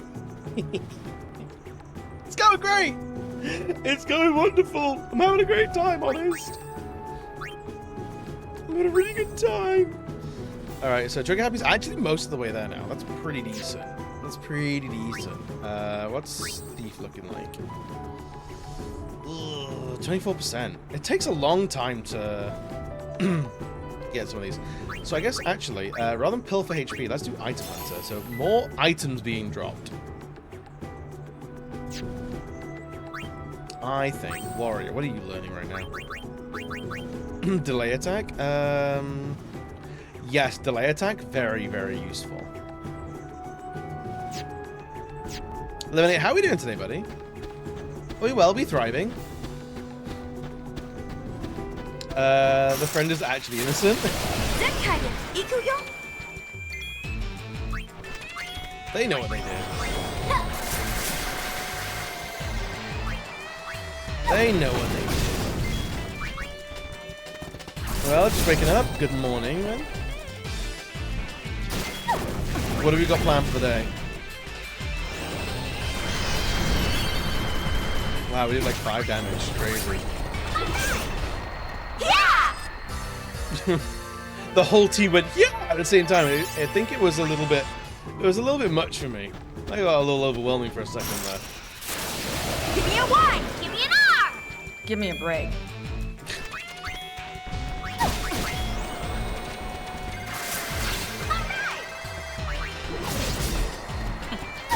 Raymond's very active during sleep, but I work over 1,000 thoughts grown an hour. Ooh, I get nights like that where it's just like I got to think about like a million things at once before I can get to sleep. Every now and again it happens. I need some WD-40 to install a pussy blaster on my toilet. If you call it that, you're asked to leave the store though. A friend has free chicken for you. Ooh. Are we talking like a free chicken, like a living creature, or just like, hey, here's some meat? Don't ask where I got it from. Here comes the print.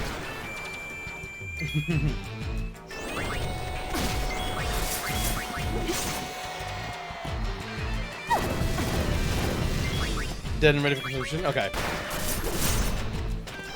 You never asked where the meat came from? It's very rude to do that. It's a great social faux pas. It's like, hey, where was this meat from?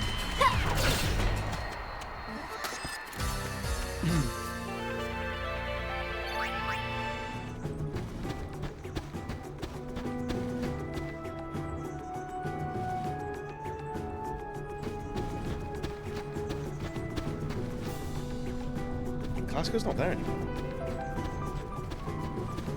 Where'd he go? Are these machines, let's just say, a machina that was albeit refurbished? Some were excavated from the desert, others were purchased from the Bavel. Fair enough. Online order mistake? Maybe it makes sense. That's alright then.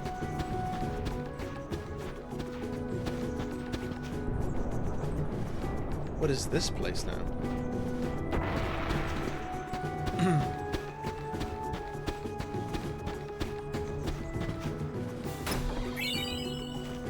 You scored 1,000 kills. Fuck yeah, dude. Wait, was that a thing there? It is. There's a little thing written on that wall. What are you? Alright.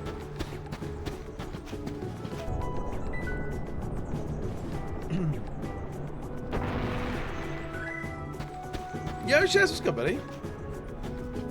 Welcome to Deception. Armageddon was pretty much seeing what would stick by putting a kart racing mode to go with the standard fighting game, story mode, puzzle mode, chess mode, as well as a character maker and a huge roster. Dude, Mortal Kombat Armageddon was the only Mortal Kombat I got into before Mortal Kombat 1, the most recent one. Mortal Kombat Armageddon was an absolute vibe. The kart racer was actually like surprising fun for its time. The little gun bidets in Indonesia, and my first counter was my meat flaps getting blasted away. So they earned the name. Not your meaty flaps. Are you think let's go? We're there for our next exercise, sure.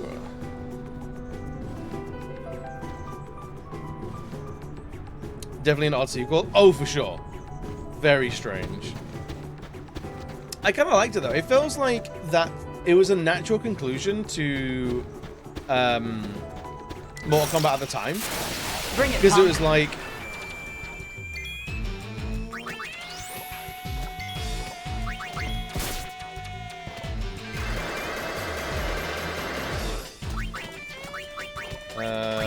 power break.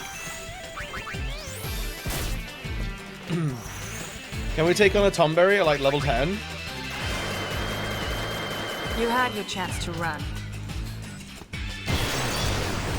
Oh, it guards against it. Okay.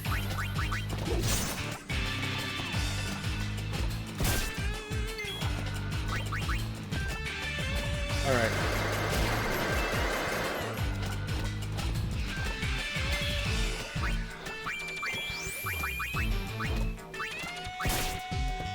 It hits like a truck, man. Couldn't steal anything? God damn it.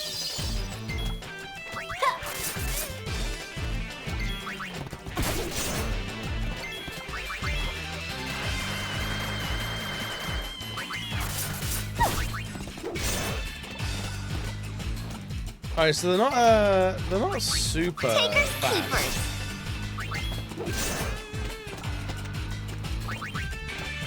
You should probably avoid these. Nah, we're fine right now. It's doing okay.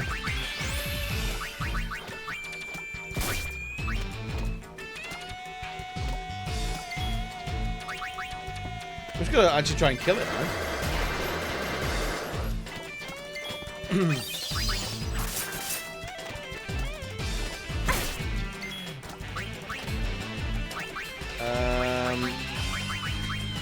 Ice brand, I guess.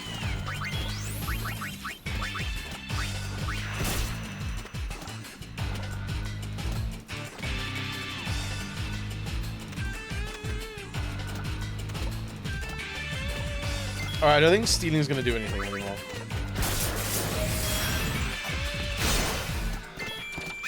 Oh god, I thought that was gonna be it then.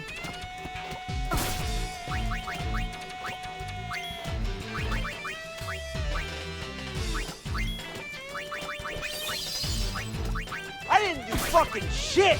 I didn't read shit! Yeah, where's the passion for these other games?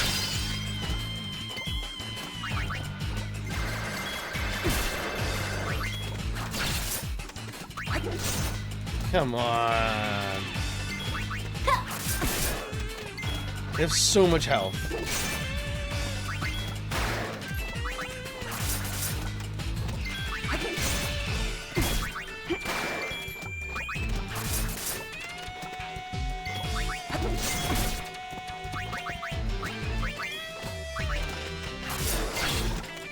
Oh.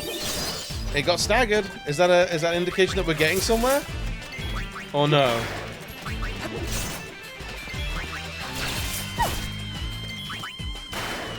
Is this just here to like drain our resources or something?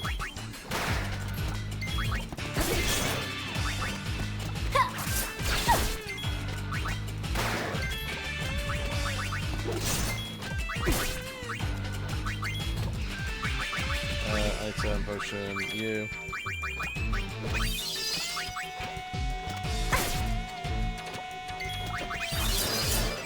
Come on, it's gonna be close, right?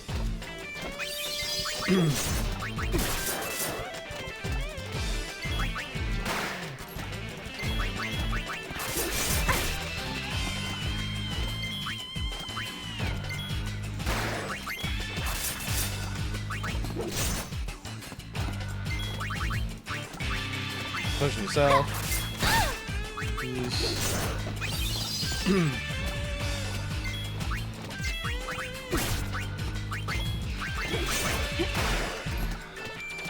When are you done, man?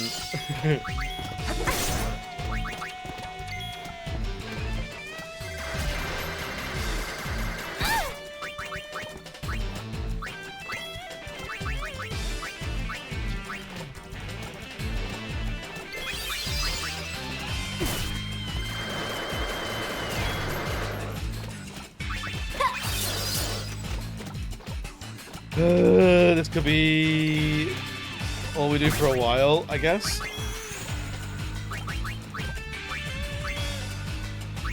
Shimete Yaru.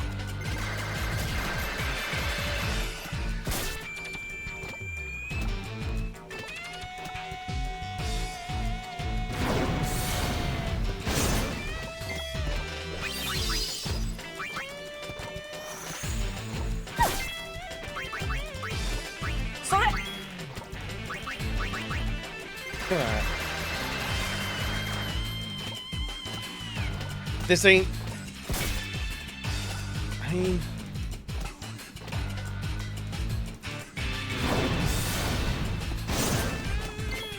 To prosecute our war against the swine, we must first scout their squalid homes.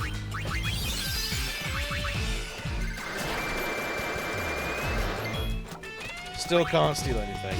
Boo. You can do it? I mean, like... We can do it as long as our source of potions sticks around. But as soon as we run out of potions, we're fucked.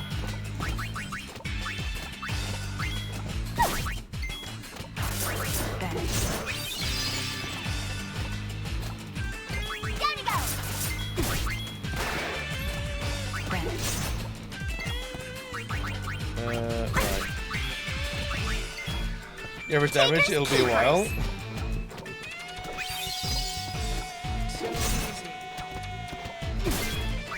I mean, that's assuming you know how much health it has, which I don't.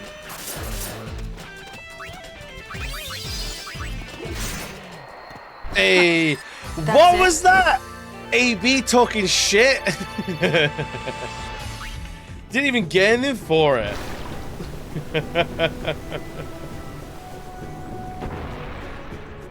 But they have like 8k health, so it should nearly be there. Okay, so they're about 8k. Yeah, that's a lot of health. I ain't talk shit, didn't make fucking shit. Fuck, dude.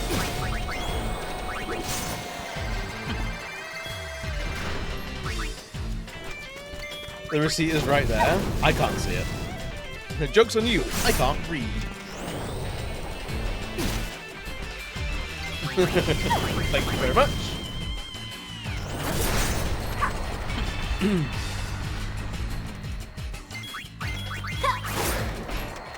Take that!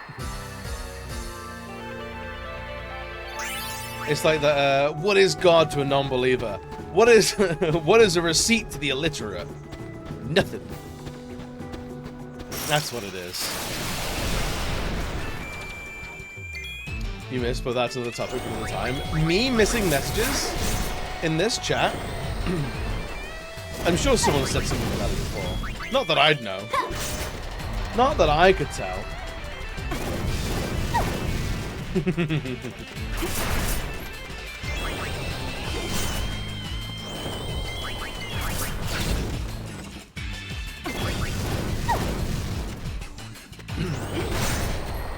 Question of the day answer? Oh god, dude, I can't remember what the question of the day even is. You think that's the problem? I don't even know what the question of the day was to begin with. Don't hold out on me. So, good luck. Checkmate, atheists.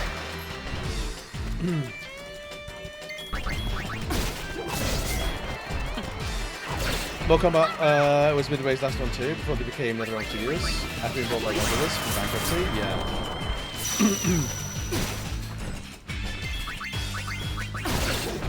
Honestly, I think it's a shame how people considered Mortal Kombat 1. There's a lot of good game in that game. It deserved way better. And now it's been completely sunset. Nothing else. Such a shame.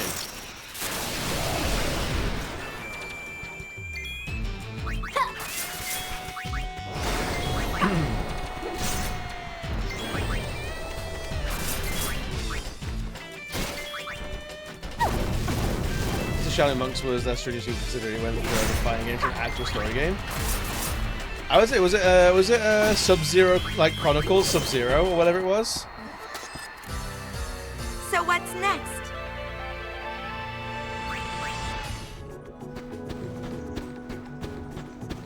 Or was it Mortal Kombat Special Forces? I think it was something else as well.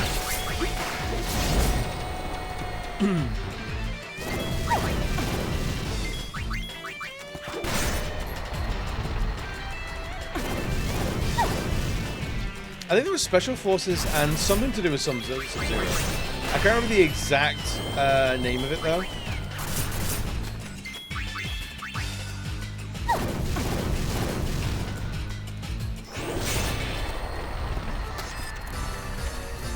It was based on Jax, yeah. I think they were at the time. They were like, "Oh, all of the characters that people love, they're gonna get they're gonna get like their own special game." And they got 2 games into it and went, yeah, we're gonna do fighting games. I think Dirge Cerberus is a spin-off.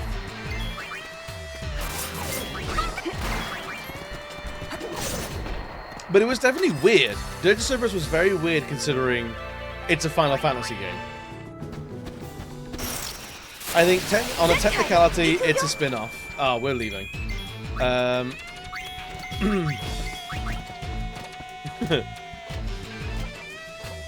But the answer I gave was 2. Twisted Metal 4, Twisted Metal Black, and Croc 2.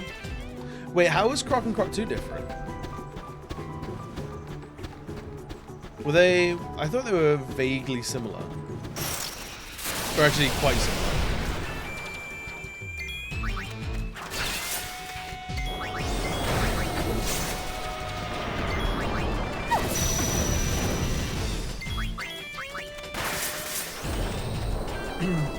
Yeah, City and spin-off. I mean, it's its own game, right? In the same way that, like, Final Fantasy 7 to Final Fantasy 8 is not a sequel, it's its own thing. Dissidia NT is its own thing. Or do you mean Dissidia to Dissidia NT? Was it Dissidia 012 and then Dissidia NT? Yeah, it really was good, buddy. Not necessarily weird, but Jack 2 is jarring different. Oh, that one's been mentioned before, and I fully agree. Jack 2 is bizarre compared to Jak and Daxter. Honorable mention to Zelda 2 compared to Zelda 1. Honestly, fair.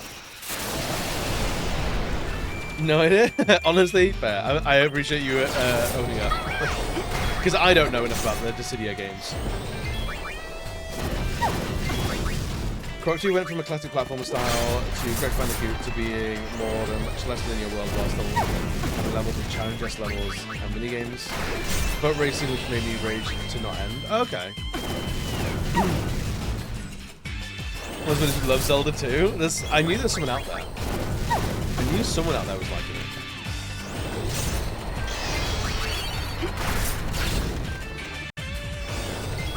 I love Jak and Daxter, I do not care for Jak 2. I hold open contempt for Jak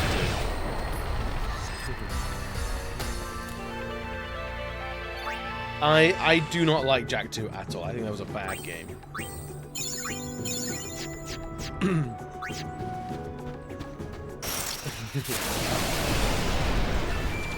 Transition from Fallout 2 to Fallout 3 is quite different. I mean, that's very true. Like, you be a cheeky boy with your tongues out emote. But you're not wrong. Fallout 2 to Fallout 3 were very different games. I do love how most people hate Jak 2. It's just not fun, man. It's depressing shite.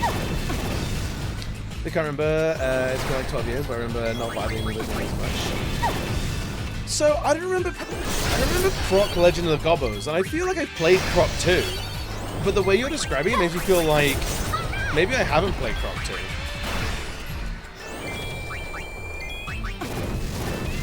Diablo 2 to Diablo 3. Really that different? I know, like there was like 2 generational leaps between Diablo 2 and 3.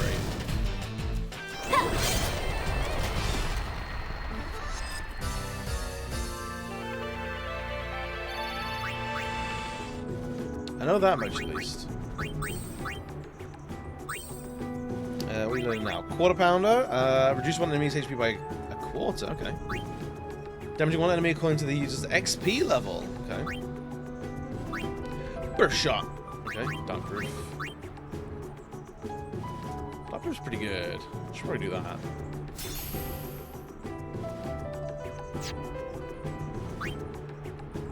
What are you learning? Item Hunter's new there. Sick. What are you learning? Delay attacks? Sick.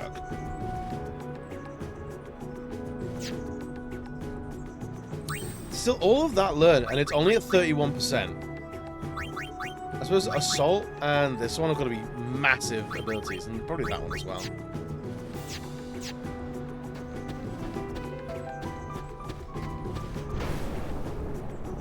Diablo 2 still best Diablo. I've never played a Diablo game. I should do. Talking about bad stuff? No, not bad. Just like weird, like bizarre sequels where like the sequel to this game is nothing like the first one.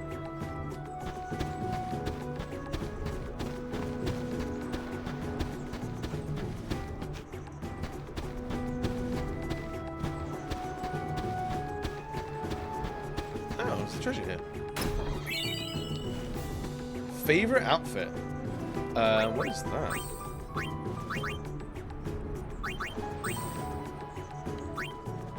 Guards against Itchy. Oh, hell yeah, that's funny. I like that. Was that a good way? No, just completely different. Just out there. Like nothing like the original. Like quality aside. Get it for your PlayStation would be fun. I probably do own it. I probably do. I think Diablo 2 has like a 999-hour platinum. Remember right? Because like you have to beat the game on Nightmare with every character class, or something like that. Castlevania Symphony of the Night compared to whatever trash was happening on the N64. Yeah, Castlevania has had a rough history in 3D. Lightning Returns? Really? Lightning Returns is that different to 13?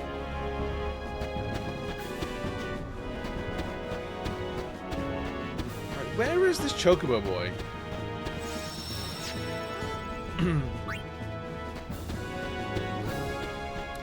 Devil May Cry's a weird spin-off. I would agree with you, actually, to be honest. It is fucking weird that those games are so closely related.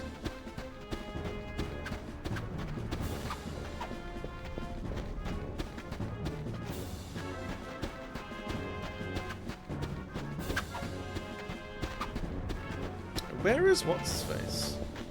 I'm very sorry.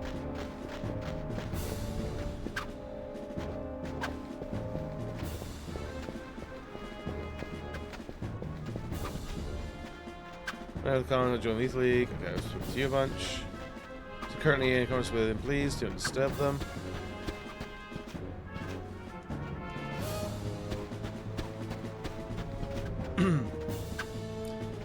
Sweet Home Resident Evil. Ooh, I mean, like, I can see it.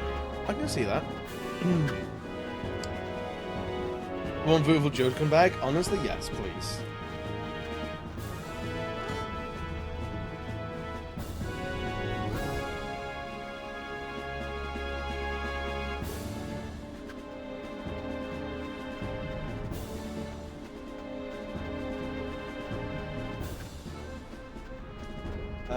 Did you want to know? It's just a talk to classical environmental status.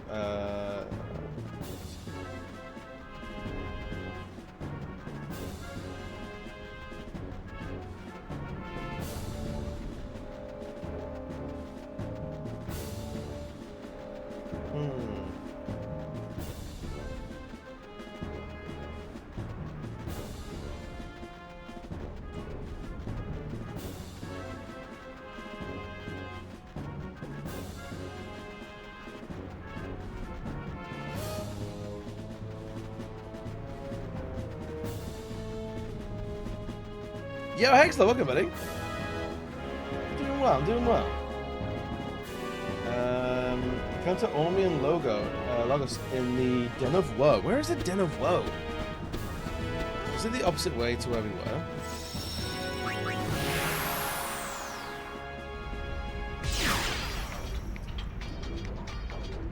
Let's see if Classico actually boarded the ship or not. I'll give you a future weird sequel, the next Far Cry. It's going to be live services, primarily timed events. You think?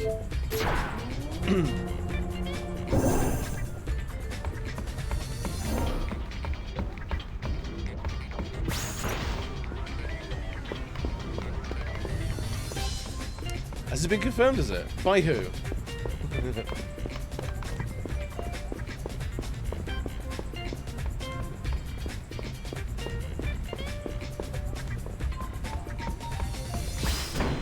By the French.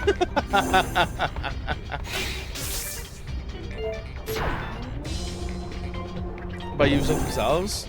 I look forward to that game not doing very well then, and like, and once again, Ubisoft doing shocked Pikachu face. What do you know? You're all good.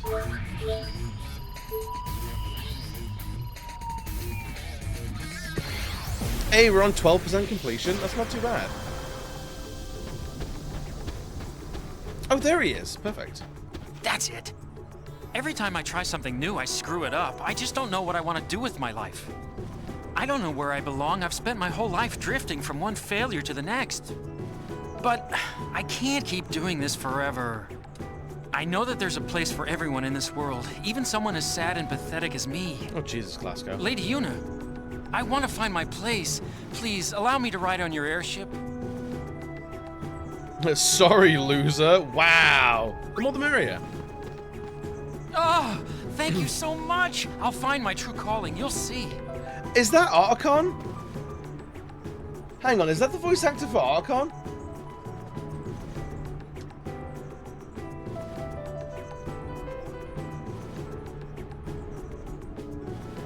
Sounds like Archon, right? Is my name Matt Miller?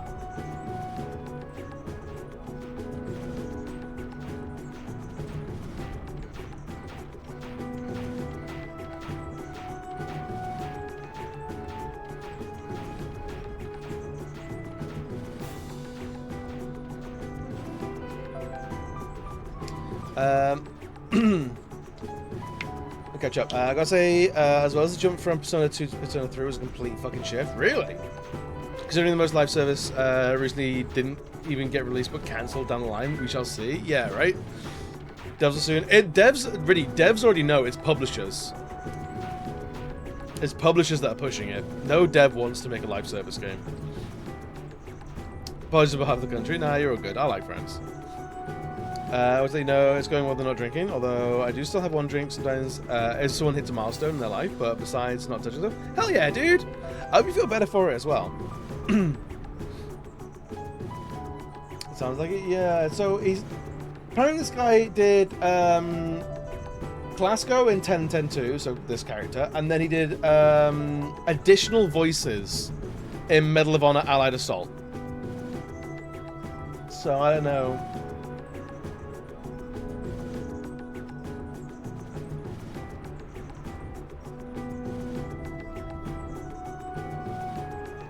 M.K. Miller. So Mark K. Miller.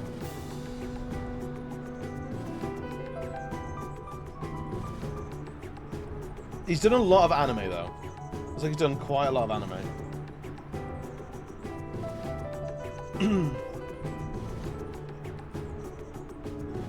Did some Xenosaga.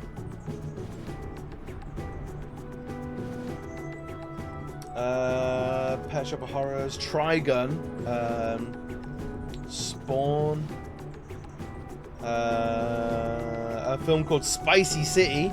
Love that.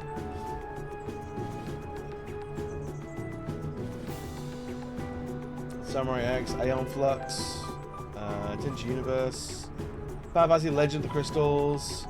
There's a lot more Kiki's Delivery Service. There's a lot more anime and like cartoon voice over the video games, so it's not Archon, which I think is very sad.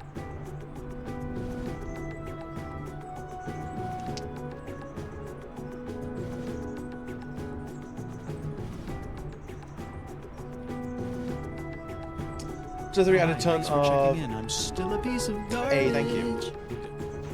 Lubricate the old throat.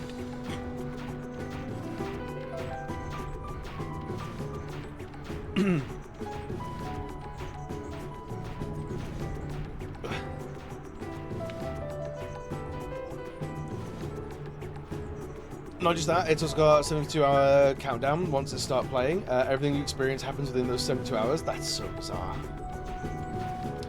Zone 3 added tons of shit. The heavier tones overall were lightened quite a bit. It felt less of an M-rated game than 2 did. The dungeons were vastly different with the technicality and stamina system. They overhauled it entirely, which is why people say 1 and 2 aren't as easy to get into. Oh, okay. They have to shoot themselves to draw out Persona. How dark was 2? Probably quite dark. They fucked that up considering it was literally has people jumping out of a building because they believe they're cursed due to a rumor. That sounds like a Persona game.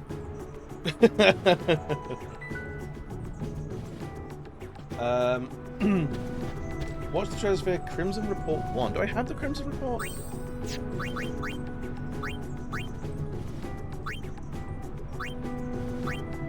I do not.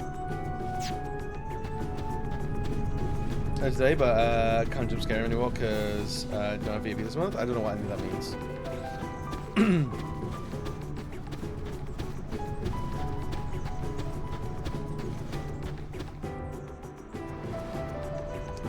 Where is the Den of Woe in this game?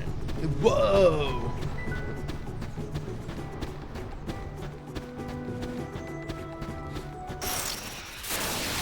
Alright, what goofy goobers we find here? Lizards!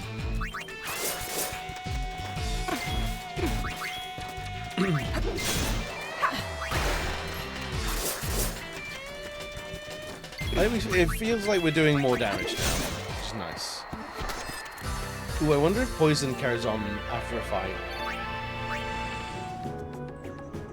It does. Boo! Alright, I hate that.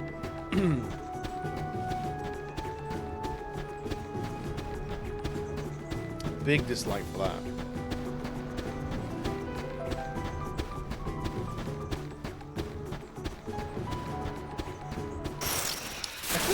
The Den of Woe should be something that's better signpost. Was Den of Woe in the original game? Oh, she's asleep now. God damn it. Armor break. You. Alright,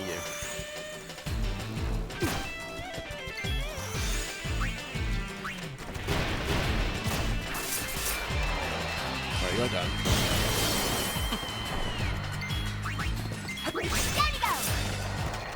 Don't hold out on me. Does sleep carry on after battles? No, so you do wake up after a fight. That's good, at least. Nothing in there. Weird. The weird little nubbin on the map.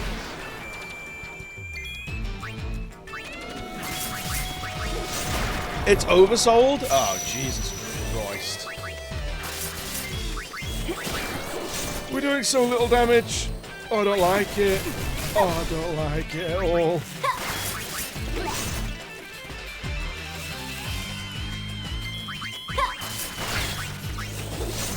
Come on. Come on, be dead. Be dead or faster. Any issues? None, touch wood. I don't know what triggers things to crash. I really don't. A lightning marble. Alright, sick. Alright, Riku, what are you learning now? Slow proof. Let's go through like these abilities. Hopefully we unlock Mug. I suppose Pilfer HP will double as an attack for the thief. So you can still do some damage. That spiritual pressure. Impossible. The game you don't like, if you don't like it, you're not cool? Facts.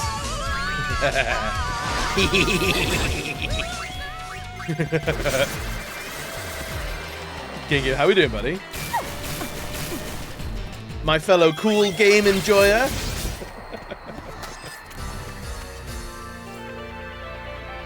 Look at us, just a couple of guys liking good games. Just woken up? I'm so sorry to hear that. Was Abbott on one of these puppies? I will walk, thanks. Pedo. Did you call me a pedo? Little bastard. I make crash logs easy to understand. Oh, I don't get any crash log at all. Or if I do, I've not looked at it. I'm not notified of anything.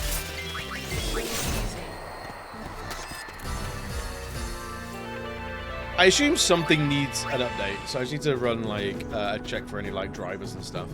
I think is all. After we defeated Sin, people began to distance themselves from the temples. For a long time, Jose Temple was neglected as well. But now...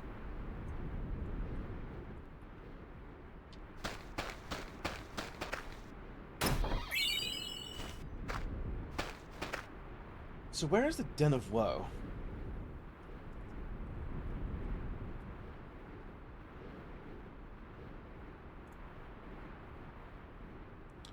Hidden Cave of the Mushroom Rock Ravine, sealed as special spheres. The Den of Woe is a side quest. Unlocking entry the den is 100%.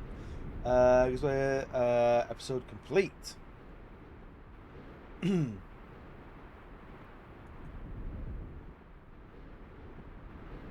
Goodness was found all around the world. Some permanently missable if not picked up at the right time.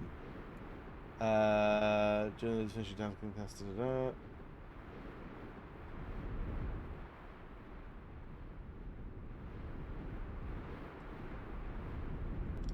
Temple of Woe! Whoa! Basically. I think I might know where it is. We were kind of almost there. Yep, sure. Said a word of that.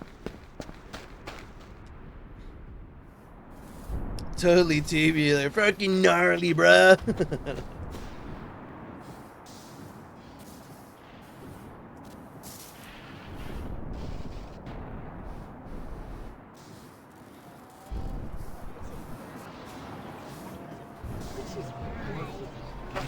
Oh, is this where we meet the leader of New Devon? You're famous, Uni. Better get used to it. All I want's some peace and quiet. Poor thing. She's led such a sheltered life. Maybe she's getting old. Who's getting old? Strange that there's multiple spellings for the name, same word. Obviously, as well. And oh, this guy. That's Gipple, leader of the machine faction. He can be kind of annoying, but he's alright. Okay, let's do some interviews. Bring it! Definitely getting old? Not me. Yeah, he seems alright.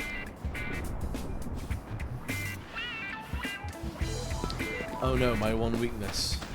Hot JRPG boys. Gipple, one name, right? Am I getting there?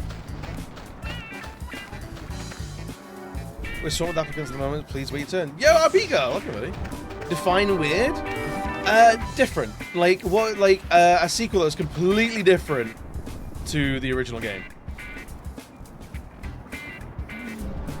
Turn 27. Motherfucker, you're 27? Eat shit. Eat entire bags of shit. You ain't old.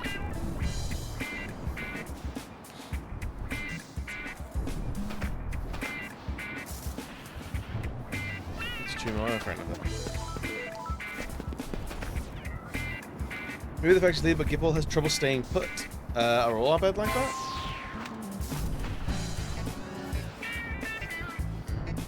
But yeah, dude, honestly, like, I am so against that, yeah, absolutely, I'm 34. But, like, here's the thing. Like, in your 30s, you just stop giving a shit. Like, being old, who gives a shit? I'm just gonna do what I want to do and like vibe out, man. Can't you tell he's 50 soon? Yeah, right. Ancient? Hell yeah. Grizzled. Think aging is anything I'm scared of? Fuck that. Do you know what I worry about? Money. 30's better than your 20s anyway. Facts. You don't get by digging up ancient machina or other treasures. 2 feet in the grave already?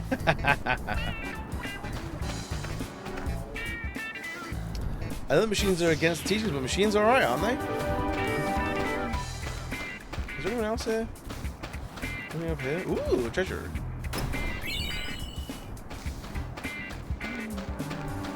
Going on with Eld's joke. Last time I had to run for your life. Good. That's how that works.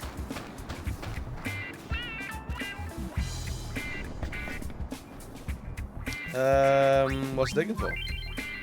Digging for research and building materials in the Beacon Out Desert. Those materials are used for the machine faction. Okay. Your wages paid on site. If you find something of value, your wages will go up. You can keep any items we don't need for research purposes. Alright, fair enough. I was gonna say he changed his clothes. It's hot in the desert. But he's too stupid to listen to a word I'm saying. Amateurs. Now he's threatening me with not letting me dig. I'm gonna dig like there's no tomorrow, and there's no one's gonna stop me. This dude's fucking weird, man. People are still lining up for a piece of his ass, right? As all as you make yourself, 29, have another 36 before I say fuck it, I'm rotting here, let on, right? Honestly, here's the thing, right? Having known a bunch of people in their 30s, there are people who've just aged themselves so much. They're going like, I've decided I'm old, I don't do new things anymore. And it's like, it's the most exhausting shit. Like, if you're gonna like go, I don't know how technology works anymore, I'm too old, all the kids are wrong. I'm like, well, then fuck off.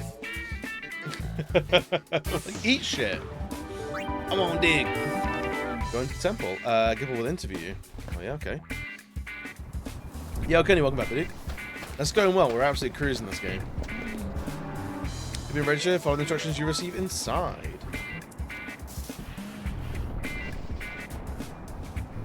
No, I'll just a sour asshole, right? About age, but I think it's partly to never celebrate my birthday. I don't do much for my birthday. I don't do a lot. Irigi meto e donja fa 3 people.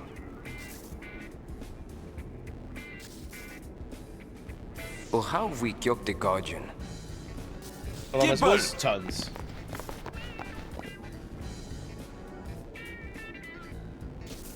Huh? Hello. You, here for an interview? Uh-huh. The Great High Summoner wants an interview? Bitch about the new generations. Yup. Former summoner. Alright, follow me. Alright, Primer, hell yeah. Do we talk to these guys? This game's so cunty. Dude, I fucking love it so much. It's important to think things through before assembling a machine. Otherwise, you end up with a mystery part left over at the end. Been there. Let's go. Why machines? Sure.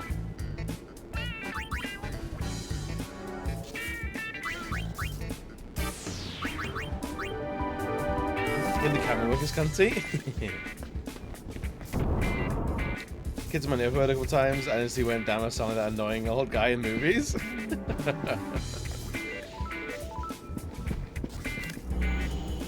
You're not registered member of the evacuation crew. Please try again once you complete registration. Fair enough.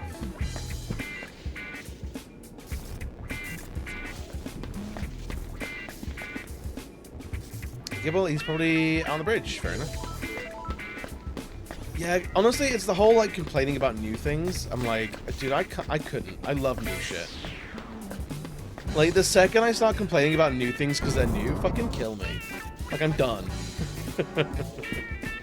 There's zero reason for me to be around if I'm going to complain about, oh, no, things are new. They're not like they used to be. Like, eat shit.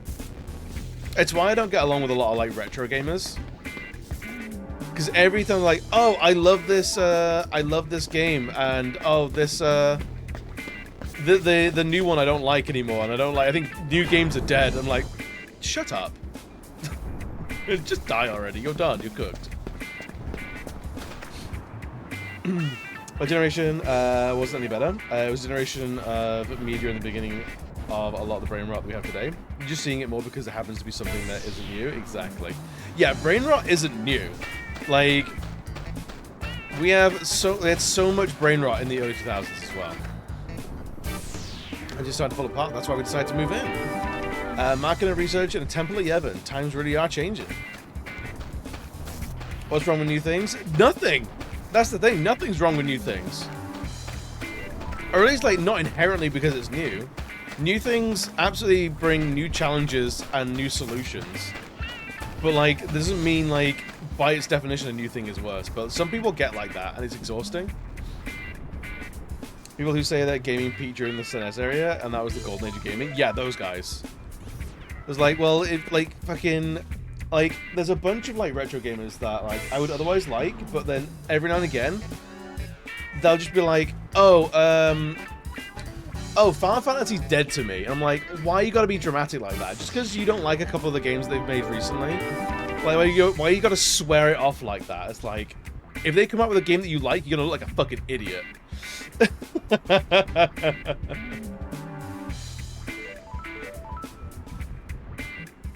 Things that we don't enjoy, I do wish it goes back to certain older games, but there are plenty of things that are great. There's nothing wrong with liking old things. But when people go like, oh, new games are dead, or like Coney's saying with his father-in-law, it's like, oh, cards ended in 2004, and he has this junk, like, shut up! Shut up! How exhausting is that mentality? Never been this close to a celebrity before. Nice shot! I could get used to this. Yo, why he sounded like that though? Let's not. Well, if it isn't Sid's girl, how you been? Hey, I have a name. Huh. Brother doing okay? He has a name Same as well. as ever. Buddy's around too. Same as ever is right. Oh, you! Payne. Nice to meet you. Huh? We're here for the interview. Right. The interview.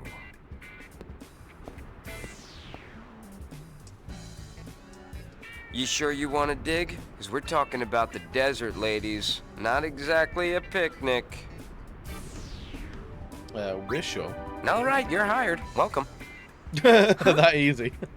You are hired. Don't know why a superstar like you would want to play in the sand. Well, do what you gotta do. Anyways, I've done what I can. Dig to your heart's content. Thanks. Show this letter to a woman named Nadala. You'll find her in the Beacon Hill Desert. Just go to the desert. Anywhere in the desert. Happy digging!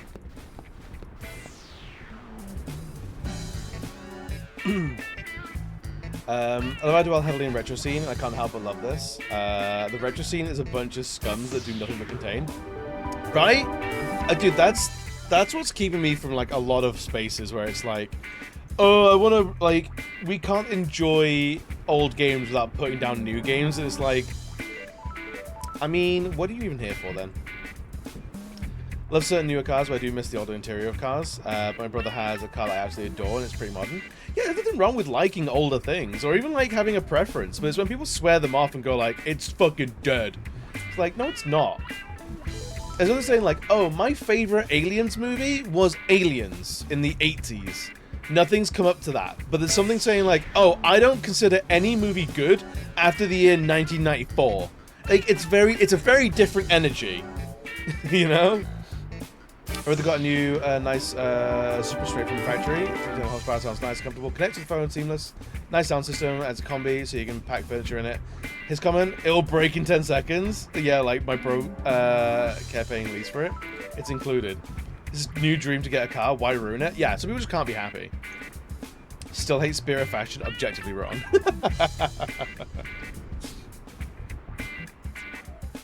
My only issue with this game is that they could have just made Unit 19 and Riku 18, but they decided to leave Riku at 17. But that's just an ever-present gripe with Japanese media. Yeah. In advance, well, thank you for the company and amazing. Hey, Pat, have a good one, buddy. Be good, yeah?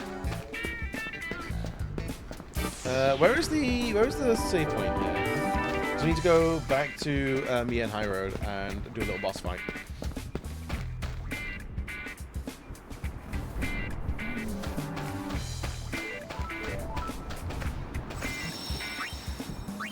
Yeah, there's a few retro streamers that I'm like, yeah, they're cool, but don't mention the PS3 to them. They don't like it. Like, they get really funny about it. I want to like use half skirt to come into fashion. Just start wearing it. Start wearing it and be cool. It'll catch on. You can do it. I believe in you.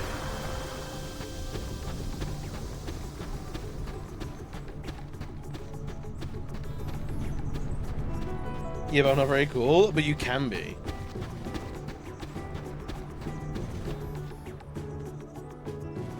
The thing with cool is you just gotta start not caring. I mean,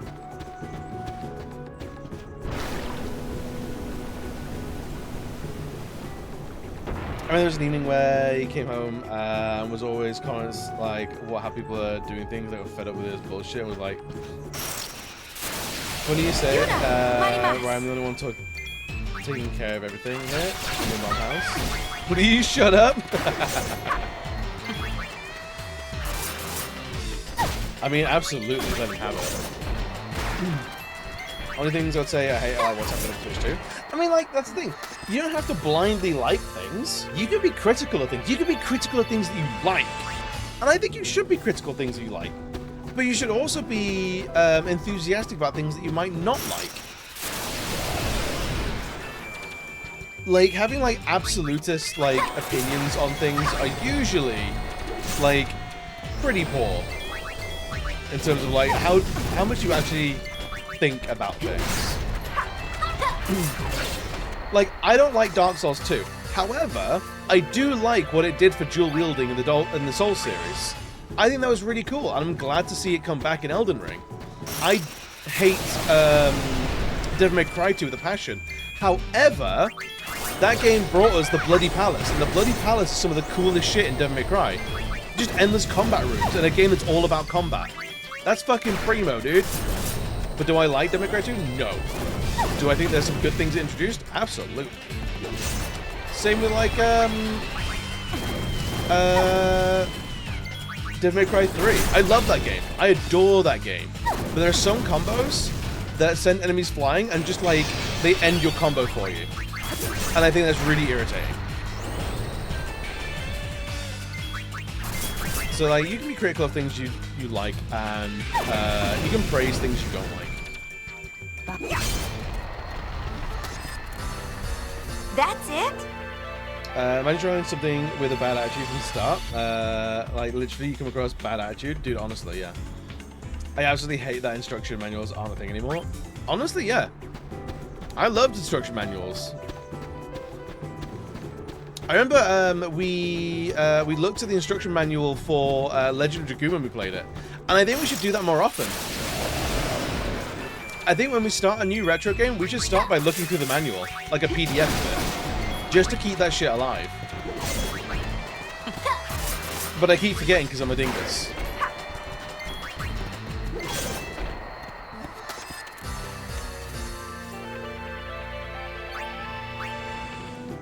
I hate the new Pokemons with a passion, but there are still Pokemon in it that I actually love, and that's why you still play the games. See, I like the newer Pokemon games, but I also want them to be better. I want more from them.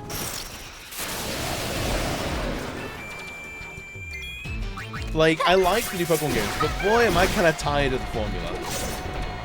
So when I was just like, oh, I don't like the new Pokemon games, I'm like, I get it.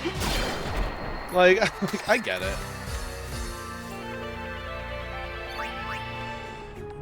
I know a potentially shitty take on the whole Japanese media thing that is, while they make it relatively disgusting at times, with how they portray people under 18, I straight up don't sexualize video game characters either.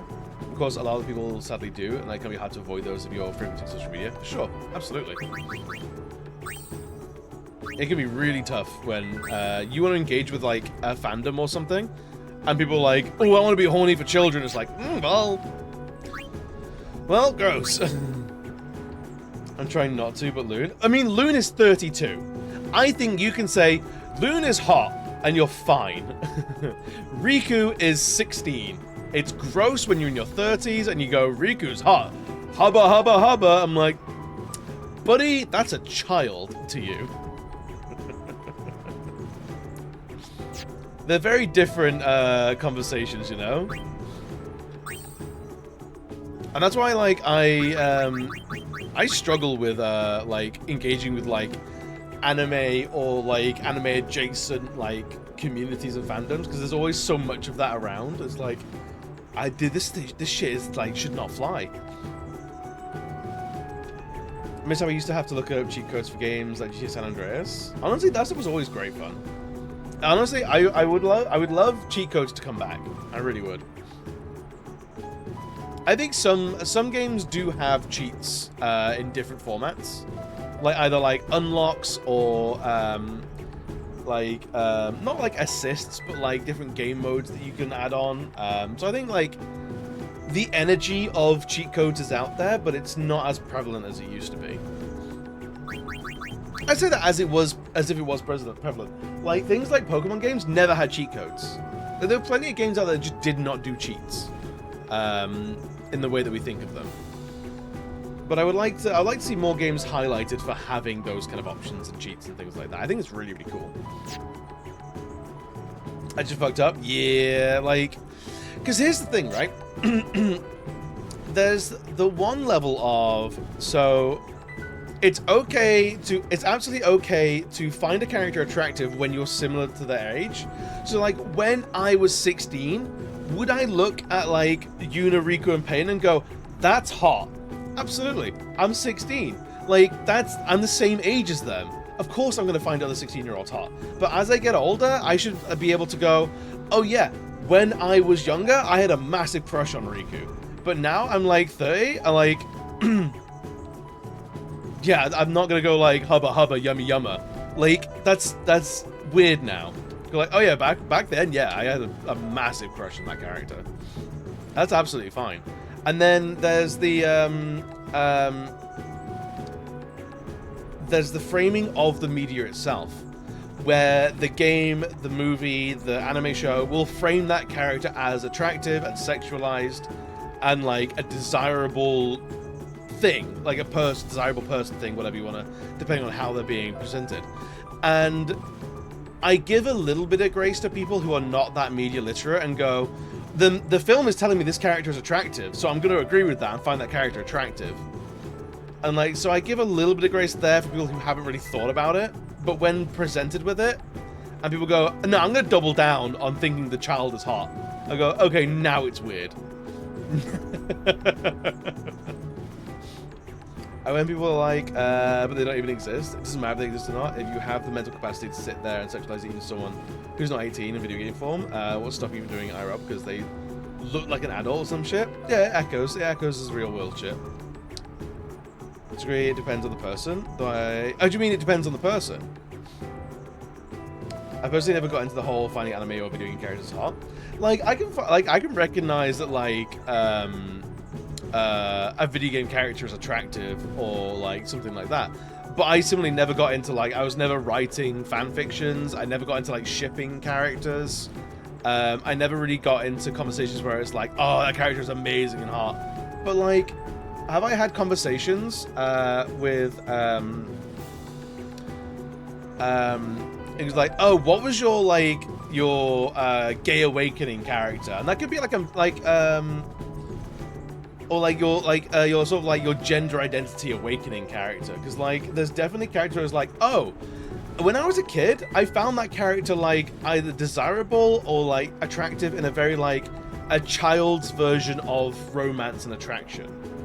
Whereas like watching something, I was like, do I want to be like that character or do I want to hang out with that character? I don't have the emotional maturity to articulate the things that I'm now feeling, you know? I think that's absolutely fine. I don't know if it's a hot take or not, but I kind of hate when adult cosplayers dress as underage characters, especially if it's like an overly sexualized outfit. It can be icky. It can be icky, but also like, if like, here's the thing: if you genuinely like that character, like sexualized or not, like if a character is young and is sexualized, it doesn't mean you can't like that character. And if you like that character, want to cosplay that character, of course it's going to be inherently sexualized. So I understand where you're coming from on that. I don't know if I'm fully with you in that camp, but I hope we can still be friends. An idea. Question today: Far Cry and Far Cry 2. You basically go from superpowers to human trauma. It was so different. It's very true. I love the enemy Antifaretta from a commonplace to World's Strongest, but the vampire character is at least 300 years old. It's still physically a child, and that I hate because it's a great anime, but it annoys you. I think honestly, there is a great. There are a few vampire series that have done this vampire was turned as a child, and now they're like 500 years old. And there are ones that do it really well and like use it to start a very interesting conversation. And ones that just use it as like, hey, this is a sexy child, but it's fine because they're 300 years old. And like, that's icky. But there's also like, there was a movie where a vampire or a kid was turned into a vampire at like 13 or something like that. They were young, like prepubescent, like young, like tween to teens. And they're now like 1,000 years old. And they've grown up and they've matured. Is it Interview with a Vampire? I think They turned a child in that. I remember that. But this one where the child is actually like, hey, look, yeah, I am an adult now, and I have desires, I have wants, but the only people that desire me are fucking perverts. So what am I gonna do? So it wasn't so much as like, it wasn't telling the viewer, find this child sexy. It was, this person is in the body of a child, and they've grown up to a point where they have appropriately adult desires because they are of age, but their physical body has not changed. And now the only people that are interested in them legitimately are like genuine deviants, like actually horrible people. So like like the whole concept of sex and attraction for that person is very difficult, and it's a very interesting thought experiment for that character. But you see how it's different, and it's framed in a way where it's not just like, hey look, sexy child. It's just, it's something a little bit, it's a much better framing of that sort of thing. I love it. Even Tomb Raider Into Darkness. What was it even about? They tried to do some wild shit. They did. They tried to do like a lot of mystical shit in that game, I think. Cosplay isn't sex, and I think is the barrier there. I think that's a fair comment. Cosplay isn't sex. Claudia turned when she was 5. Yeah. Gigi has smashing people with dildos. It's done very maturely and properly. Exactly. So like, I think the whole like conversation of children in media and things like that, like there's way more to be said there, but like I don't think a lot of people have the actual chops to talk about the subjects without coming across as like really icky.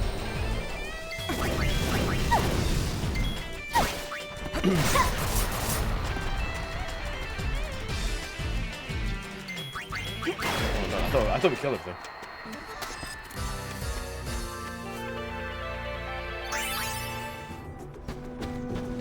Alright. We found where we need to be going. There's no item here though, that's trash.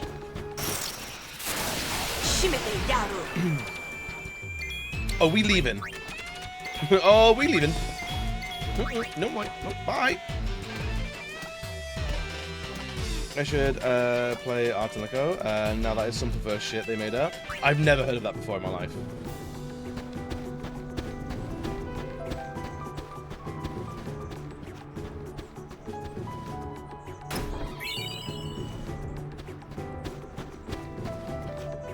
For that series, I have no context for whatever that show is,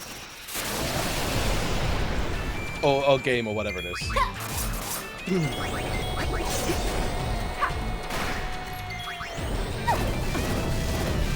Game series? What is it about?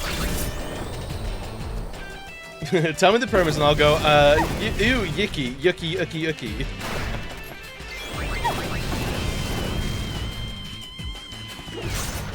And that's the thing, like, I feel like when I talk about like things that are portrayed icky in media, it's not me saying we should never talk about these things in media. It's that like if you want to talk about those things, you've got to know what you're talking about, rather than just going like, I want to talk about this and then saying some really dumb shit.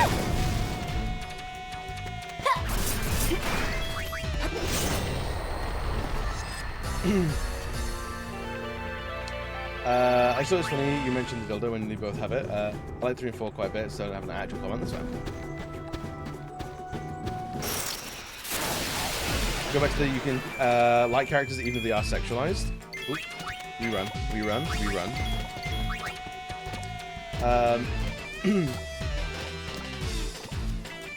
You can like characters even if they're sexualized by others. Because I love God of War ever since I was a kid, but I say that now as an adult, I get weird looks because those people with the low funny and Victorian. Yes.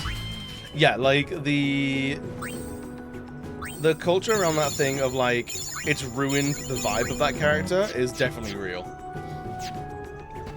I've definitely had things where it's like, oh, I love that character. People are like, oh, because you are obviously attracted. It's like, no, I just think they wear a great coat. I think their abilities are cool. It's like, I don't want to fuck that character. I just think they're cool. Get your mind out the gutter. I always flip that on people and go like, oh, you like that character? Obviously because you want to fuck them. It's like, no. Why are you always thinking about that? Why are you putting that on me? That's a you thing, not a me thing. I said that character's cool and you said they were hot. That's a you thing. Don't put it on me. All that projection you're doing is very fucking, is very exhausting looking. Remember right, the battle revolved around the strength of your songstress character and your relationship with them. 1,000 arm style, so you have to increase your relationship with them, and as you do, they wear less clothing. That sounds like just, like, basically fan service games. And I'm actually okay with fan service games. As long as, like, everyone acknowledges that's what they are. Like, if it's, if your game is full of fan service and, like, titillation, that's okay. But be honest about it. Be like, when someone goes, I don't like that because I don't like the boobies front and center, like, that's valid criticism and a valid reason why someone goes like, I don't want to engage with that. That's not a comment on you and your preferences. And that's, I think, what we need to do better at. Like, things like Stellar Blade. Like, it's fine to play Stellar Blade. That is a booby-ass game. That is a boobly-oobly-oobly-ass game. There's boobs and butts all over that game. Like, and that's okay. That's actually fine. Like, but you have to acknowledge that. And when someone says, I don't want to play that because I don't want tits and ass shaking in my face, then that's okay. That's not a comment on you as a pervert. Yo, Ruben, what's good, buddy? I have a Zeus mentality, dick into everything. Basically, yeah. If it's there, it's to be perverted over or like get sweaty about in a weird way. So I'm afraid to play Stellar Blade because the only thing attached to it is where she's just trying to fucking live. I mean, that was also like, if you look at the marketing for Stellar Blade and like the voice of the developer, like that's what they were pushing front and center as well. So like, absolutely, I've heard good things about the combat in Stellar Blade. I have. I'm tempted to play it, but what puts me off is the framing of like, if I'm not constantly holding the camera stick up, the camera's gonna go thunk on the ground and go straight up Eve's ass, and I'm like, that's not what I'm into in my video games. Like a little bit of butts of boobs here and there is fine. I'm not like some like, I'm not scared of sexuality and sex and like attractive characters or anything like that. But like, when that's just the focal point, man, I check out. So like, I'm curious about Stellar Blade. I think if it ever goes on PS Plus, I would probably play it. I probably would. Would I stream it? Probably not, because I don't want to have that conversation every time I boot that game up. But I probably would give it a go, and then I can say like, hey, look, I played it. It was too much for me. I didn't like it. Or I was like, actually, no. The gameplay is good enough. The story is fun. The camera isn't glued to her ass in the way that the promotional material and adverts and the community of that game show. Because like, you can like, there's a lot of dress up for Stellar Blade where you can put Stella, whatever her name is, you can put Stella in a bunch of other clothes that aren't just booby showcase. But you don't see any of that because that's not what the game's talking about. That's not what the community's talking about. Like, so that stuff's there, but it's not being highlighted, and that shows a very clear voice of the creator, you know? Jupri, welcome in, buddy. I hope you're doing well today. I want to play it because the combat's solid, and I heard really good things about it. Yeah, I heard great things about the combat. I'm still allowed to love my Psychic Ghost, Fire and Ghost Pokemons, and my Little Fox Giant Bunny, even if you can't look normal at a specific one. If they can't be normal around those Pokemon, that's a them problem, not a you problem, Hex. This one ain't no good. Nor this one. What are you doing? I don't find service to a degree, but when the entire internet is horn dogging over it, it makes me feel icky. We must inform the boss. Hit the combos and music, facts. Hey, they dropped something. Finders keepers. I like some characters because they serve, they slay, and they give mother energy. Unfortunately, some people think I like the characters. They think I want to get jiggy with them. Jupri, same. Like, sometimes, like, I love Bayonetta. I don't want to fuck Bayonetta. Like, Bayonetta, like, absolutely is such a vibe, and every time it's on screen, I'm just like, fucking go off. I can watch this for hours. But, like, I'm not playing one-handed, you know? Like, and that's a very frustrating thing for me to have to, like, get across to people time and time again. I like 3 friends playing Stellar Blade right now. I have largely avoided their streams because just watching that game makes me uncomfy. That's what I've heard. That's how I feel with 2B from Nier. That's why I'm kind of glad that when I played Nier Automata, I wasn't streaming.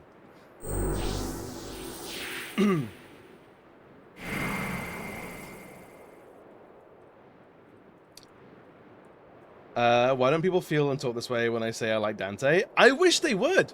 Dante's hot. Dante's hot. Dante is definitely one of those characters. When I was younger, I was like, I don't know, like, do I fancy Dante or do I want to be Dante? It was very much like, I don't know how I feel about this. Which was definitely one of those things where it's like, oh, okay, this is how this works. Who the fuck is this? Of course I remember Glad to hear it. How have you been? I joined up with the Youth League, and that's Ben been is a keeping fucking me powerful pretty busy. woman, too. She's a queen stage. Oh, Absolutely. I'm a Sphere Hunter now. Ah, that sounds great. Trying out a new way of life. Actually, Let me leave Pose's it. a Sphere Hunter now, no worries, too. dude, no worries. He's the leader of the Kinderguardians. Be Hey, nice no to him worries. if you Take it see easy, him. man. How's Isaru? Dante's a dreamboat? Facts. The Youth League discovered this place, you know. It's called the Den of Woe. The Den of Woe. It was sealed around the time of Operation Mihen.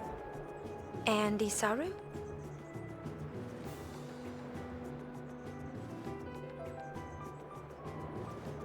But, the seal can supposedly be broken with the right combination of spheres.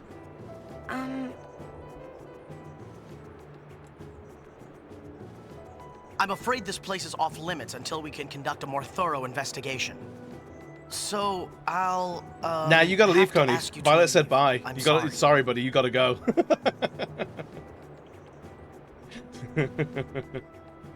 Coney, we said goodbye! Leave! No, I'm kidding. Could you imagine? This place is off limits. Please leave. Nier Automata is an amazing game that does get bogged down by insane amounts of raunchy fan art that you can't escape if you even peek at the online world. Yup. That's why I don't even check fandoms or communities. Like, fuck this shit. Not worth it. Honestly, same, Coney. And I think that's a massive shame because here's the thing. Shock. The streamer likes talking to people. Crazy. I love talking to people that like the same things that I do, and even people that don't like the same things that I do. But those communities get overrun with, like, just horn dogs, and it's like, I don't want to engage with this, man.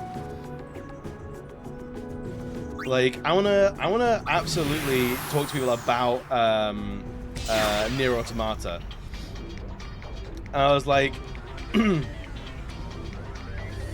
online, and like everyone's like, 2B on. I'm like, no, I wanna see what this game. What do you think about this game? Talking about like transhumanism and like, what is it to be human and like robots? Do robots truly live and feel? And it's like, god damn. Yo, Songbird, what's good, buddy? Nier Automata had me for the first 2 acts, but fuck, when it came to time to answer the question, the game had been raised in the entire game. Did they shit the bed? Really? I like that game like all the way through. I really did. I don't even have time for that shit. I would rather play another game. Nah, I like speaking to people about games and stuff, man. I love it. All right, what's our completion percentage? 13%. That's not too bad.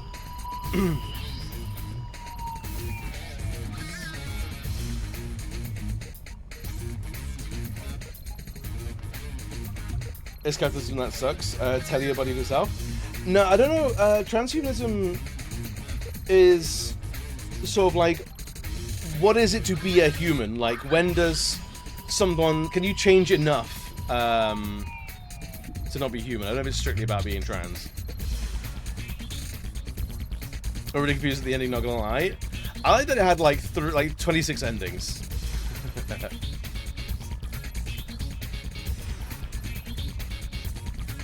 I promise there's some Division Cyberpunk genre for that reason. That's entirely fair.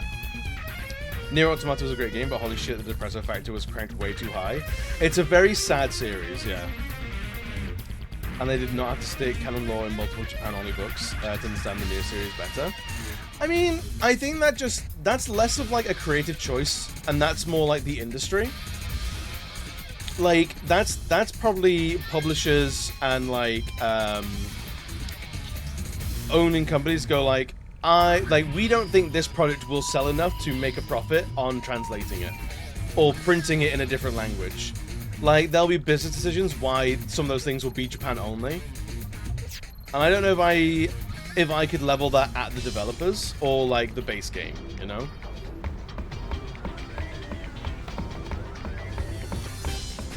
Right, let's go talk to Classico in the cabin for a second.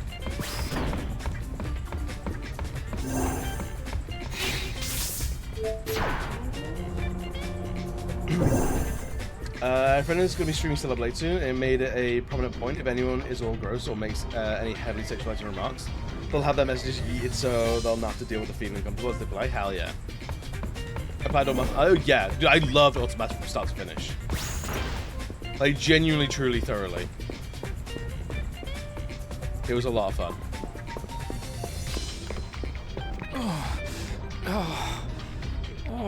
Why won't the room stop shaking? Transhumanism is fun to think about. Every human's body parts are changed into robot parts. Is it still human? Yeah, I love it. Where are the boundaries of what is human?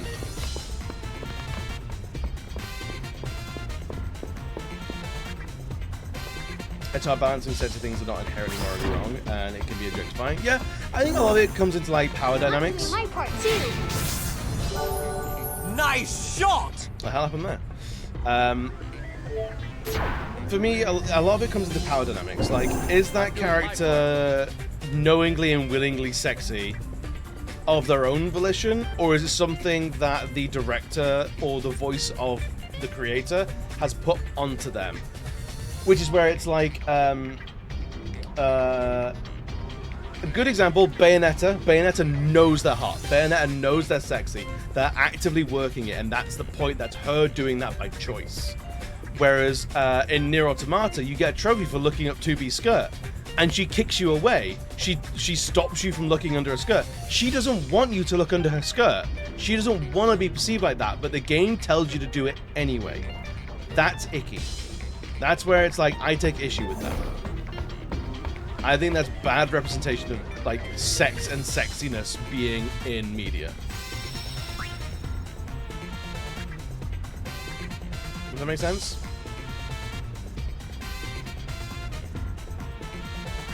I want more hot man representation in games, please. Absolutely.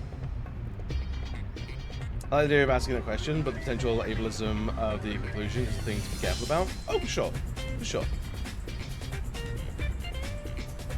Right, gang, what time is it? It's 4 o'clock. I gotta get out of here. We gotta walk some dogs.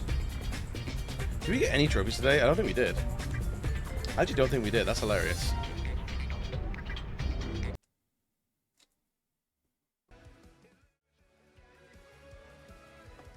Ready. Thank you for the chat today, guys. I love getting into these sort of things with you guys. Ugh. So we did 10% of that video game today. How the hell is that, man? Who's doing cool things, eh?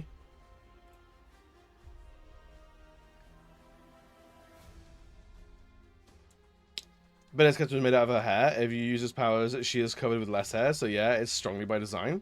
Oh yeah, but it's like, that's how she does it. She chooses to do that. That is the source of her power. She could just wear a t-shirt, you know? But she chooses not to. So that's where, like, the ownership of one's sexuality is very different in these different games.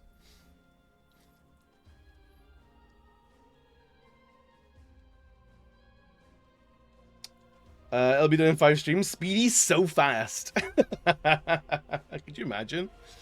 The amount of percentage we're going to get is going to absolutely shit the bed. It's going to truly, truly shit the bed. And I cannot wait.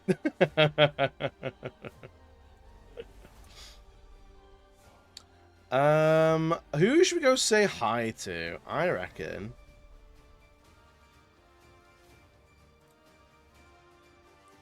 We were, so we were playing, Minute Islands yesterday. And someone said that was very similar to Spiritfarer. And I have someone who's actually playing Spiritfarer, so should we go say hi to them?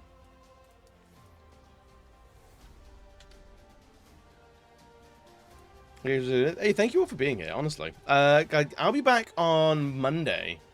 I'll be back on Monday with more of this. I can't wait. This game, I love this game so much. It's so much fun.